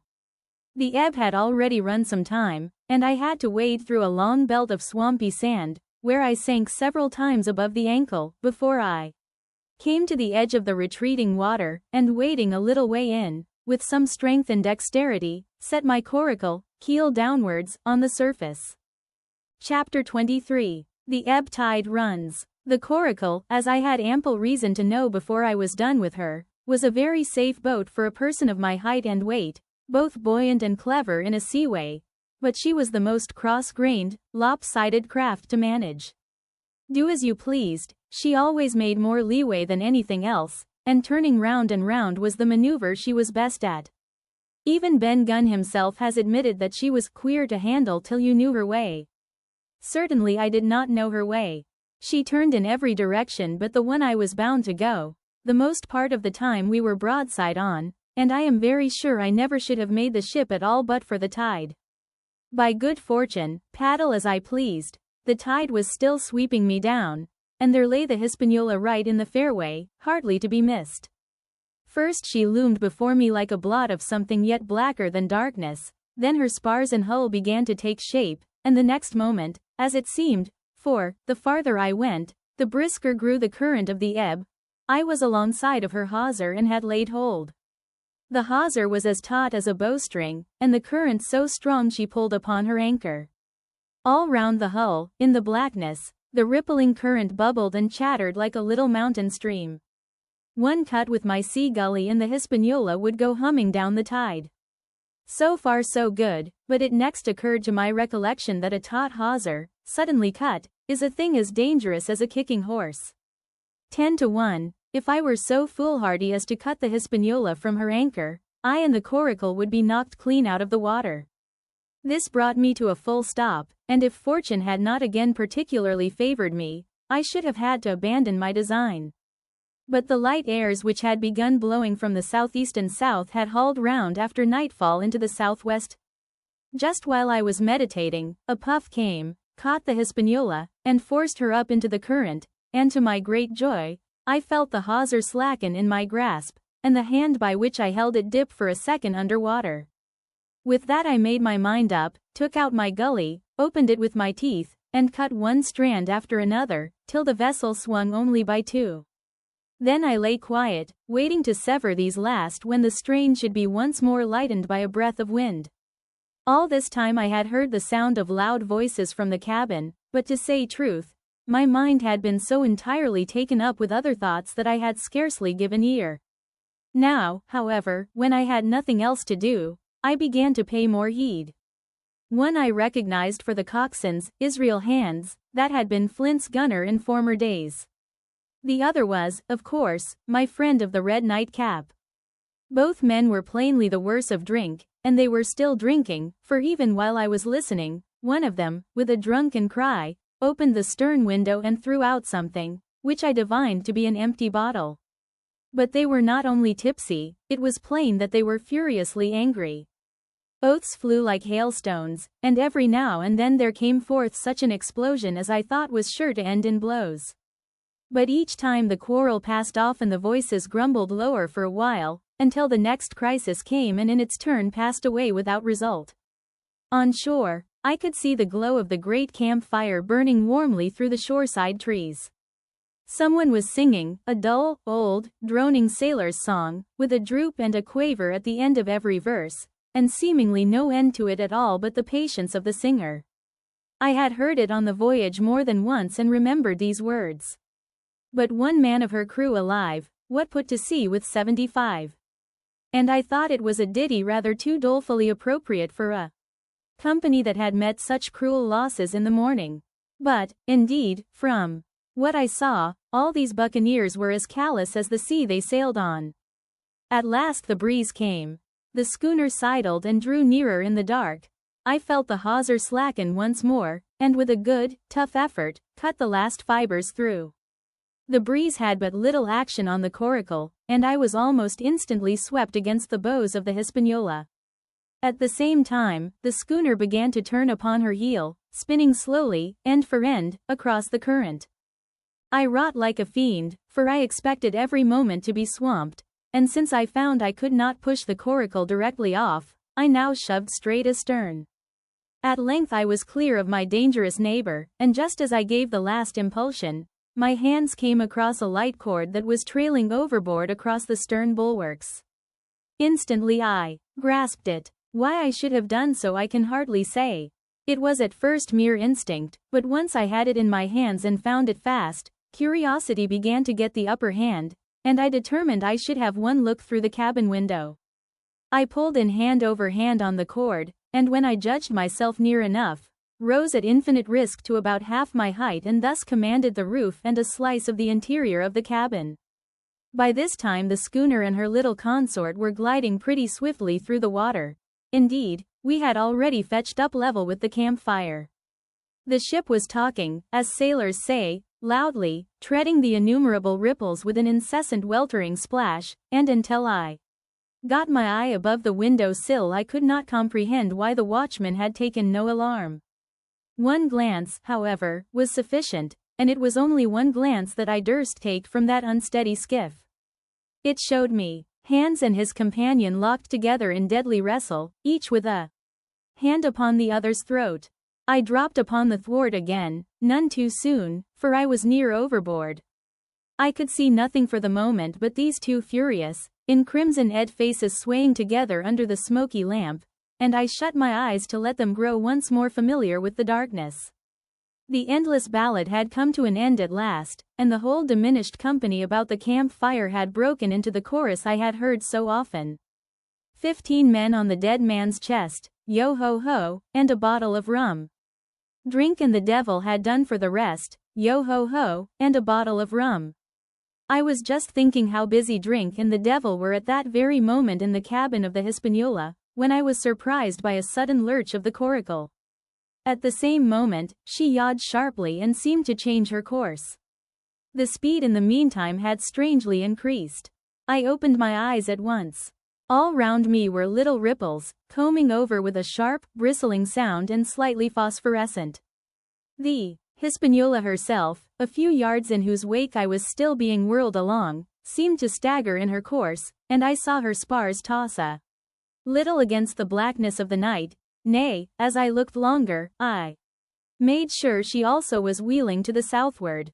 I glanced over my shoulder, and my heart jumped against my ribs. There, right behind me, was the glow of the campfire. The current had turned, at right angles, sweeping round along with it the tall schooner and the little dancing Coracle, ever quickening, ever bubbling higher, ever muttering louder. It went spinning through the narrows for the open sea. Suddenly the schooner in front of me gave a violent yaw, turning, perhaps, through 20 degrees, and almost at the same moment one shout followed another from on board. I could hear feet pounding on the companion ladder, and I knew that the two drunkards had at last been interrupted in their quarrel and awakened to a sense of their disaster. I lay down flat in the bottom of that wretched skiff and devoutly recommended my spirit to its maker. At the end of the straits, I made sure we must fall into some bar of raging breakers, where all my troubles would be ended speedily, and though I could, perhaps, bear to die, I could not bear to look upon my fate as it approached. So I must have lain for hours, continually beaten to and fro upon the billows, now and again wetted with flying sprays, and never ceasing to expect death at the next plunge. Gradually weariness grew upon me, a numbness, an occasional stupor, fell upon my mind even in the midst of my terrors, until sleep at last supervened and in my sea-tossed Coracle I lay and dreamed of home and the old Admiral Benbow. Chapter 24. The Cruise of the Coracle. It was broad day when I awoke and found myself tossing at the southwest end of Treasure Island.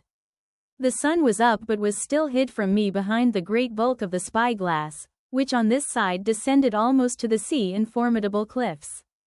Haulbowline Head and Mizzenmast Hill were at my elbow, the hill bare and dark, the head bound with cliffs 40 or 50 feet high and fringed with great masses of fallen rock.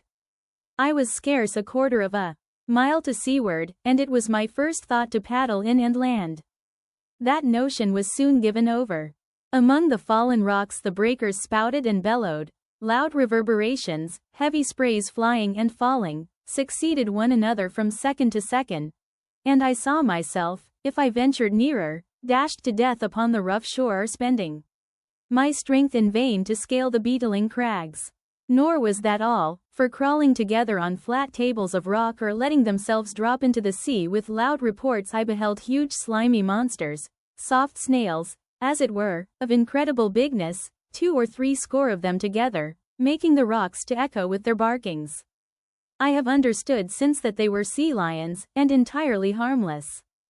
But the look of them, added to the difficulty of the shore and the high running of the surf, was more than enough to disgust me of that landing place. I felt willing rather to starve at sea than to confront such perils. In the meantime I had a better chance, as I supposed, before me. North of Haulbowline Head, the land runs in a long way, leaving at low tide a long stretch of yellow sand. To the north of that, again, there comes another cape, Cape of the Woods, as it was marked upon the chart, buried in tall green pines, which descended to the margin of the sea. I remembered what Silver had said about the current that sets northward along the whole west coast of Treasure Island, and seeing from my position that I was already under its influence, I preferred to leave Haulbowline Head behind me and reserve my strength for an attempt to land upon the kindlier-looking Cape of the Woods. There was a great, smooth swell upon the sea. The wind blowing steady and gentle from the south, there was no contrariety between that and the current, and the billows rose and fell unbroken. Had it been otherwise, I must long ago have perished, but as it was, it is surprising how easily and securely my little and light boat could ride. Often, as I still lay at the bottom and kept no more than an eye above the gunwale, I would see a big blue summit heaving close above me. Yet the Coracle would but bounce a little, dance as if on springs, and subside on the other side into the trough as lightly as a bird. I began after a little to grow very bold and sat up to try my skill at paddling. But even a small change in the disposition of the weight will produce violent changes in the behavior of a coracle. And I had hardly moved before the boat, giving up at once her gentle dancing movement, ran straight down a slope of water so steep that it made me giddy, and struck her nose, with a spout of spray, deep into the side of the next wave. I was drenched and terrified, and fell instantly back into my old position, whereupon the coracle seemed to find her head again and led me as softly as before among the billows. It was plain she was not to be interfered with, and at that rate, since I could in no way influence her course, what hope had I left of reaching land? I began to be horribly frightened, but I kept my head, for all that. First, moving with all care, I gradually bailed out the coracle with my sea cap. Then, getting my eye once more above the gunwale, I set myself to study how it was she managed to slip so quietly through the rollers. I found each wave, instead of the big, smooth glossy mountain it looks from shore or from a vessel's deck, was for all the world like any range of hills on dry land, full of peaks and smooth places and valleys. The coracle, left to herself, turning from side to side, threaded, so to speak, her way through these lower parts and avoided the steep slopes and higher, toppling summits of the wave. Well, now, thought I to myself, it is plain I must lie where I am and not disturb the balance, but it is plain also that I can put the paddle over the side and from time to time, in smooth places, give her a shove or two towards land. No sooner thought upon than done.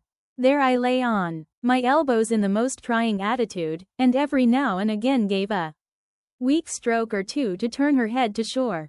It was very tiring and slow work, yet I did visibly gain ground, and as we drew near the Cape of the Woods, though I saw I must infallibly miss that point, I had still made some 100 yards of easting. I was, indeed, close in. I could see the cool green treetops swaying together in the breeze, and I felt sure I should make the next promontory without fail. It was high time, for I now began to be tortured with thirst. The glow of the sun from above, its thousandfold reflection from the waves, the sea water that fell and dried upon me, caking my very lips with salt, combined to make my throat burn and my brain ache. The sight of the trees so near at hand had almost made me sick with longing, but the current had soon carried me past the point, and as the next reach of sea opened out, I beheld a sight that changed the nature of my thoughts. Right in front of me, not half a mile away, I beheld the Hispaniola. Under sail. I made sure, of course, that I should be taken, but I was so distressed for want of water that I scarce knew whether to be glad or sorry at the thought, and long before I had come to a conclusion, surprise had taken entire possession of my mind and I could do nothing but stare and wonder. The Hispaniola was under her mainsail and 2 jibs, and the beautiful white canvas shone in the sun like snow or silver. When I first sighted her, all her sails were drawing, she was lying a course about northwest, and I presumed the men on board were going round the island on their way back to the anchorage. Presently she began to fetch more and more to the westward, so that I thought they had sighted me and were going about in chase. At last, however, she fell right into the wind's eye, was taken dead aback, and stood there a while helpless, with her sails shivering. Clumsy fellows, said I, they must still be drunk as owls. And I thought how Captain Smollett would have set them skipping. Meanwhile the schooner gradually fell off and filled again upon another tack, sailed swiftly for a minute or so, and brought up once more dead in the wind's eye. Again and again was this repeated. To and fro, up and down, north, south, east, and west, the Hispaniola sailed by swoops and dashes, and at each repetition ended as she had begun, with idly flapping canvas. It became plain to me that nobody was steering. And if so, where were the men? Either they were dead drunk or had deserted her, I thought, and perhaps if I could get on board I might return the vessel to her captain. The current was bearing Coracle and schooner southward at an equal rate. As for the latter's sailing, it was so wild and intermittent, and she hung each time so long in irons, that she certainly gained nothing, if she did not even lose. If only I dared to sit up and paddle, I made sure that I could overhaul her. The scheme had an air of adventure that inspired me, and the thought of the water breaker beside the fore-companion doubled my growing courage. Up I got, was welcomed almost instantly by another cloud of spray, but this time stuck to my purpose and set myself, with all my strength and caution, to paddle after the unsteered Hispaniola. Once I shipped a sea so heavy that I had to stop and bail, with my heart fluttering like a bird, but gradually I got into the way of the thing and guided my coracle among the waves, with only now and then a blow upon her bows and a dash of foam in my face. I was now gaining rapidly on the schooner. I could see the brass glisten on the tiller as it banged about, and still no soul appeared upon her decks. I could not choose but suppose she was deserted. If not, the men were lying drunk below, where I might batten them down, perhaps, and do what I chose with the ship. For some time she had been doing the worst thing possible for me, standing still. She headed nearly due south, yawing, of course, all the time. Each time she fell off, her sails partly filled, and these brought her in a moment right to the wind again. I have said this was the worst thing possible for me, for helpless as she looked in this situation, with the canvas cracking like cannon and the blocks trundling and banging on the deck, she still continued to run away from me, not only with the speed of the current, but by the whole amount of her leeway, which was naturally great. But now, at last, I had my chance. The breeze fell for some seconds, very low, and the current gradually turning her, the Hispaniola revolved slowly round her center and at last presented me her stern, with the cabin window still gaping open and the lamp over the table still burning on into the day. The mainsail hung drooped like a banner. She was stock still but for the current. For the last little while I had even lost, but now redoubling my efforts, I began once more to overhaul the chase. I was not 100 yards from her when the wind came again in a clap. She filled on the port tack and was off again, stooping and skimming like a swallow. My first impulse was one of despair, but my second was towards joy. Round she came, till she was broadside on to me, round still till she had covered a half and then 2/3 and then 3/4 of the distance that separated us. I could see the waves boiling white under her forefoot. Immensely tall she looked to me from my low station in the coracle. And then, of a sudden, I began to comprehend. I had scarce time to think, scarce time to act and save myself. I was on the summit of one swell when the schooner came stooping over the next. The bowsprit was over my head. I sprang to my feet and leapt, stamping the coracle under water. With one hand I caught the jib boom, while my foot was lodged between the stay and the brace, and as I still clung there panting, a dull blow told me that the schooner had charged down upon and struck the coracle and that I was left without retreat on the Hispaniola. Chapter 25. I Strike the Jolly Roger. I had scarce gained a position on the bowsprit when the flying jib flapped and filled upon the other tack, with a report like a gun. The schooner trembled to her keel under the reverse, but next moment, the other sails still drawing, the jib flapped back again and hung idle. This had nearly tossed me off into the sea, and now I lost no time, crawled back along the bowsprit, and tumbled head foremost on the deck. I was on the lee side of the forecastle, and the mainsail, which was still drawing, concealed from me a certain portion of the after deck. Not a soul was to be seen. The planks, which had not been swabbed since the mutiny, bore the print of many feet, and an empty bottle, broken by the neck, tumbled to and fro like a live thing in the scuppers. Suddenly the Hispaniola came right into the wind. The jibs behind me cracked aloud, the rudder slammed to, the whole ship gave a sickening heave and shudder, and at the same moment the main boom swung inboard, the sheet groaning in the blocks, and showed me the lee after deck. There were the two watchmen, sure enough, red cap on his back, as stiff as a handspike, with his arms stretched out like those of a crucifix and his teeth showing through his open lips. Israel hands propped against the bulwarks, his chin on his chest, his hands lying open before him on the deck, his face as white, under its tan, as a tallow candle.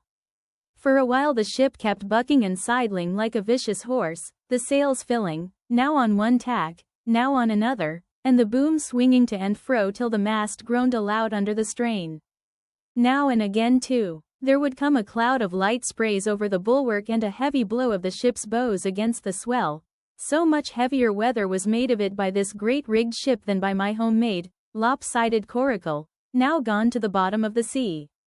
At every jump of the schooner, Redcap slipped to and fro, but, what was ghastly to behold, neither his attitude nor his fixed teeth-disclosing grin was anyway disturbed by this rough usage. At every jump too, Hans appeared still more to sink into himself and settle down upon the deck, his feet sliding ever the farther out, and the whole body canting towards the stern, so that his face became, little by little, hid from me, and at last I could see nothing beyond his ear and the frayed ringlet of one whisker. At the same time, I observed, around both of them, splashes of dark blood upon the planks and began to feel sure that they had killed each other in their drunken wrath. While I was thus looking and wondering, in a calm moment, when the ship was still, Israel Hans turned partly round and with a low moan writhed himself back to the position in which I had seen him first. The moan, which told of pain and deadly weakness, and the way in which his jaw hung open went right to my heart. But when I remembered the talk I had overheard from the apple barrel, all pity left me. I walked aft until I reached the main mast. "Come aboard, Mr. Hans," I said ironically. He rolled his eyes round heavily, but he was too far gone to express surprise. All he could do was to utter one word, "Brandy." It occurred to me there was no time to lose, and dodging the boom as it once more lurched across the deck, I slipped aft and down the companion stairs into the cabin. It was such a scene of confusion as you can hardly fancy. All the lockfast places had been broken open in quest of the chart. The floor was thick with mud where ruffians had sat down to drink or consult after waiting in the marshes round their camp. The bulkheads, all painted in clear white and beaded round with gilt, bore a pattern of dirty hands. Dozens of empty bottles clinked together in corners to the rolling of the ship. One of the doctor's medical books lay open on the table, half of the leaves gutted out, I suppose, for pipe lights. In the midst of all this the lamp still cast a smoky glow, obscure and brown as umber. I went into the cellar. All the barrels were gone, and of the bottles a most surprising number had been drunk out and thrown away. Certainly, since the mutiny began, not a man of them could ever have been sober. Foraging about, I found a bottle with some brandy left, for Hans, and for myself I routed out some biscuit, some pickled fruits, a great bunch of raisins, and a piece of cheese. With these I came on deck, put down my own stock behind the rudder head and well out of the coxswain's reach, went forward to the water breaker, and had a good deep drink of water, and then, and not till then, gave Hans the brandy. He must have drunk a gill before he took the bottle from his mouth. "Aye," said he, "by thunder, but I wanted some o' that." I had sat down already in my own corner and begun to eat. "Much hurt?" I asked him. He grunted, or rather, I might say, he barked. "If that doctor was aboard," he said, "I'd be right enough in a couple of turns, but I don't have no manner of luck, you see, and that's what's the matter with me. As for that swab, he's good and dead, he is," he added, indicating the man with the red cap. "He warn't no seaman anyhow. And where mought you have come from?" "Well," said I, "I've come aboard to take possession of this ship, Mr. Hans, and you'll please regard me as your captain until further notice." He looked at me sourly enough but said nothing. Some of the color had come back into his cheeks, though he still looked very sick and still continued to slip out and settle down as the ship banged about. "By the by," I continued, "I can't have these colors, Mr. Hans, and by your leave, I'll strike 'em. Better none than these." And again dodging the boom, I ran to the color lines, handed down their cursed black flag, and chucked it overboard. "God save the king," said I, waving my cap. "And there's an end to Captain Silver." He watched me keenly and slyly, his chin all the while on his breast. "I reckon," he said at last, "I reckon, Cap'n Hawkins, you'll kind of want to get ashore now. Suppose we talks." Why, yes, says I, with all my heart, Mr. Hands. Say on. And I went back to my meal with a good appetite. This man, he began, nodding feebly at the corpse. O'Brien were his name, a rank Irelander. This man and me got the canvas on her, meaning for to sail her back. Well, he's dead now, he is, as dead as bilge, and who's to sail this ship, I don't see. Without I gives you a hint, you ain't that man, as far's I can tell. Now, look here, you gives me food and drink and a old scarf or handkercher to tie my wound up, you do, and I'll tell you how to sail her, and that's about square all round, I take it. I'll tell you one thing, says I, I'm not going back to Captain Kidd's anchorage. I mean to get into North Inlet and beach her quietly there. To be sure you did, he cried. Why, I ain't sich an infernal lubber after all. I can see, can't I? I've tried my fling, I have, and I've lost, and it's you has the wind of me. North Inlet? Why, I haven't no choice, not I. I'd help you sail her up to Execution Dock, by thunder. So I would. Well, as it seemed to me, there was some sense in this. We struck our bargain on the spot. In 3 minutes I had the Hispaniola sailing easily before the wind along the coast of Treasure Island, with good hopes of turning the northern point ere noon and beating down again as far as North Inlet before high water, when we might beach her safely and wait till the subsiding tide permitted us to land. Then I lashed the tiller and went below to my own chest, where I got a soft silk handkerchief of my mother's. With this, and with my aid, Hands bound up the great bleeding stab he had received in the thigh, and after he had eaten a little and had a swallow or two more of the brandy, he began to pick up visibly, sat straighter up, spoke louder and clearer, and looked in every way another man. The breeze served us admirably. We skimmed before it like a bird, the coast of the island flashing by and the view changing every minute. Soon we were past the high lands and bowling beside low, sandy country, sparsely dotted with dwarf pines, and soon we were beyond that again and had turned the corner of the rocky hill that ends the island on the north. I was greatly elated with my new command, and pleased with the bright, sunshiny weather and these different prospects of the coast. I had now plenty of water and good things to eat, and my conscience, which had smitten me hard for my desertion, was quieted by the great conquest I had made. I should, I think, have had nothing left me to desire but for the eyes of the coxswain as they followed me derisively about the deck and the odd smile that appeared continually on his face. It was a smile that had in it something both of pain and weakness, a haggard old man's smile, but there was, besides that, a grain of derision, a shadow of treachery, in his expression as he craftily watched, and watched, and watched me at my work. Chapter 26. Israel Hands. The wind, serving us to a desire, now hauled into the west. We could run so much the easier from the northeast corner of the island to the mouth of the North Inlet. Only, as we had no power to anchor and dared not beach her till the tide had flowed a good deal farther, time hung on our hands. The coxswain told me how to lay the ship to. After a good many trials I succeeded, and we both sat in silence over another meal. Cap'n, said he at length with that same uncomfortable smile, here's my old shipmate, O'Brien, suppose you was to heave him overboard. I ain't particular as a rule, and I don't take no blame for settling his hash, but I don't reckon him ornamental now, do you? I'm not strong enough, and I don't like the job, and there he lies, for me, said I. This here's an unlucky ship, this Hispaniola, Jim, he went on, blinking. There's a power of men been killed in this Hispaniola, eh? Sight o' poor seamen dead and gone since you and me took ship to Bristol. I never seen sich dirty luck, not either was this here. O'Brien now, he's dead, ain't he? Well now, I'm no scholar, and you're a lad as can read and figure, and to put it straight, do you take it as a dead man is dead for good, or do he come alive again?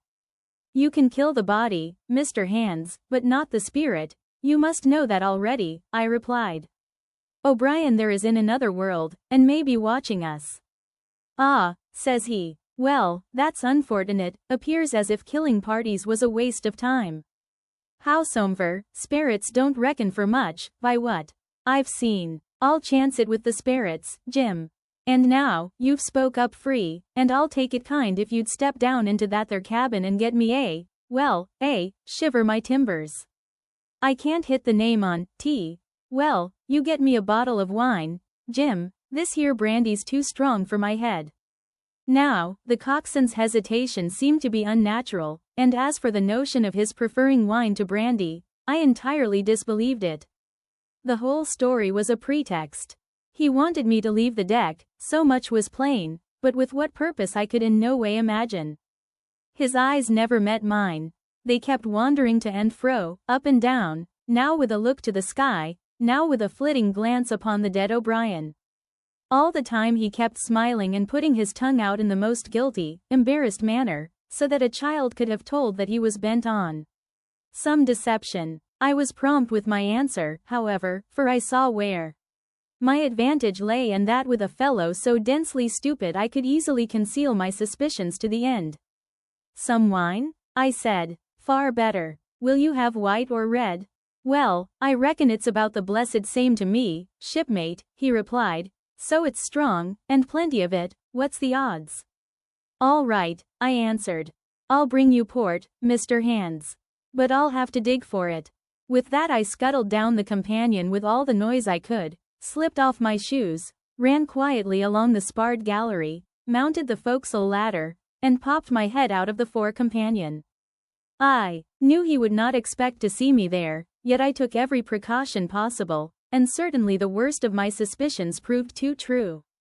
He had risen from his position to his hands and knees, and though his leg obviously hurt him pretty sharply when he moved, for I could hear him stifle a groan, yet it was at a good, rattling rate that he trailed himself across the deck. In half a minute he had reached the port scuppers and picked, out of a coil of rope, a long knife, or rather a short dirk, discolored to the hilt with blood. He looked upon it for a moment, thrusting forth his under jaw, tried the point upon his hand, and then, hastily concealing it in the bosom of his jacket, trundled back again into his old place against the bulwark. This was all that I required to know. Israel could move about, he was now armed, and if he had been at so much trouble to get rid of me, it was plain that I was meant to be the victim. What he would do afterwards, whether he would try to crawl right across the island from North Inlet to the camp among the swamps, or whether he would fire long Tom, trusting that his own comrades might come first to help him, was, of course, more than I could say. Yet I felt sure that I could trust him in one point, since in that our interests jumped together, and that was in the disposition of the schooner. We both desired to have her stranded safe enough, in a sheltered place, and so that, when the time came, she could be got off again with as little labor and danger as might be, and until that was done I considered that my life would certainly be spared. While I was thus turning the business over in my mind, I had not been idle with my body. I had stolen back to the cabin, slipped once more into my shoes, and laid my hand at random on a bottle of wine, and now, with this for an excuse, I made my reappearance on the deck. Hands lay as I had left him, all fallen together in a bundle and with his eyelids lowered as though he were too weak to bear the light. He looked up, however, at my coming, knocked the neck off the bottle like a man who had done the same thing often, and took a good swig, with his favorite toast of, "Here's luck." Then he lay quiet for a little, and then, pulling out a stick of tobacco, begged me to cut him a quid. "Cut me a junco that," says he, "for I haven't no knife and hardly strength enough, so be as I had." "Ah, Jim, I reckon I've missed stays. Cut me a quid, as'll likely be the last, lad, for I'm for my long home, and no mistake." "Well," said I, "I'll cut you some tobacco, but if I was you and thought myself so badly, I would go to my prayers like a Christian man."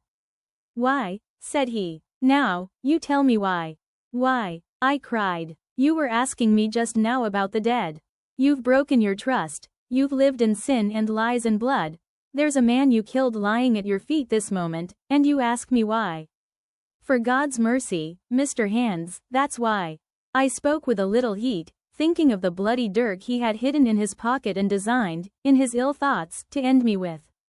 He, for his part, took a great draught of the wine and spoke with the most unusual solemnity. "For 30 years, he said, I've sailed the seas and seen good and bad, better and worse, fair weather and foul, provisions running out, knives going, and what not. Well, now I tell you, I never seen good come o' goodness yet. Him as strikes first is my fancy, dead men don't bite, them's my views, amen, so be it. And now, you look here, he added, suddenly changing his tone, we've had about enough of this foolery. The tide's made good enough by now. You just take my orders, Cap'n Hawkins, and we'll sail slap in and be done with it. All told, we had scarce 2 miles to run, but the navigation was delicate. The entrance to this northern anchorage was not only narrow and shoal, but lay east and west, so that the schooner must be nicely handled to be got in. I think I was a good, prompt subaltern, and I am very sure that Hans was an excellent pilot, for we went about and dodged in, shaving the banks, with a certainty and a neatness that were a pleasure to behold. Scarcely had we passed the heads before the land closed around us. The shores of North Inlet were as thickly wooded as those of the southern anchorage, but the space was longer and narrower and more like, what in truth it was, the estuary of a river. Right before us, at the southern end, we saw the wreck of a ship in the last stages of dilapidation. It had been a great vessel of 3 masts but had lain so long exposed to the injuries of the weather that it was hung about with great webs of dripping seaweed, and on the deck of it shore bushes had taken root and now flourished thick with flowers. It was a sad sight, but it showed us that the anchorage was calm. Now, said Hans, look there, there's a pet bit for to beach a ship in. Fine flat sand, never a cat's paw, trees all around of it, and flowers blowing like a garding on that old ship. And once beached, I inquired, how shall we get her off again? Why, so, he replied, you take a line ashore there on the other side. At low water, take a turn about one of them big pines, bring it back, take a turn around the capstan, and lie to for the tide. Come high water, all hands take a pull upon the line, and off she comes as sweet as Natur. And now, boy, you stand by. We're near the bit now, and she's too much way on her. Starboard a little, so, steady, starboard, larboard a little, steady, steady. So he issued his commands, which I breathlessly obeyed, till, all of a sudden, he cried, now, my hearty, luff. And I put the helm hard up, and the Hispaniola swung round rapidly and ran stem on for the low, wooded shore. The excitement of these last maneuvers had somewhat interfered with the watch I had kept hitherto, sharply enough, upon the coxswain. Even then, I was still so much interested, waiting for the ship to touch, that I had quite forgot the peril that hung over my head and stood craning over the starboard bulwarks and watching the ripples spreading wide before the bows.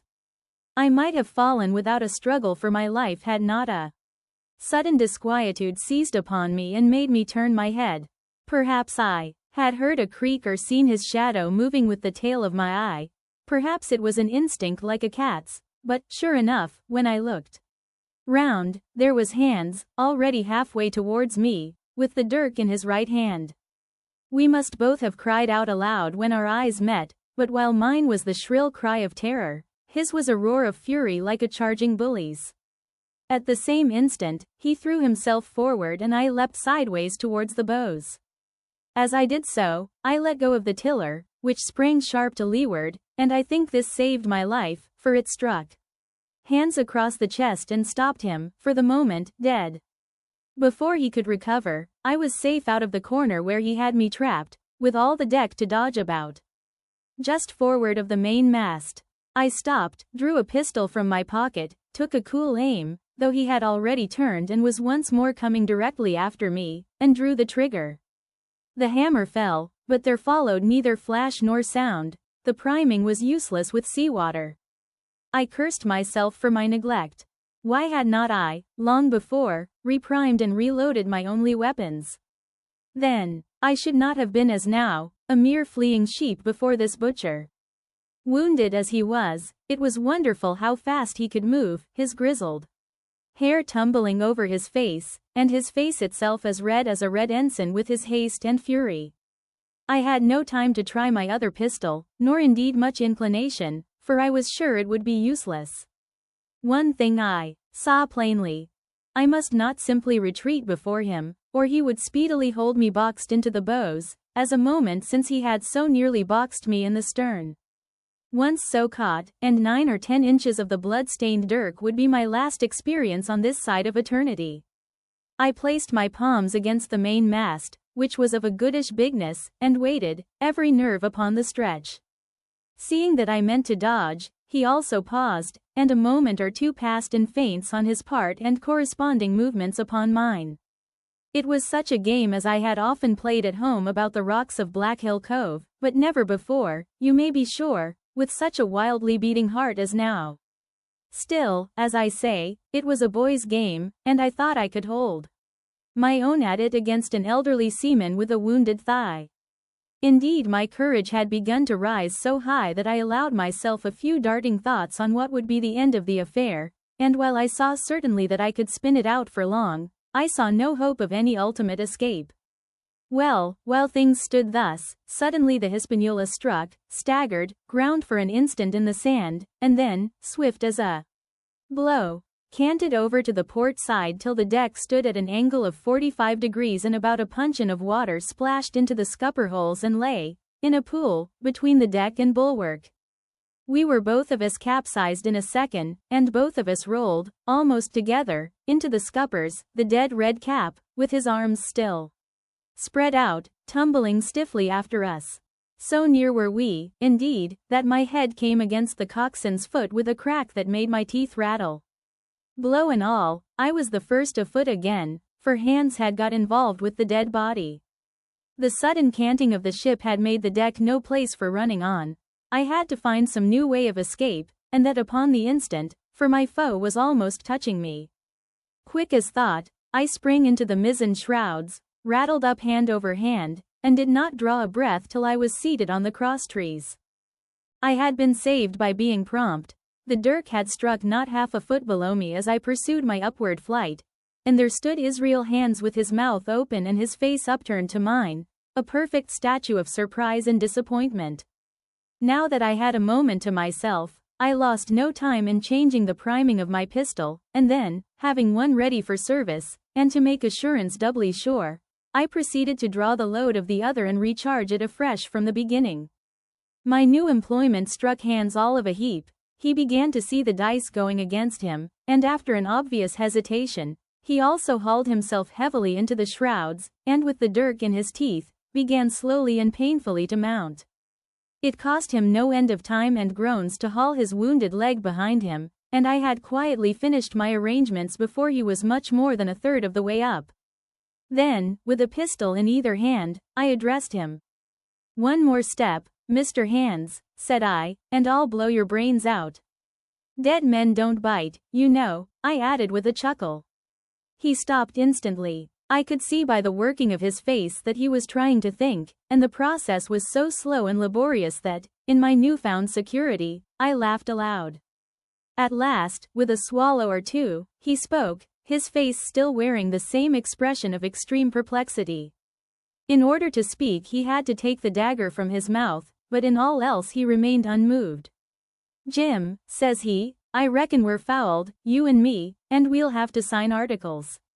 I'd have had you but for that there lurch, but I don't have no luck, not I. And I reckon I'll have to strike, which comes hard, you see, for a master mariner to a ship's younker like you, Jim." I was drinking in his words and smiling away, as conceited as a cock upon a wall, when, all in a breath, back went his right hand over his shoulder. Something sang like an arrow through the air. I felt a blow and then a sharp pang, and there I was pinned by the shoulder to the mast. In the horrid pain and surprise of the moment, I scarce can say it was by my own volition, and I am sure it was without a conscious aim, both my pistols went off, and both escaped out of my hands. They did not fall alone. With a choked cry, the coxswain loosed his grasp upon the shrouds and plunged head first into the water. Chapter 27. Pieces of 8. Owing to the cant of the vessel, the masts hung far out over the water, and from my perch on the crosstrees I had nothing below me but the surface of the bay. Hands, who was not so far up, was in consequence nearer to the ship and fell between me and the bulwarks. He rose once to the surface in a lather of foam and blood and then sank again for good. As the water settled, I could see him lying huddled together on the clean, bright sand in the shadow of the vessel's sides. A fish or two whipped past his body. Sometimes, by the quivering of the water, he appeared to move a little, as if he were trying to rise. But he was dead enough, for all that, being both shot and drowned, and was food for fish in the very place where he had designed my slaughter. I was no sooner certain of this than I began to feel sick, faint, and terrified. The hot blood was running over my back and chest. The dirk, where it had pinned my shoulder to the mast, seemed to burn like a hot iron, yet it was not so much these real sufferings that distressed me, for these, it seemed to me, I could bear without a murmur. It was the horror I had upon my mind of falling from the cross trees into that still green water, beside the body of the coxswain. I clung with both hands till my nails ached, and I shut my eyes as if to cover up the peril. Gradually my mind came back again, my pulses quieted down to a more natural time, and I was once more in possession of myself. It was my first thought to pluck forth the dirk, but either it stuck too hard or my nerve failed me, and I desisted with a violent shudder. Oddly enough, that very shudder did the business. The knife, in fact, had come the nearest in the world to missing me altogether. It held me by a mere pinch of skin, and this the shudder tore away. The blood ran down the faster, to be sure, but I was my own master again and only tacked to the mast by my coat and shirt. These last I broke through with a sudden jerk, and then regained the deck by the starboard shrouds. For nothing in the world would I have again ventured, shaken as I was, upon the overhanging port shrouds from which Israel had so lately fallen. I went below and did what I could for my wound. It pained me a good deal and still bled freely, but it was neither deep nor dangerous, nor did it greatly gall me when I used my arm. Then I looked around me, and as the ship was now, in a sense, my own, I began to think of clearing it from its last passenger, the dead man, O'Brien. He had pitched, as I have said, against the bulwarks, where he lay like some horrible, ungainly sort of puppet, life-size, indeed, but how different from life's color or life's comeliness. In that position, I could easily have my way with him, and as the habit of tragical adventures had worn off almost all my terror for the dead, I took him by the waist as if he had been a sack of bran and with one good heave, tumbled him overboard. He went in with a sounding plunge, the red cap came off and remained floating on the surface, and as soon as the splash subsided, I could see him and Israel lying side by side, both wavering with the tremulous movement of the water. O'Brien, though still quite a young man, was very bald. There he lay, with that bald head across the knees of the man who had killed him and the quick fishes steering to and fro over both. I was now alone upon the ship, the tide had just turned. The sun was within so few degrees of setting that already the shadow of the pines upon the western shore began to reach right across the anchorage and fall in patterns on the deck. The evening breeze had sprung up, and though it was well warded off by the hill with the two peaks upon the east, the cordage had begun to sing a little softly to itself and the idle sails to rattle to and fro. I began to see a danger to the ship. The jibs I speedily doused and brought tumbling to the deck, but the mainsail was a harder matter. Of course, when the schooner canted over, the boom had swung outboard, and the cap of it and a foot or two of sail hung even under water. I thought this made it still more dangerous, yet the strain was so heavy that I half feared to meddle. At last I got my knife and cut the halyards. The peak dropped instantly, a great belly of loose canvas floated broad upon the water, and since, pull as I liked, I could not budge the downhaul, that was the extent of what I could accomplish. For the rest, the Hispaniola must trust to luck, like myself.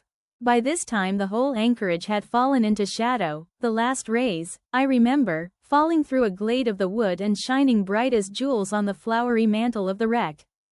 It began to be chill. The tide was rapidly fleeting seaward, the schooner settling more and more on her beam ends.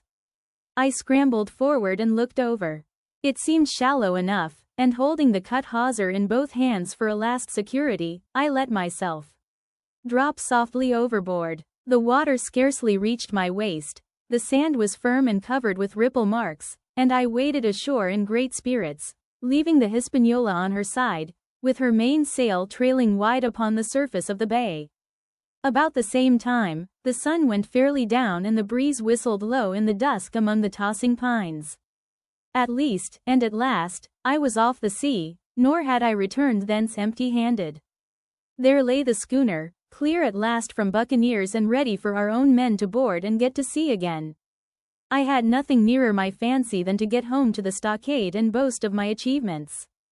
Possibly I might be blamed a bit for my truantry, but the recapture of the Hispaniola was a clenching answer, and I hoped that even Captain Smollett would confess I had not lost my time. So thinking, and in famous spirits, I began to set my face homeward for the blockhouse and my companions. I remembered that the most easterly of the rivers which drain into Captain Kidd's anchorage ran from the two-peaked hill upon my left, and I bent my course in that direction that I might pass the stream while it was small.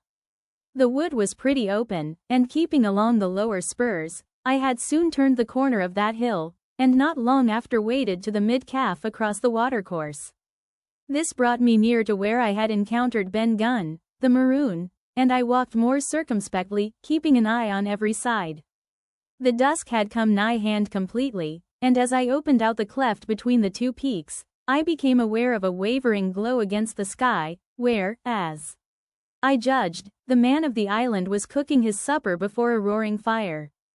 And yet I wondered, in my heart, that he should show himself so careless. For if I could see this radiance, might it not reach the eyes of Silver himself where he camped upon the shore among the marshes? Gradually the night fell blacker. It was all I could do to guide myself, even roughly, towards my destination. The double hill behind me and the spy-glass on my right hand loomed faint and fainter. The stars were few and pale, and in the low ground where I wandered I kept tripping among bushes and rolling into sandy pits. Suddenly a kind of brightness fell about me. I looked up. A pale glimmer of moonbeams had alighted on the summit of the spy-glass, and soon after, I saw something broad and silvery moving low down behind the trees, and knew the moon had risen. With this to help me, I passed rapidly over what remained to me of my journey, and sometimes walking, sometimes running, impatiently drew near to the stockade. Yet, as I began to thread the grove that lies before it, I was not so thoughtless but that I slacked my pace and went a trifle warily. It would have been a poor end of my adventures to get shot down by my own party in mistake. The moon was climbing higher and higher, its light began to fall here and there in masses through the more open districts of the wood, and right in front of me a glow of a different color appeared among the trees.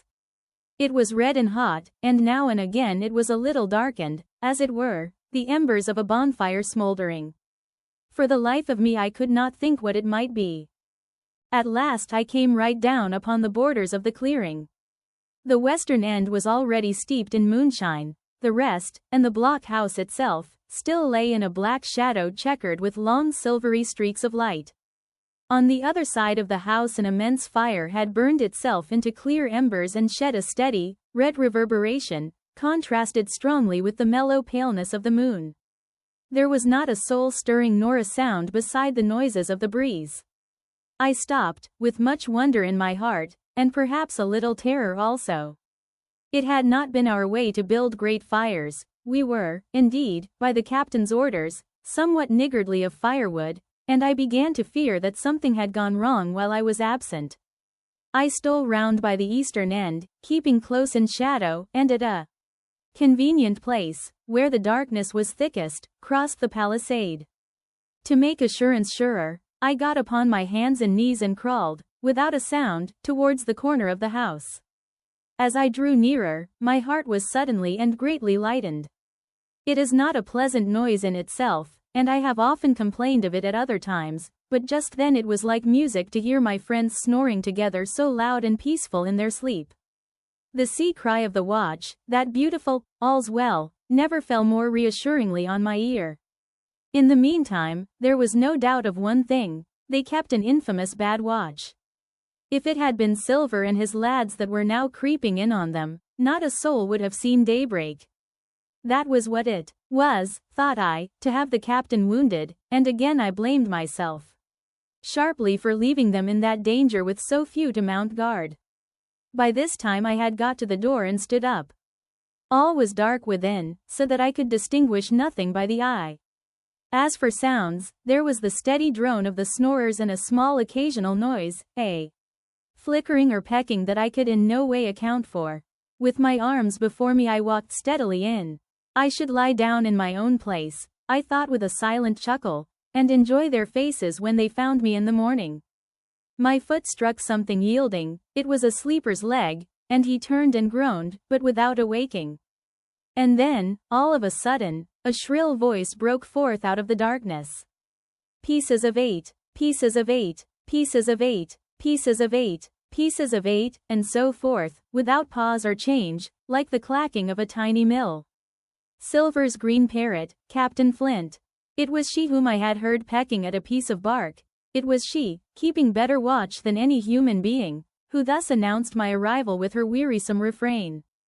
I had no time left me to recover. At the sharp, clipping tone of the parrot, the sleepers awoke and sprang up, and with a mighty oath, the voice of Silver cried, "Who goes?" I turned to run, struck violently against one person, recoiled, and ran full into the arms of a second, who for his part closed upon and held me tight. "Bring a torch, Dick," said Silver when my capture was thus assured. And one of the men left the log house and presently returned with a lighted brand. Part 6, Captain Silver. Chapter 28. In the enemy's camp. The red glare of the torch, lighting up the interior of the blockhouse, showed me the worst of my apprehensions realized. The pirates were in possession of the house and stores. There was the cask of cognac, there were the pork and bread, as before, and what tenfold increased my horror, not a sign of any prisoner. I could only judge that all had perished, and my heart smote me sorely that I had not been there to perish with them. There were 6 of the buccaneers, all told, not another man was left alive. 5 of them were on their feet, flushed and swollen, suddenly called out of the first sleep of drunkenness. The 6th had only risen upon his elbow, he was deadly pale, and the blood-stained bandage round his head told that he had recently been wounded, and still more recently dressed. I remembered the man who had been shot and had run back among the woods in the great attack, and doubted not that this was he. The parrot sat, preening her plumage, on Long John's shoulder. He himself, I thought, looked somewhat paler and more stern than I was used to. He still wore the fine broadcloth suit in which he had fulfilled his mission, but it was bitterly the worse for wear, daubed with clay and torn with the sharp briars of the wood. "So," said he, "here's Jim Hawkins, shiver my timbers. Dropped in, like, eh? Well, come, I take that friendly."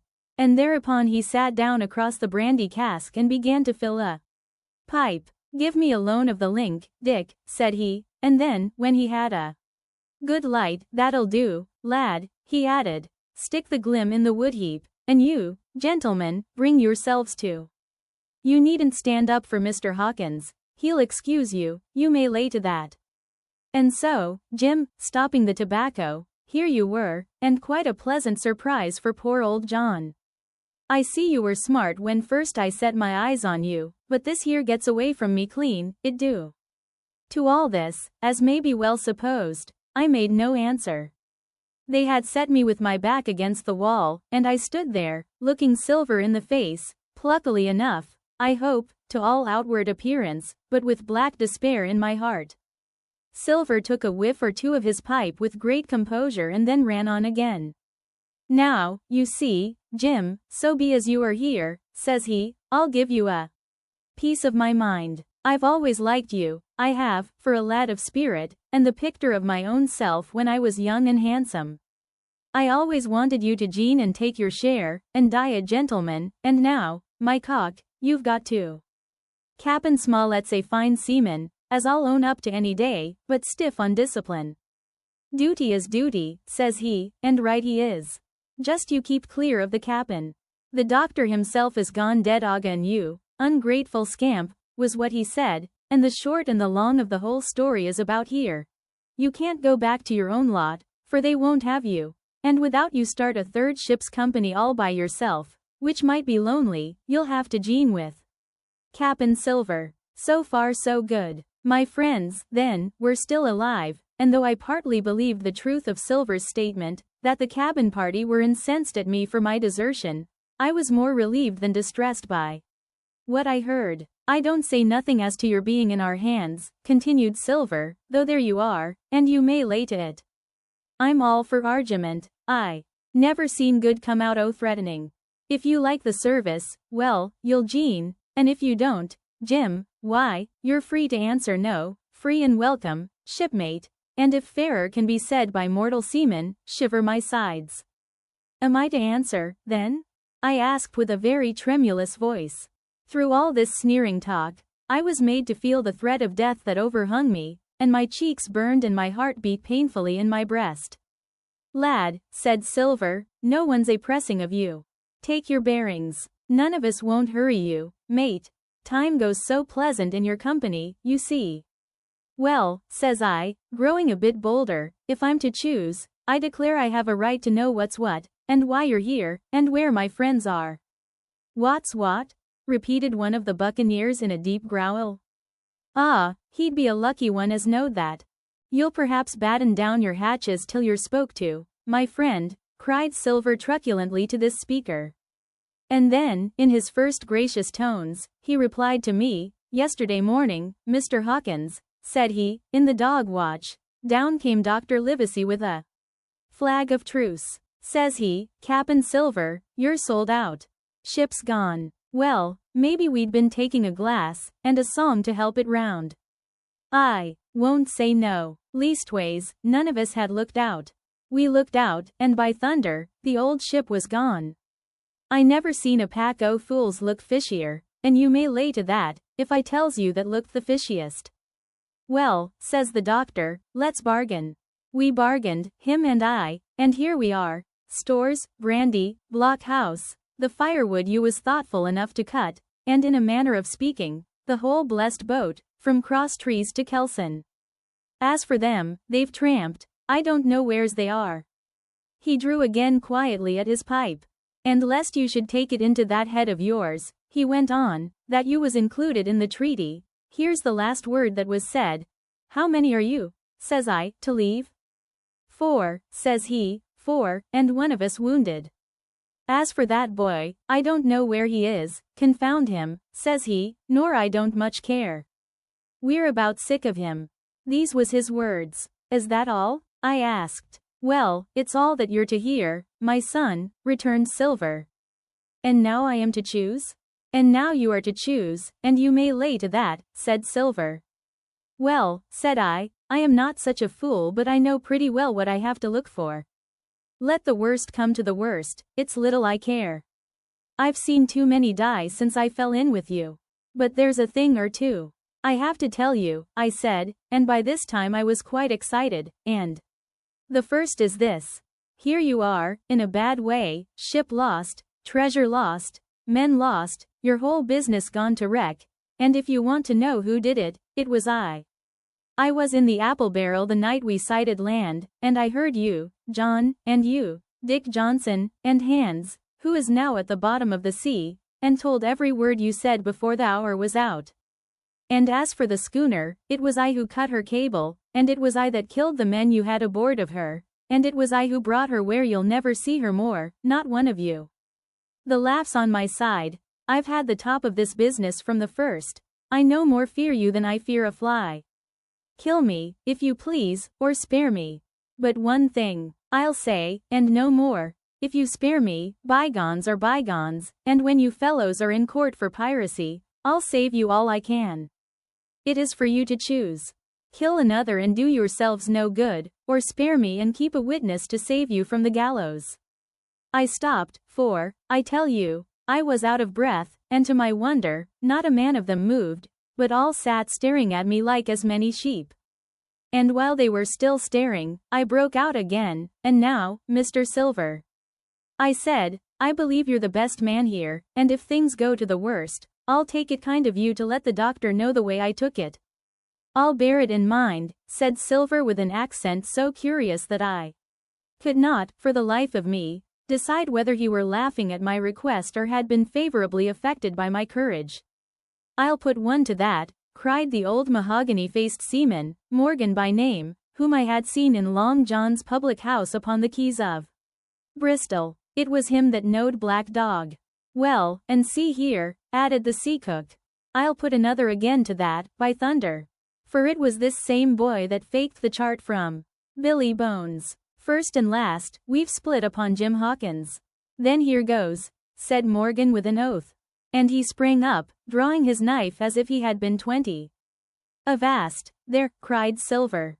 Who are you, Tom Morgan? Maybe you thought you was cap'n here, perhaps. By the powers, but I'll teach you better. Cross me, and you'll go where many a good man's gone before you, first and last, these 30 year back, some to the yardarm, shiver my timbers and some by the board, and all to feed the fishes. There's never a man looked me between the eyes and seen a good day afterwards, Tom Morgan, you may lay to that. Morgan paused, but a hoarse murmur rose from the others. Tom's right, said one. I stood hazing long enough from one, added another. I'll be hanged if I'll be hazed by you, John Silver. Did any of you gentlemen want to have it out with me? Roared Silver, bending far forward from his position on the keg, with his pipe still glowing in his right hand. Put a name on what you're at, you ain't dumb, I reckon. Him that wants shall get it. Have I lived this many years, and a son of a rum punchin' cock his hat athwart my hoss at the latter end of it? You know the way, you're all gentlemen o' fortune, by your account. Well, I'm ready. Take a cutlass, him that dares, and I'll see the color of his inside, crutch and all, before that pipe's empty. Not a man stirred, not a man answered. That's your sort, is it? He added, returning his pipe to his mouth. Well, you're a gay lot to look at, anyway. Not much worth to fight, you ain't. Perhaps you can understand King George's English.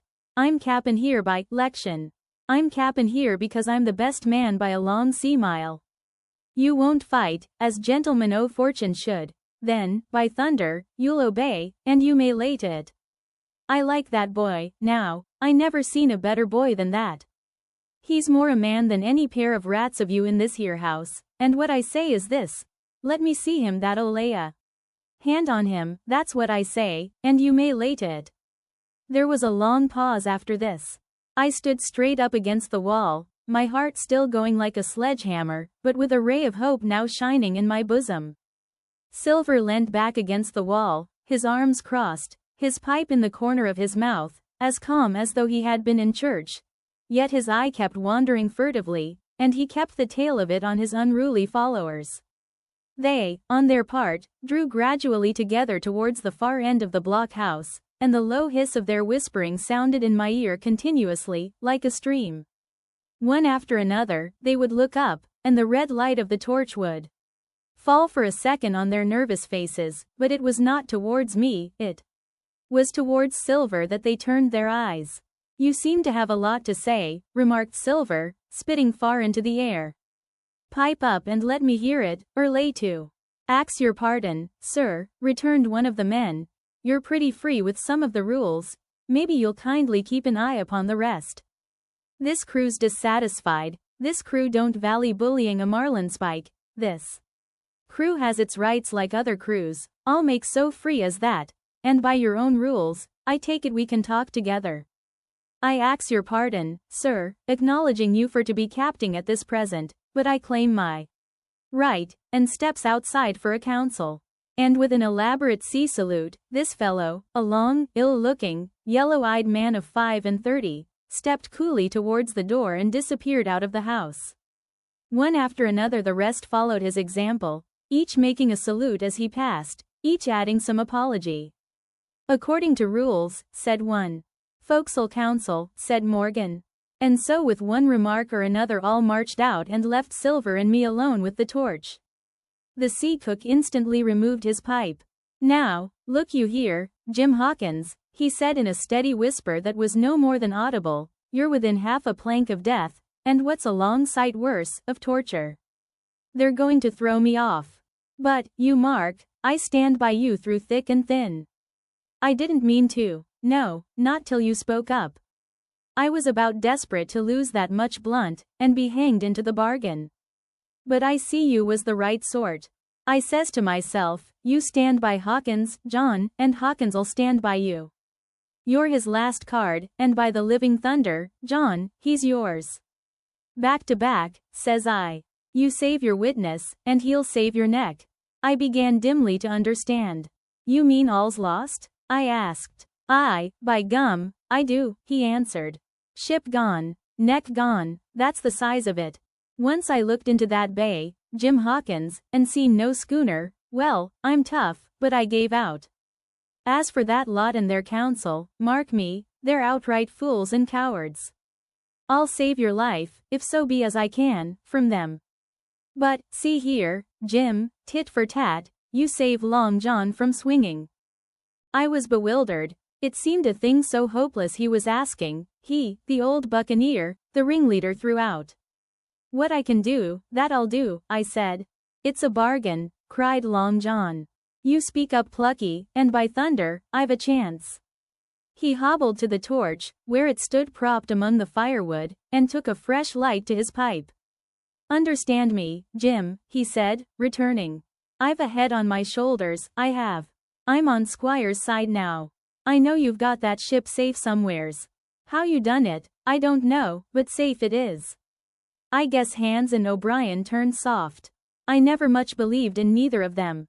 Now you mark me. I ask no questions, nor I won't let others. I know when a game's up, I do, and I know a lad that's staunch. Ah, you that's young, you and me might have done a power of good together. He drew some cognac from the cask into a tin cannikin. Will you taste, messmate? He asked, and when I had refused. Well, I'll take a dram myself, Jim, said he. I need a cocker, for there's trouble on hand. And talking o' trouble, why did that doctor give me the chart, Jim? My face expressed a wonder so unaffected that he saw the needlessness of further questions. Ah, well, he did, though, said he. And there's something under that, no doubt, something, surely, under that, Jim, bad or good. And he took another swallow of the brandy, shaking his great fair head like a man who looks forward to the worst. Chapter 29. The Black Spot Again. The council of buccaneers had lasted some time, when one of them re-entered the house, and with a repetition of the same salute, which had in my eyes an ironical air, begged for a moment's loan of the torch. Silver briefly agreed, and this emissary retired again, leaving us together in the dark. There's a breeze coming, Jim, said Silver, who had by this time adopted quite a friendly and familiar tone. I turned to the loophole nearest me and looked out. The embers of the great fire had so far burned themselves out and now glowed so low and duskily that I understood why these conspirators desired a torch. About halfway down the slope to the stockade, they were collected in a group. One held the light, another was on his knees in their midst, and I saw the blade of an open knife shine in his hand with varying colors in the moon and torchlight. The rest were all somewhat stooping, as though watching the maneuvers of this last. I could just make out that he had a book as well as a knife in his hand, and was still wondering how anything so incongruous had come in their possession when the kneeling figure rose once more to his feet and the whole party began to move together towards the house. Here they come, said I, and I returned to my former position, for it seemed beneath my dignity that they should find me watching them. Well, let him come, lad, let him come, said Silver cheerily. I've still a shot in my locker. The door opened, and the 5 men, standing huddled together just inside, pushed one of their number forward. In any other circumstances it would have been comical to see his slow advance, hesitating as he set down each foot, but holding his closed right hand in front of him. Step up, lad, cried Silver. I won't eat you. Hand it over, lubber. I know the rules, I do. I won't hurt a deputation. Thus encouraged, the buccaneer stepped forth more briskly, and having passed something to Silver, from hand to hand, slipped yet more smartly back again to his companions. The sea cook looked at what had been given him. The black spot. I thought so, he observed. Where might you have got the paper? Why, Hillo, look here, now, this ain't lucky. You've gone and cut this out of a Bible. What fools cut a Bible? Ah, there, said Morgan. There, what did I say? No good'll come o' that, I said. Well, you've about fixed it now, among you, continued Silver. You'll all swing now, I reckon. What soft-headed lubber had a Bible? It was Dick, said one. Dick, was it? Then Dick can get to prayers, said Silver. He's seen his slice of luck, has Dick, and you may lay to that. But here the long man with the yellow eyes struck in. Belay that talk, John Silver, he said. This crew has tipped you the black spot in full council, as in duty bound. Just you turn it over, as in duty bound, and see what's wrote there. Then you can talk. Thankee, George, replied the sea cook. You always was brisk for business, and has the rules by heart, George, as I'm pleased to see. Well, what is it, anyway? Ah, deposed, that's it, is it? Very pretty wrote, to be sure, like print, I swear. Your hand o' right, George? Why, you was gettin' quite a leadin' man in this here crew. You'll be cap'n next, I shouldn't wonder. Just oblige me with that torch again, will you? This pipe don't draw. Come, now, said George, you don't fool this crew no more. You're a funny man, by your account, but you're over now, and you'll maybe step down off that barrel and help vote. I thought you said you knowed the rules, returned Silver contemptuously. Leastways, if you don't, I do, and I wait here, and I'm still your cap'n, mind, till you outs with your grievances and I reply. In the meantime, your black spot ain't worth a biscuit. After that, we'll see. Oh, replied George, you don't be under no kind of apprehension, we're all square, we are. First, you've made a hash of this cruise, you'll be a bold man to say no to that. Second, you let the enemy out o' this here trap for nothing. Why did they want out? I dunno, but it's pretty plain they wanted it. Third, you wouldn't let us go at them upon the march. Oh, we see through you, John Silver, you want to play booty, that's what's wrong with you. And then, fourth, there's this here boy. Is that all? Asked Silver quietly. Enough, too, retorted George. We'll all swing and sun dry for your bungling. Well now, look here, I'll answer these 4 pints, one after another. I'll answer 'em. I made a hash o' this cruise, did I? Well now, you all know what I wanted, and you all know if that had been done that we'd been aboard the Hispaniola this night as ever was, every man of us alive, and fit, and full of good plum duff, and the treasure in the hold of her, by thunder. Well, who crossed me? Who forced my hand, as was the lawful cap'n? Who tipped me the black spot the day we landed and began this dance? Ah, it's a fine dance, I'm with you there, and looks mighty like a hornpipe in a rope's end at Execution Dock by London town, it does. But who done it? Why, it was Anderson, and Hands, and you, George. Mary, and you're the last above board of that same meddling crew, and you have the Davy Jones's insolence to up and stand for cap'n over me, you, that sank the lot of us. By the powers, but this tops the stiffest yarn to nothing. Silver paused, and I could see by the faces of George and his late comrades that these words had not been said in vain. That's for number 1, cried the accused, wiping the sweat from his brow, for he had been talking with a vehemence that shook the house. Why, I give you my word, I'm sick to speak to you. You've neither sense nor memory, and I leave it to fancy where your mother's was that let you come to sea. See, gentlemen o' fortune, I reckon tailors is your trade. Go on, John, said Morgan. Speak up to the others. Ah, the others, returned John. They're a nice lot, ain't they? You say this cruise is bungled. Ah, by gum, if you could understand how bad it's bungled, you would see. We're that near the gibbet that my neck's stiff with thinking on it. You've seen him, maybe, hanged in chains, birds about him, seamen pinting him out as they go down with the tide. Who's that? Says one. That. Why, that's John Silver. I knowed him well, says another. And you can hear the chains jangle as you go about and reach for the other buoy. Now, that's about where we are, every mother's son of us, thanks to him, and Hands, and Anderson, and other ruination fools of you. And if you want to know about number 4, and that boy, why, shiver my timbers, isn't he a hostage? Are we going to waste a hostage? No, not us. He might be our last chance, and I shouldn't wonder. Kill that boy? Not me, mates. And number 3? Ah, well, there's a deal to say to number 3. Maybe you don't count it. Nothing to have a real college doctor to see you every day, you, John, with your head broke, or you, George Mary, that had the ague shakes upon you not 6 hours agone, and has your eyes the color of lemon peel to this same moment on the clock? And maybe, perhaps, you didn't know there was a consort coming either? But there is, and not so long till then, and we'll see who'll be glad to have a hostage when it comes to that. And as for number 2, and why I made a bargain, well, you came crawling on your knees to me to make it, on your knees you came. You was that downhearted, and you'd have starved too if I hadn't, but that's a trifle. You look there, that's why. And he cast down upon the floor a paper that I instantly recognized, none other than the chart on yellow paper, with the 3 red crosses, that I had found in the oilcloth at the bottom of the captain's chest. Why the doctor had given it to him was more than I could fancy. But if it were inexplicable to me, the appearance of the chart was incredible to the surviving mutineers. They leapt upon it like cats upon a mouse.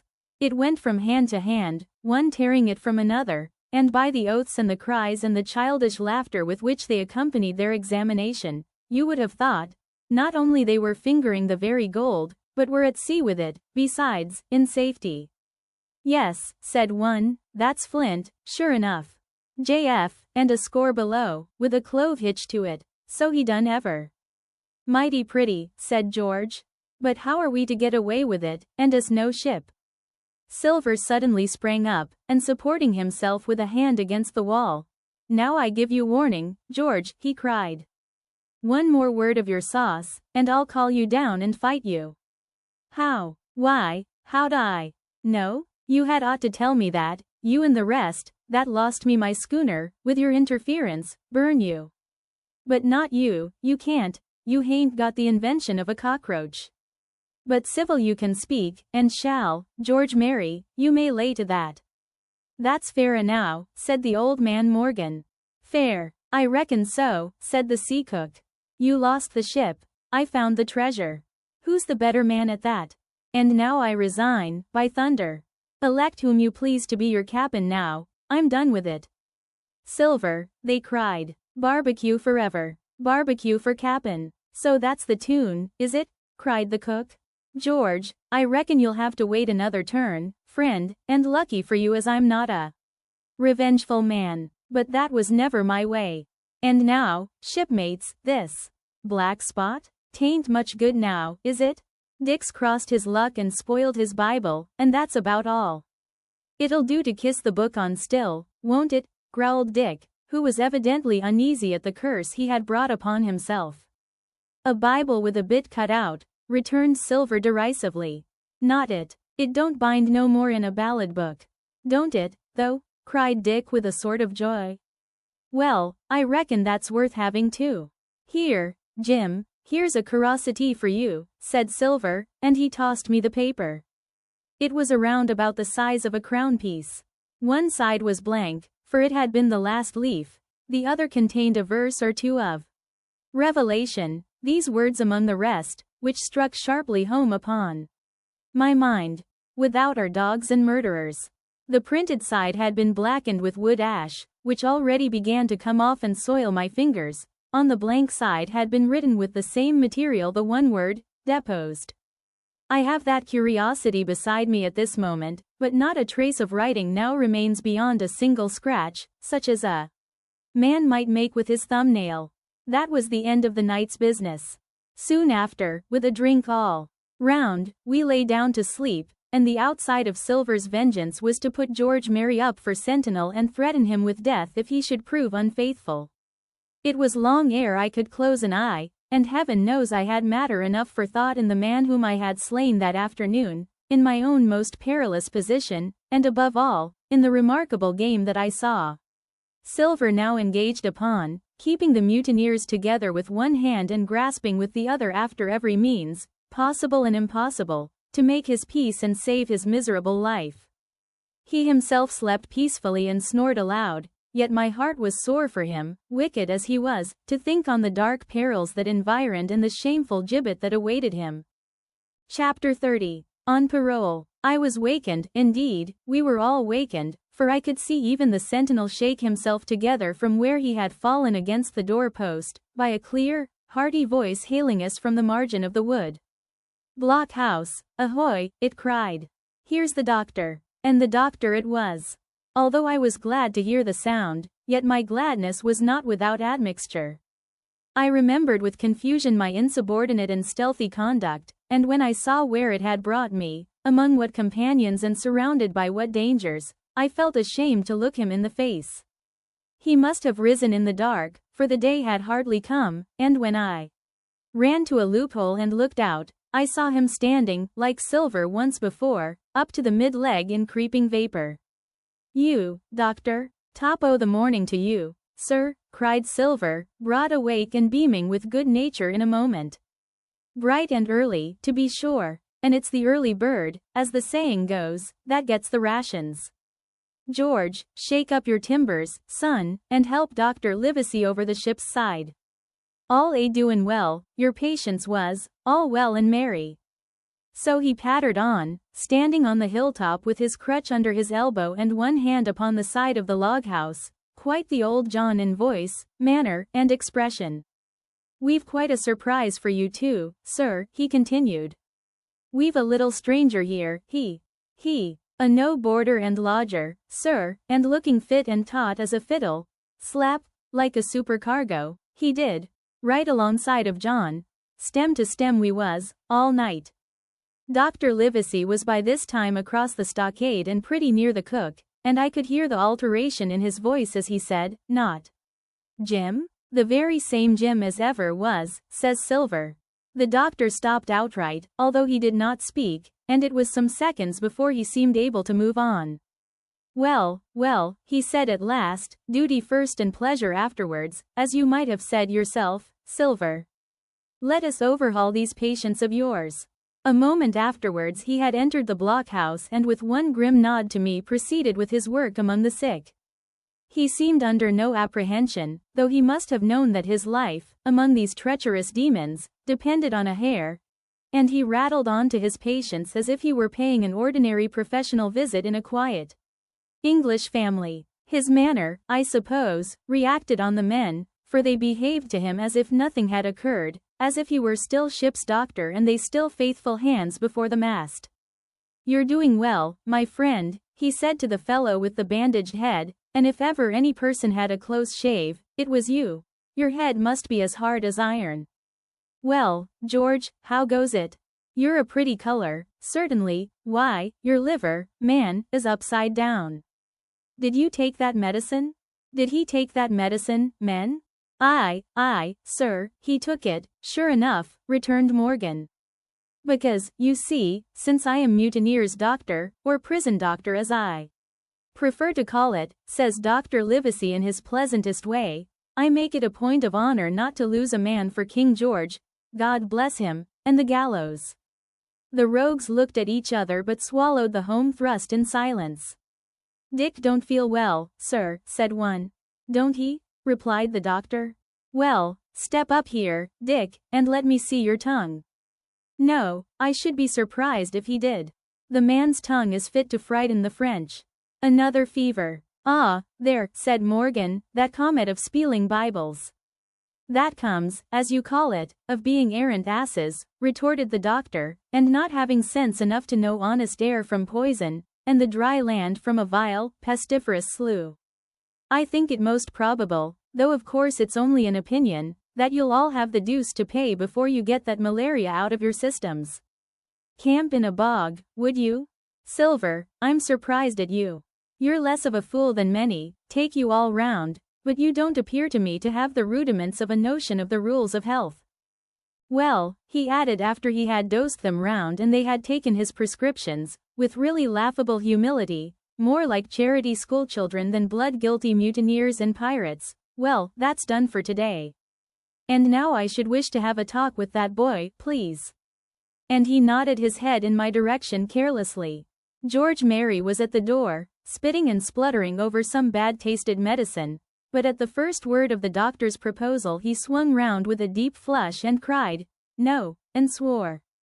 Silver struck the barrel with his open hand. "See Lentz. He roared and looked about him positively like a lion. Doctor, he went on in his usual tones, I was a-thinking of that, knowing as how you had a fancy for the boy. We're all humbly grateful for your kindness, and as you see, puts faith in you and takes the drugs down like that much grog. And I take it I've found a way as'll suit all. Hawkins, will you give me your word of honor as a young gentleman, for a young gentleman you are, although poor-born, your word of honor not to slip your cable? I readily gave the pledge required. Then, Doctor, said Silver, you just step outside o' that stockade, and once you're there I'll bring the boy down on the inside, and I reckon you can yarn through the spars. Good day to you, sir, and all our duties to the squire and Cap'n Smollett. The explosion of disapproval, which nothing but Silver's black looks had restrained, broke out immediately the doctor had left the house.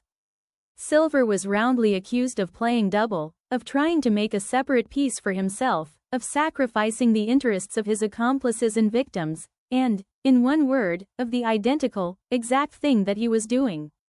It seemed to me so obvious, in this case, that I could not imagine how he was to turn their anger. But he was twice the man the rest were, and his last night's victory had given him a huge preponderance on their minds. He called them all the fools and dolts you can imagine, said it was necessary I should talk to the doctor, fluttered the chart in their faces, asked them if they could afford to break the treaty the very day they were bound a treasure hunting. No, by thunder, he cried. It's us must break the treaty when the time comes, and till then I'll gammon that doctor, if I have to eel his boots with brandy. And then he bade them get the fire lit, and stalked out upon his crutch, with his hand on my shoulder, leaving them in a disarray, and silenced by his volubility rather than convinced. Slow, lad, slow, he said. They might round upon us in a twinkle of an eye if we was seen to hurry. Very deliberately, then, did we advance across the sand to where the doctor awaited us on the other side of the stockade, and as soon as we were within easy speaking distance Silver stopped. You'll make a note of this here also, doctor, says he, and the boy'll tell you how I saved his life, and were deposed for it too, and you may lay to that.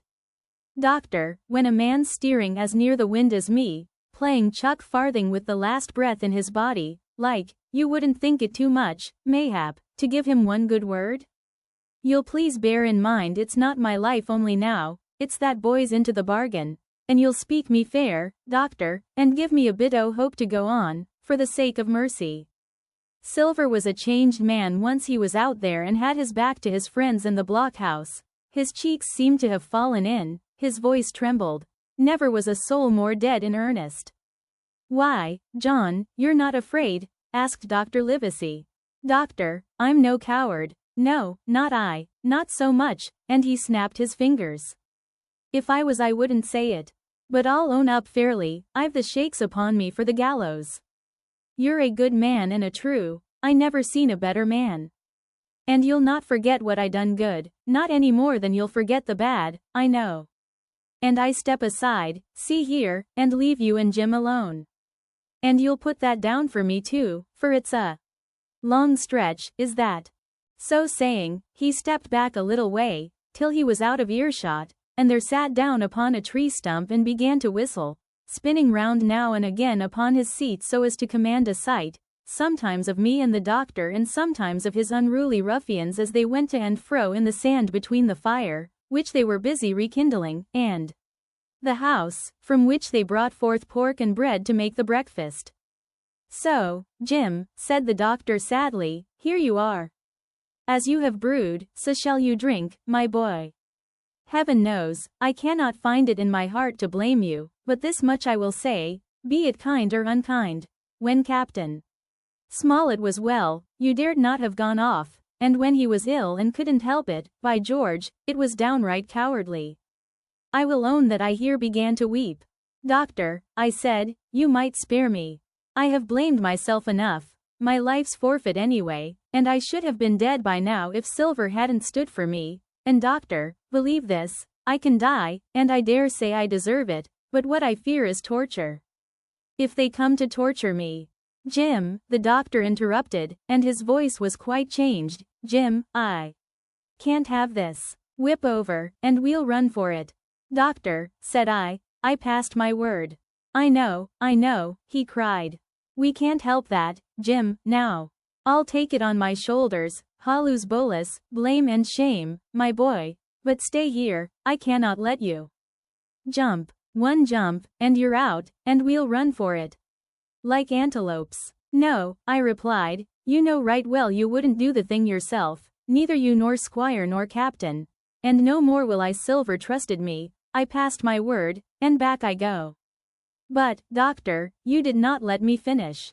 If they come to torture me, I might let slip a word of where the ship is, for I got the ship, part by luck and part by risking, and she lies in North Inlet, on the southern beach, and just below high water. At half tide she must be high and dry. The ship, exclaimed the doctor. Rapidly I described to him my adventures, and he heard me out in silence. There is a kind of fate in this, he observed when I had done. Every step, it's you that saves our lives, and do you suppose by any chance that we are going to let you lose yours? That would be a poor return, my boy. You found out the plot, you found Ben Gunn, the best deed that ever you did, or will do, though you live to 90. Oh, by Jupiter, and talking of Ben Gunn. Why, this is the mischief in person. Silver, he cried. Silver, I'll give you a piece of advice, he continued as the cook drew near again. Don't you be in any great hurry after that treasure. Why, sir, I do my possible, which that ain't, said Silver. I can only, asking your pardon, save my life and the boys by seeking for that treasure, and you may lay to that. Well, Silver, replied the doctor, if that is so, I'll go one step further. Look out for squalls when you find it. Sir, said Silver, as between man and man, that's too much and too little. What you're after, why you left the blockhouse, why you given me that there chart, I don't know, now, do I? And yet I done your bidding with my eyes shut and never a word of hope. But no, this here's too much. If you won't tell me what you mean plain out, just say so and I'll leave the helm. No, said the doctor musingly, I've no right to say more, it's not my secret, you see, Silver, or, I give you my word, I'd tell it you. But, I'll go as far with you as I dare go, and a step beyond, for I'll have my wig sorted by the captain or I'm mistaken. And first, I'll give you a bit of hope, Silver, if we both get alive out of this wolf trap, I'll do my best to save you, short of perjury. Silver's face was radiant. You couldn't say more, I'm sure, sir, not if you was my mother, he cried. Well, that's my first concession, added the doctor. My second is a piece of advice. Keep the boy close beside you, and when you need help, halloo. I'm off to seek it for you, and that itself will show you if I speak at random. Goodbye, Jim. And Dr. Livesey shook hands with me through the stockade, nodded to Silver, and set off at a brisk pace into the wood. Chapter 31. The Treasure Hunt, Flint's Pointer. Jim, said Silver when we were alone, if I saved your life, you saved mine, and I'll not forget it. I seen the doctor waving you to run for it, with the tail of my eye, I did, and I seen you say no, as plain as hearing. Jim, that's one to you. This is the first glint of hope I had since the attack failed, and I owe it you. And now, Jim, we're to go in for this here treasure hunting, with sealed orders too, and I don't like it, and you and me must stick close, back to back like, and we'll save our necks in spite o' fate and fortune. Just then a man hailed us from the fire that breakfast was ready, and we were soon seated here and there about the sand over biscuit and fried junk. They had lit a fire fit to roast an ox, and it was now grown so hot that they could only approach it from the windward, and even there not without precaution. In the same wasteful spirit, they had cooked, I suppose, 3 times more than we could eat, and one of them, with an empty laugh, threw what was left into the fire, which blazed and roared again over this unusual fuel. I never in my life saw men so careless of the morrow. Hand to mouth is the only word that can describe their way of doing, and what with wasted food and sleeping sentries, though they were bold enough for a brush and be done with it, I could see their entire unfitness for anything like a prolonged campaign. Even Silver, eating away, with Captain Flint upon his shoulder, had not a word of blame for their recklessness. And this the more surprised me, for I thought he had never shown himself so cunning as he did then. "Aye, mates," said he, "it's lucky you have barbecue to think for you with this here head. I got what I wanted, I did. Sure enough, they have the ship. Where they have it, I don't know yet, but once we hit the treasure, we'll have to jump about and find out. And then, mates, that has the boats, I reckon, has the upper hand." Thus he kept running on, with his mouth full of the hot bacon. Thus he restored their hope and confidence, and, I more than suspect, repaired his own at the same time. As for hostage, he continued, that's his last talk, I guess, with them he loves so dear. I've got my piece o' news, and thank ye to him for that, but it's over and done. I'll take him in a line when we go treasure hunting, for we'll keep him like so much gold, in case of accidents, you mark, and in the meantime.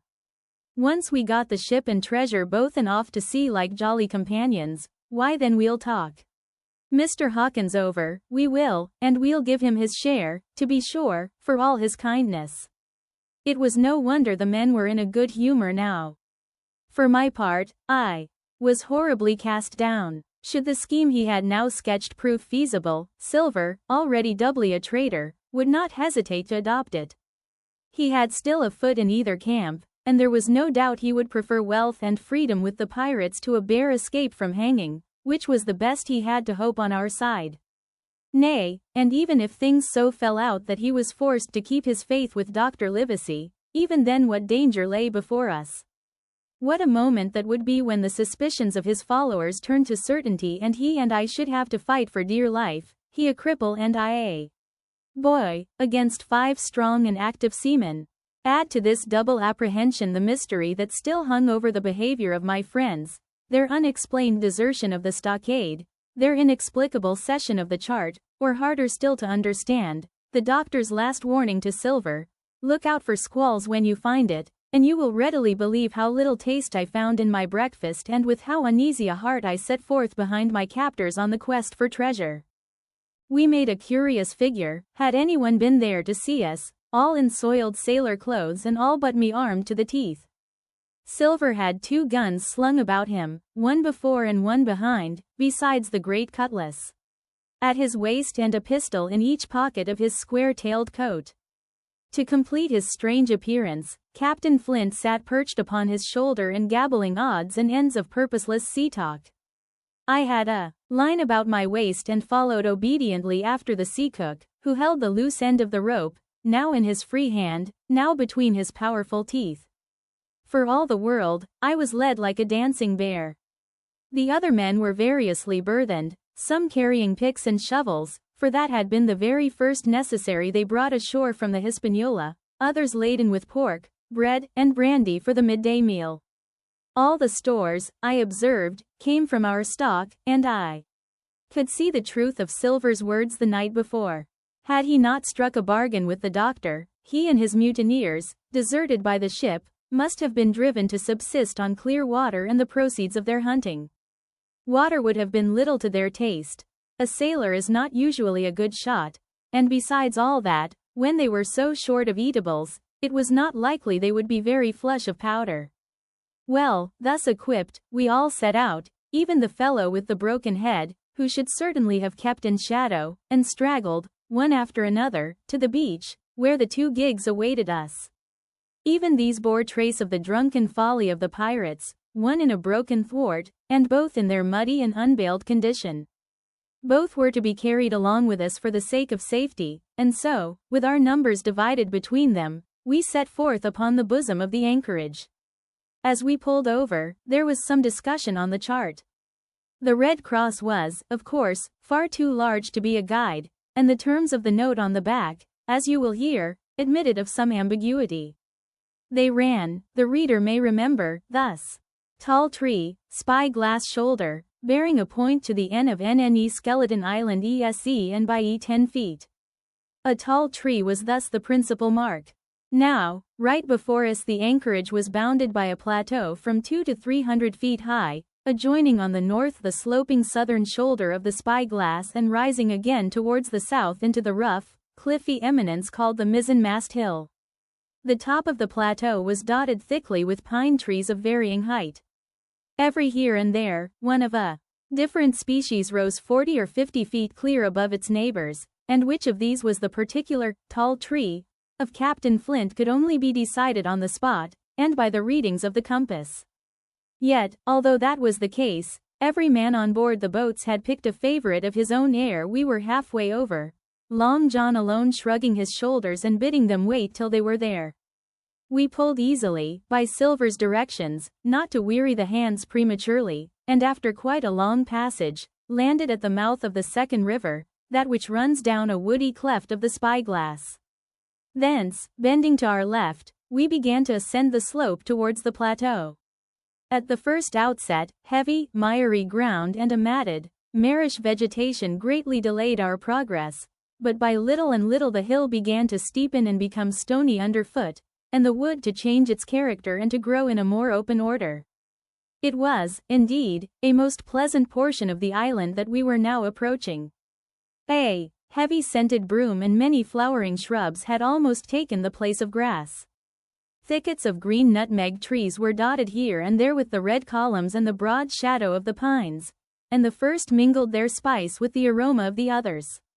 The air, besides, was fresh and stirring, and this, under the sheer sunbeams, was a wonderful refreshment to our senses. The party spread itself abroad, in a fan shape, shouting and leaping to and fro. About the center, and a good way behind the rest, Silver and I followed, I tethered by my rope, he plowing, with deep pants, among the sliding gravel.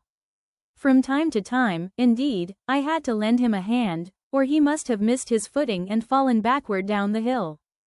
We had thus proceeded for about half a mile and were approaching the brow of the plateau when the man upon the farthest left began to cry aloud, as if in terror. Shout after shout came from him, and the others began to run in his direction. "He can't a found the treasure," said old Morgan, hurrying past us from the right, "for that's clean a top." Indeed, as we found when we also reached the spot, it was something very different. At the foot of a pretty big pine and involved in a green creeper, which had even partly lifted some of the smaller bones, a human skeleton lay, with a few shreds of clothing, on the ground. I believe a chill struck for a moment to every heart. He was a seaman, said George Merry, who, bolder than the rest, had gone up close and was examining the rags of clothing. "Leastways, this is good sea-cloth." Aye, said Silver, "like enough, you wouldn't look to find a bishop here, I reckon. But what sort of a way is that for bones to lie? 'Tain't in nature." Indeed, on a second glance, it seemed impossible to fancy that the body was in a natural position. But for some disarray, the work, perhaps, of the birds that had fed upon him or of the slow-growing creeper that had gradually enveloped his remains, the man lay perfectly straight, his feet pointing in one direction, his hands, raised above his head like a diver's, pointing directly in the opposite. "I've taken a notion into my old numbskull," observed Silver. "Here's the compass. There's the tip-top P.O. skeleton island, stickin' out like a tooth. Just take a bearing, will you, along the line of them bones." It was done. The body pointed straight in the direction of the island, and the compass read duly ESE and by E. "I thought so," cried the cook. "This here is a pinter. Right up there is our line for the Pole Star and the Jolly Dollars. But, by thunder, if it don't make me cold inside to think of Flint. This is one of his jokes, and no mistake. Him and these 6 was alone here, he killed 'em, every man, and this one he hauled here and laid down by compass, shiver my timbers. They're long bones, and the hair's been yellow. Aye, that would be Allardyce. You mind Allardyce, Tom Morgan?" Aye, returned Morgan. "I mind him. He owed me money, he did, and took my knife ashore with him." "Speaking of knives," said another, "why don't we find his in lying round? Flint warn't the man to pick a seaman's pocket, and the birds, I guess, would leave it be." "By the powers, and that's true," cried Silver. "There ain't a thing left here," said Mary, still feeling round among the bones, "not a copper doit nor a baccy box. It don't look natural to me." "No, by gum, it don't," agreed Silver. "Not natural, nor not nice, says you." Great guns. Messmates, but if Flint was living, this would be a hot spot for you and me. 6 they were, and 6 are we, and bones is what they are now.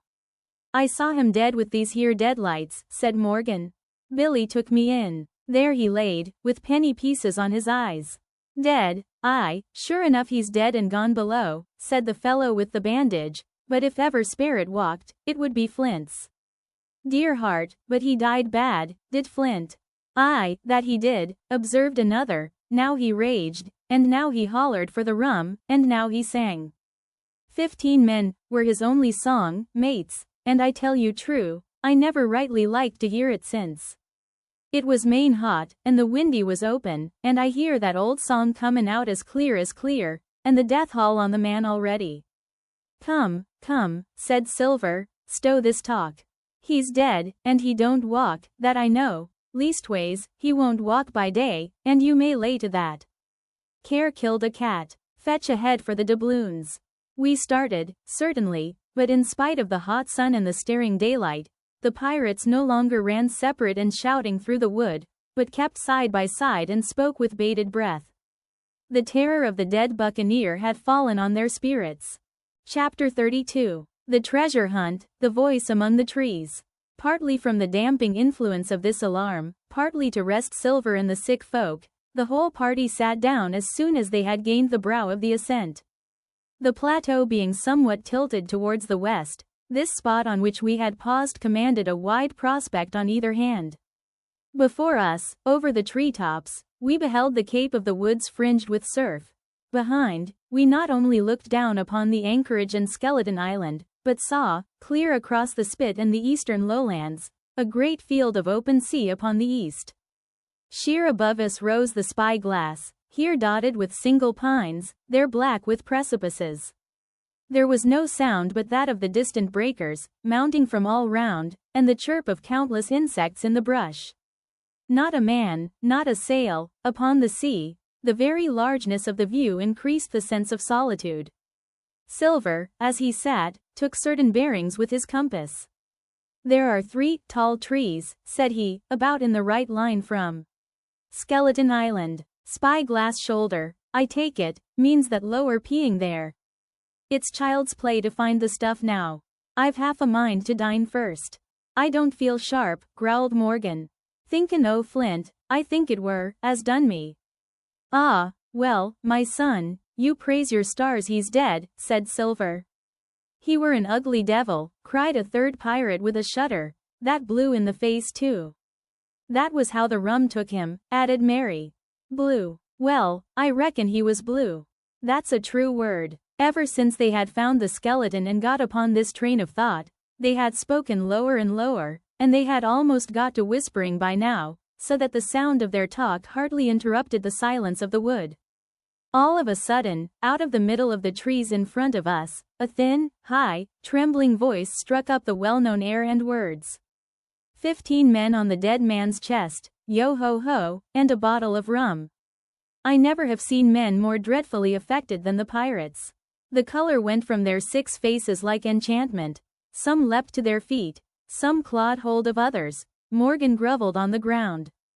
It's Flint, by, cried Mary. The song had stopped as suddenly as it began, broken off, you would have said, in the middle of a note, as though someone had laid his hand upon the singer's mouth. Coming through the clear, sunny atmosphere among the green treetops, I thought it had sounded airily and sweetly, and the effect on my companions was the stranger. Come, said Silver, struggling with his ashen lips to get the word out, this won't do. Stand by to go about. This is a rum start, and I can't name the voice, but it's someone skylarking, someone that's flesh and blood, and you may lay to that.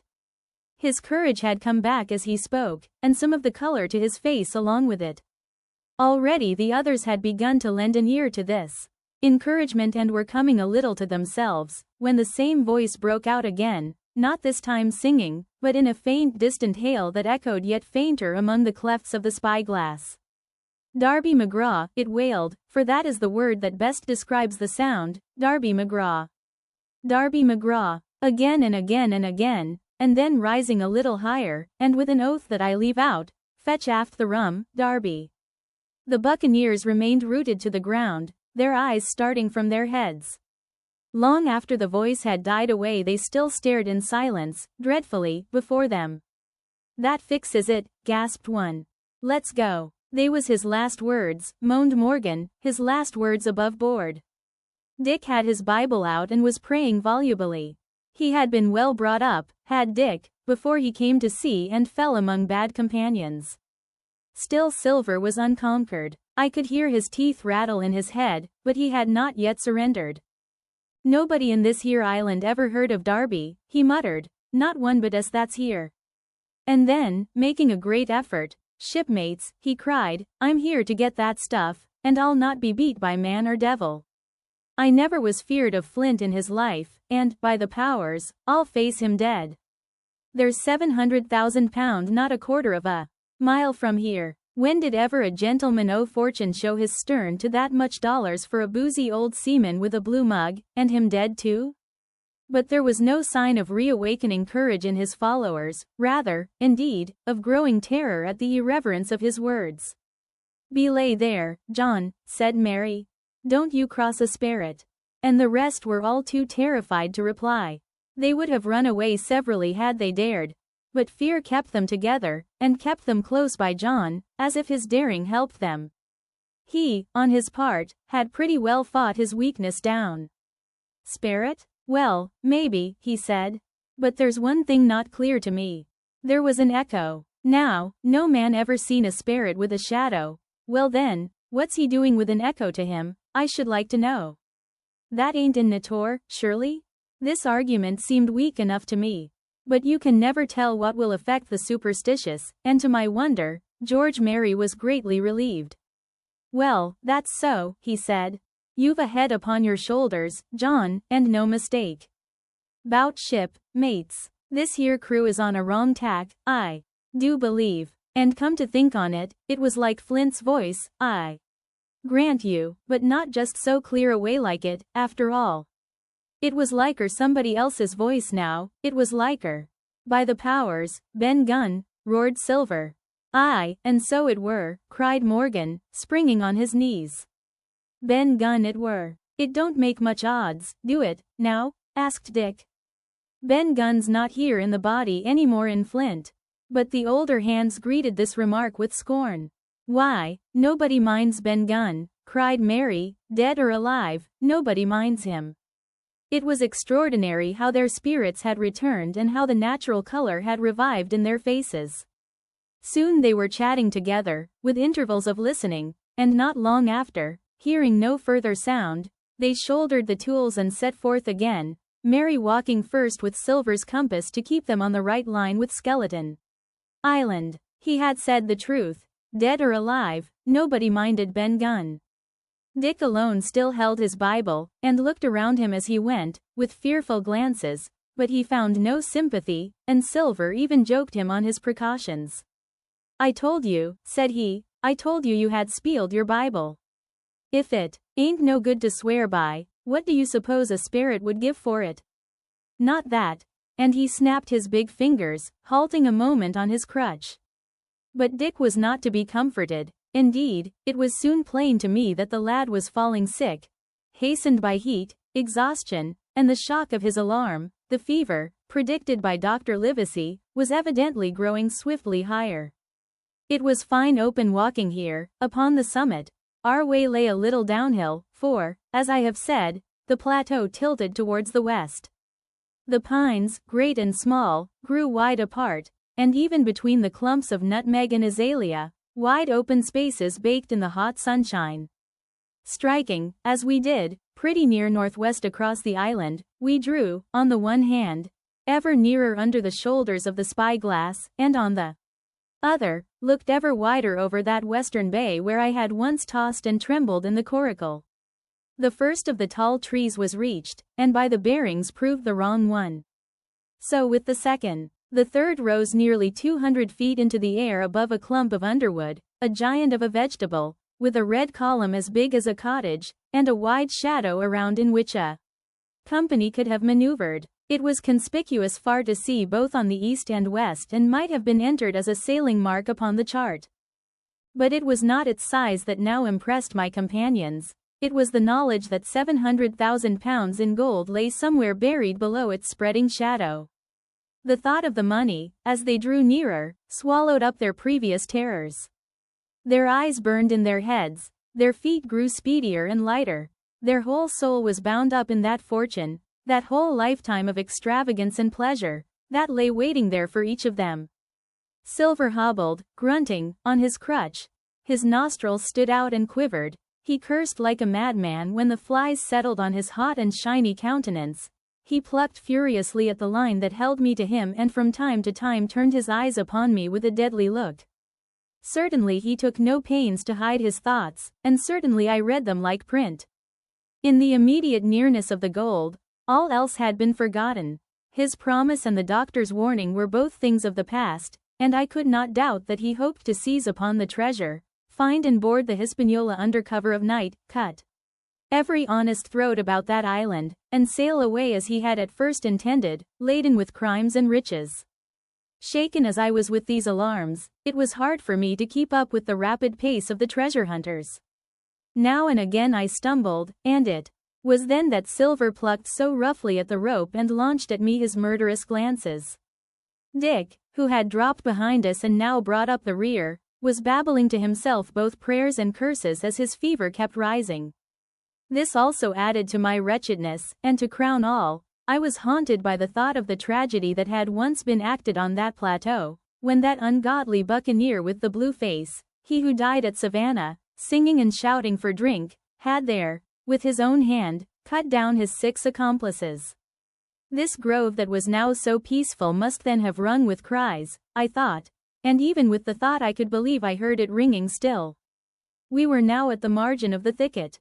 "Huzza, mates, all together," shouted Mary, and the foremost broke into a run. And suddenly, not 10 yards further, we beheld them stop. A low cry arose. Silver doubled his pace, digging away with the foot of his crutch like one possessed, and next moment he and I had come also to a dead halt. Before us was a great excavation, not very recent, for the sides had fallen in and grass had sprouted on the bottom. In this were the shaft of a pick broken in two and the boards of several packing cases strewn around. On one of these boards I saw, branded with a hot iron, the name Walrus, the name of Flint's ship. All was clear to probation. The cash had been found and rifled, the £700,000 were gone. Chapter 33. The Fall of a Chieftain. There never was such an overturn in this world. Each of these 6 men was as though he had been struck. But with Silver the blow passed almost instantly. Every thought of his soul had been set full stretch, like a racer, on that money. Well, he was brought up, in a single second, dead, and he kept his head, found his temper, and changed his plan before the others had had time to realize the disappointment. "Jim," he whispered, "take that, and stand by for trouble." And he passed me a double-barreled pistol. At the same time, he began quietly moving northward, and in a few steps had put the hollow between us 2 and the other 5. Then he looked at me and nodded, as much as to say, "Here is a narrow corner," as, indeed, I thought it was. His looks were not quite friendly, and I was so revolted at these constant changes that I could not forbear whispering, "So you've changed sides again." There was no time left for him to answer in. The buccaneers, with oaths and cries, began to leap, one after another, into the pit and to dig with their fingers, throwing the boards aside as they did so. Morgan found a piece of gold. He held it up with a perfect spout of oaths. It was a 2-guinea piece, and it went from hand to hand among them for a quarter of a minute. 2 guineas, roared Mary, shaking it at Silver. "That's your £700,000, is it? You're the man for bargains, ain't you? You're him that never bungled nothing, you wooden-headed lubber." "Dig away, boys," said Silver with the coolest insolence, "you'll find some pig nuts and I shouldn't wonder." "Pig nuts," repeated Mary, in a scream. "Mates, do you hear that? I tell you now, that man there knew it all along. Look in the face of him and you'll see it wrote there." "Ah, Mary," remarked Silver, standing for Cap'n again. "You're a pushing lad, to be sure." But this time everyone was entirely in Mary's favor. They began to scramble out of the excavation, darting furious glances behind them. One thing I observed, which looked well for us, they all got out upon the opposite side from Silver. Well, there we stood, 2 on one side, 5 on the other, the pit between us, and nobody screwed up high enough to offer the first blow. Silver never moved. He watched them, very upright on his crutch, and looked as cool as ever I saw him. He was brave, and no mistake. At last Mary seemed to think a speech might help matters. "Mates," says he, "there's 2 of them alone there. One's the old cripple that brought us all here and blundered us down to this. The other's that cub that I mean to have the heart of. Now, mates." He was raising his arm and his voice, and plainly meant to lead a charge. But just then, crack, crack, crack, 3 musket shots flashed out of the thicket. Mary tumbled head foremost into the excavation. The man with the bandage spun round like a teetotum and fell all his length upon his side, where he lay dead, but still twitching, and the other 3 turned and ran for it with all their might. Before you could wink, Long John had fired 2 barrels of a pistol into the struggling Mary, and as the man rolled up his eyes at him in the last agony, "George," said he, "I reckon I settled you." At the same moment, the doctor, Gray, and Ben Gunn joined us, with smoking muskets, from among the nutmeg trees. "Forward," cried the doctor. "Double quick, my lads. We must head him off the boats." And we set off at a great pace, sometimes plunging through the bushes to the chest. I tell you, but Silver was anxious to keep up with us. The work that man went through, leaping on his crutch till the muscles of his chest were fit to burst, was work no sound man ever equaled, and so thinks the doctor. As it was, he was already 30 yards behind us and on the verge of strangling when we reached the brow of the slope. "Doctor," he hailed, "see there. No hurry." Sure enough, there was no hurry. In a more open part of the plateau, we could see the 3 survivors still running in the same direction as they had started, right for Mizzenmast Hill. We were already between them and the boats, and so we 4 sat down to breathe, while Long John, mopping his face, came slowly up with us. "Thank ye kindly, doctor," says he. "You came in about the nick, I guess, for me and Hawkins. And so it's you, Ben Gunn," he added. "Well, you're a nice one, to be sure." "I'm Ben Gunn, I am," replied the maroon, wriggling like an eel in his embarrassment. "And," he added, after a long pause, "how do, Mr. Silver?" "Pretty well, I thank ye," says you. Ben, murmured Silver, "to think as you've done me." The doctor sent back Gray for one of the pickaxes deserted, in their flight, by the mutineers, and then as we proceeded leisurely downhill to where the boats were lying, related in a few words what had taken place. It was a story that profoundly interested Silver, and Ben Gunn, the half-idiot maroon, was the hero from beginning to end.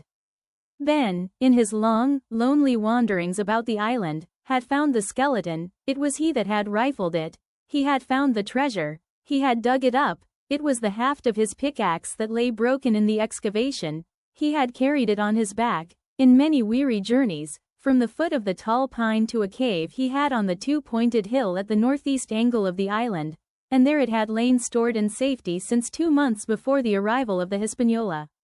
When the doctor had wormed this secret from him on the afternoon of the attack, and when next morning he saw the anchorage deserted, he had gone to Silver, given him the chart, which was now useless, given him the stores, for Ben Gunn's cave was well supplied with goat's meat salted by himself, given anything and everything to get a chance of moving in safety from the stockade to the 2-pointed hill, there to be clear of malaria and keep a guard upon the money. "As for you, Jim," he said, "it went against my heart, but I did what I thought best for those who had stood by their duty, and if you were not one of these, whose fault was it?" That morning, finding that I was to be involved in the horrid disappointment he had prepared for the mutineers, he had run all the way to the cave, and leaving the squire to guard the captain, had taken Gray and the maroon and started, making the diagonal across the island to be at hand beside the pine. Soon, however, he saw that our party had the start of him, and Ben Gunn, being fleet of foot, had been dispatched in front to do his best alone. Then it had occurred to him to work upon the superstitions of his former shipmates, and he was so far successful that Gray and the doctor had come up and were already ambushed before the arrival of the treasure hunters. "Ah," said Silver, "it were fortunate for me that I had Hawkins here. You would have let old John be cut to bits, and never given it a thought, Doctor." "Not a thought," replied Dr. Livesey cheerily. And by this time we had reached the gigs. The doctor, with the pickaxe, demolished one of them, and then we all got aboard the other and set out to go round by sea for North Inlet. This was a run of 8 or 9 miles. Silver, though he was almost killed already with fatigue, was set to an oar, like the rest of us, and we were soon skimming swiftly over a smooth sea.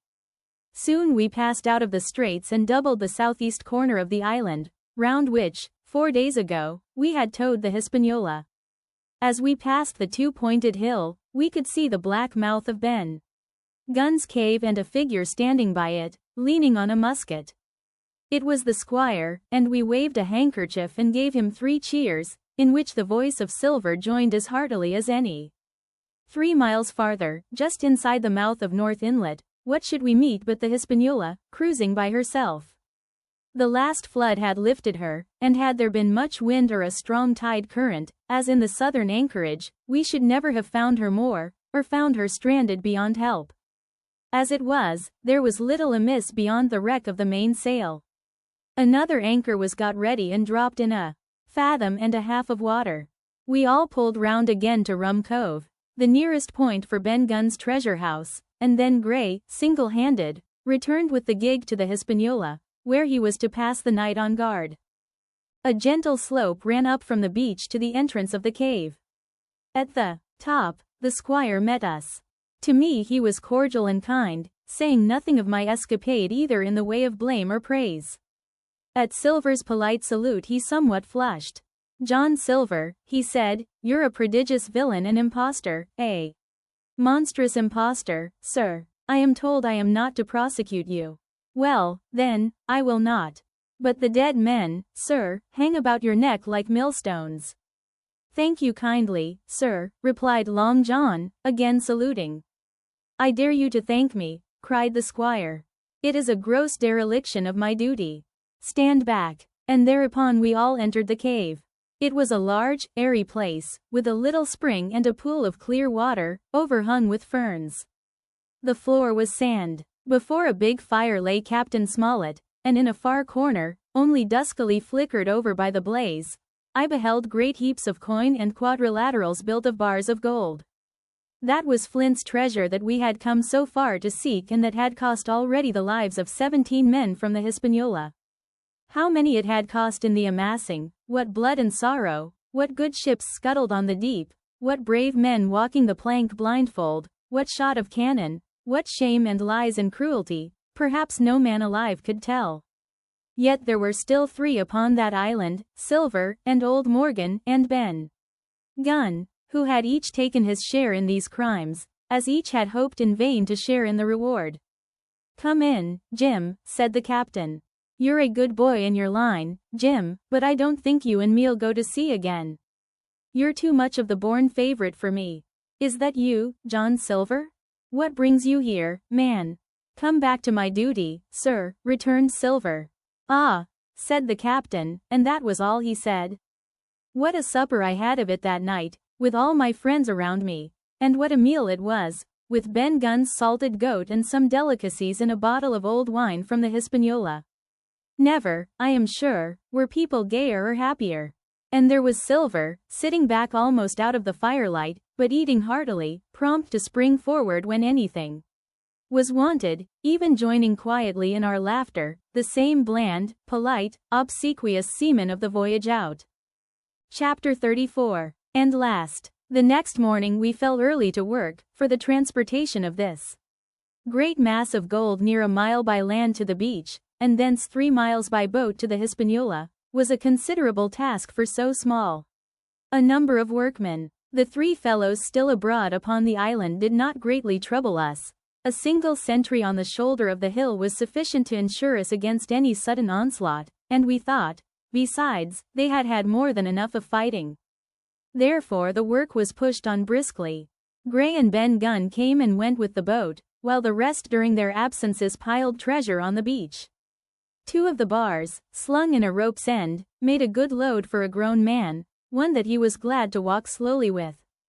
For my part, as I was not much use at carrying, I was kept busy all day in the cave packing the minted money into bread bags. It was a strange collection, like Billy Bones's hoard for the diversity of coinage, but so much larger and so much more varied that I think I never had more pleasure than in sorting them. English, French, Spanish, Portuguese, Georges and Louises, doubloons and double guineas and moidores and sequins, the pictures of all the kings of Europe for the last 100 years, strange oriental pieces stamped with what looked like wisps of string or bits of spider's web, round pieces and square pieces, and pieces bored through the middle, as if to wear them round your neck. Nearly every variety of money in the world must, I think, have found a place in that collection, and for number, I am sure they were like autumn leaves, so that my back ached with stooping and my fingers with sorting them out. Day after day this work went on. By every evening a fortune had been stowed aboard, but there was another fortune waiting for the morrow, and all this time we heard nothing of the 3 surviving mutineers. At last, I think it was on the 3rd night, the doctor and I were strolling on the shoulder of the hill where it overlooks the lowlands of the isle, when, from out the thick darkness below, the wind brought us a noise between shrieking and singing. It was only a snatch that reached our ears, followed by the former silence. "Heaven forgive them," said the doctor, "'tis the mutineers. All drunk, sir," struck in the voice of Silver from behind us. Silver, I should say, was allowed his entire liberty, and in spite of daily rebuffs, seemed to regard himself once more as quite a privileged and friendly dependent. Indeed, it was remarkable how well he bore these slights and with what unwearying politeness he kept on trying to ingratiate himself with all. Yet, I think, none treated him better than a dog, unless it was Ben Gunn, who was still terribly afraid of his old quartermaster, or myself, who had really something to thank him for. Although for that matter, I suppose, I had reason to think even worse of him than anybody else, for I had seen him meditating a fresh treachery upon the plateau. Accordingly, it was pretty gruffly that the doctor answered him. "Drunk or raving," said he. "Right you were, sir," replied Silver, "and precious little odds which, to you and me." "I suppose you would hardly ask me to call you a humane man," returned the doctor with a sneer, "and so my feelings may surprise you, Master Silver. But if I were sure they were raving, as I am morally certain one, at least, of them is down with fever, I should leave this camp, and at whatever risk to my own carcass, take them the assistance of my skill." "Ask your pardon, sir, you would be very wrong," quoth Silver. "You would lose your precious life, and you may lay to that. I'm on your side now, hand and glove, and I shouldn't wish for to see the party weakened, let alone yourself, seeing as I know what I owes you. But these men down there, they couldn't keep their word, no, not supposing they wished to, and what's more, they couldn't believe as you could." "No," said the doctor. "You're the man to keep your word, we know that." Well, that was about the last news we had of the 3 pirates. Only once we heard a gunshot a great way off and supposed them to be hunting. A council was held, and it was decided that we must desert them on the island, to the huge glee, I must say, of Ben Gunn, and with the strong approval of Gray. We left a good stock of powder and shot, the bulk of the salt goat, a few medicines, and some other necessaries, tools, clothing, a spare sail, a fathom or 2 of rope, and by the particular desire of the doctor, a handsome present of tobacco. That was about our last doing on the island. Before that, we had got the treasure stowed and had shipped enough water and the remainder of the goat meat in case of any distress, and at last, one fine morning, we weighed anchor, which was about all that we could manage, and stood out of North Inlet, the same colors flying that the captain had flown and fought under at the palisade. The 3 fellows must have been watching us closer than we thought for, as we soon had proved. For coming through the Narrows, we had to lie very near the southern point, and there we saw all 3 of them kneeling together on a spit of sand, with their arms raised in supplication. It went to all our hearts, I think, to leave them in that wretched state, but we could not risk another mutiny, and to take them home for the gibbet would have been a cruel sort of kindness. The doctor hailed them and told them of the stores we had left, and where they were to find them. But they continued to call us by name and appeal to us, for God's sake, to be merciful and not leave them to die in such a place. At last, seeing the ship still bore on her course and was now swiftly drawing out of earshot, one of them, I know not which it was, leapt to his feet with a hoarse cry, whipped his musket to his shoulder, and sent a shot whistling over Silver's head and through the mainsail. After that, we kept under cover of the bulwarks, and when next I looked out they had disappeared from the spit, and the spit itself had almost melted out of sight in the growing distance. That was, at least, the end of that, and before noon, to my inexpressible joy, the highest rock of Treasure Island had sunk into the blue round of sea. We were so short of men that everyone on board had to bear a hand, only the captain lying on a mattress in the stern and giving his orders, for though greatly recovered he was still in want of quiet. We laid her head for the nearest port in Spanish America, for we could not risk the voyage home without fresh hands, and as it was, what with baffling winds and a couple of fresh gales, we were all worn out before we reached it. It was just at sundown when we cast anchor in a most beautiful landlocked gulf, and were immediately surrounded by shore boats full of Negroes and Mexican Indians and half-bloods selling fruits and vegetables and offering to dive for bits of money. The sight of so many good-humored faces, especially the blacks, the taste of the tropical fruits, and above all the lights that began to shine in the town made a most charming contrast to our dark and bloody sojourn on the island, and the doctor and the squire, taking me along with them, went ashore to pass the early part of the night. Here they met the captain of an English man of war, fell in talk with him, went on board his ship, and, in short, had so agreeable a time that day was breaking when we came alongside the Hispaniola. Ben Gunn was on deck alone, and as soon as we came on board he began, with wonderful contortions, to make us a confession. Silver was gone. The maroon had connived at his escape in a shore boat some hours ago, and he now assured us he had only done so to preserve our lives, which would certainly have been forfeit if that man with the one leg had stayed aboard. But this was not all. The sea cook had not gone empty-handed. He had cut through a bulkhead unobserved and had removed one of the sacks of coin, worth perhaps 300 or 400 guineas, to help him on his further wanderings. I think we were all pleased to be so cheaply quit of him. Well, to make a long story short, we got a few hands on board, made a good cruise home, and the Hispaniola reached Bristol just as Mr. Blandley was beginning to think of fitting out her consort. 5 men only of those who had sailed returned with her. Drink and the devil had done for the rest, with a vengeance, although, to be sure, we were not quite in so bad a case as that other ship they sang about. With 1 man of her crew alive, what put to sea with 75? All of us had an ample share of the treasure and used it wisely or foolishly, according to our natures. Captain Smollett is now retired from the sea. Gray not only saved his money, but being suddenly smit with the desire to rise, also studied his profession, and he is now mate and part owner of a fine full-rigged ship, married besides, and the father of a family. As for Ben Gunn, he got £1,000, which he spent or lost in 3 weeks, or to be more exact, in 19 days, for he was back begging on the 20th.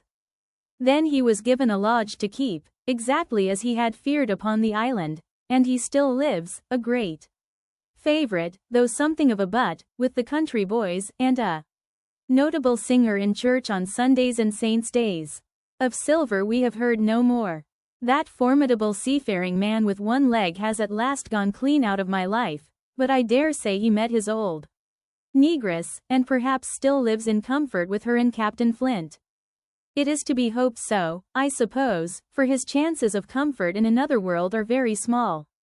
The bar Silver and the arms still lie, for all that I know, where Flint buried them, and certainly they shall lie there for me. Oxen and wain ropes would not bring me back again to that accursed island, and the worst dreams that ever I have are when I hear the surf booming about its coasts or start upright in bed with the sharp voice of Captain Flint still ringing in my ears. Pieces of 8. Pieces of 8.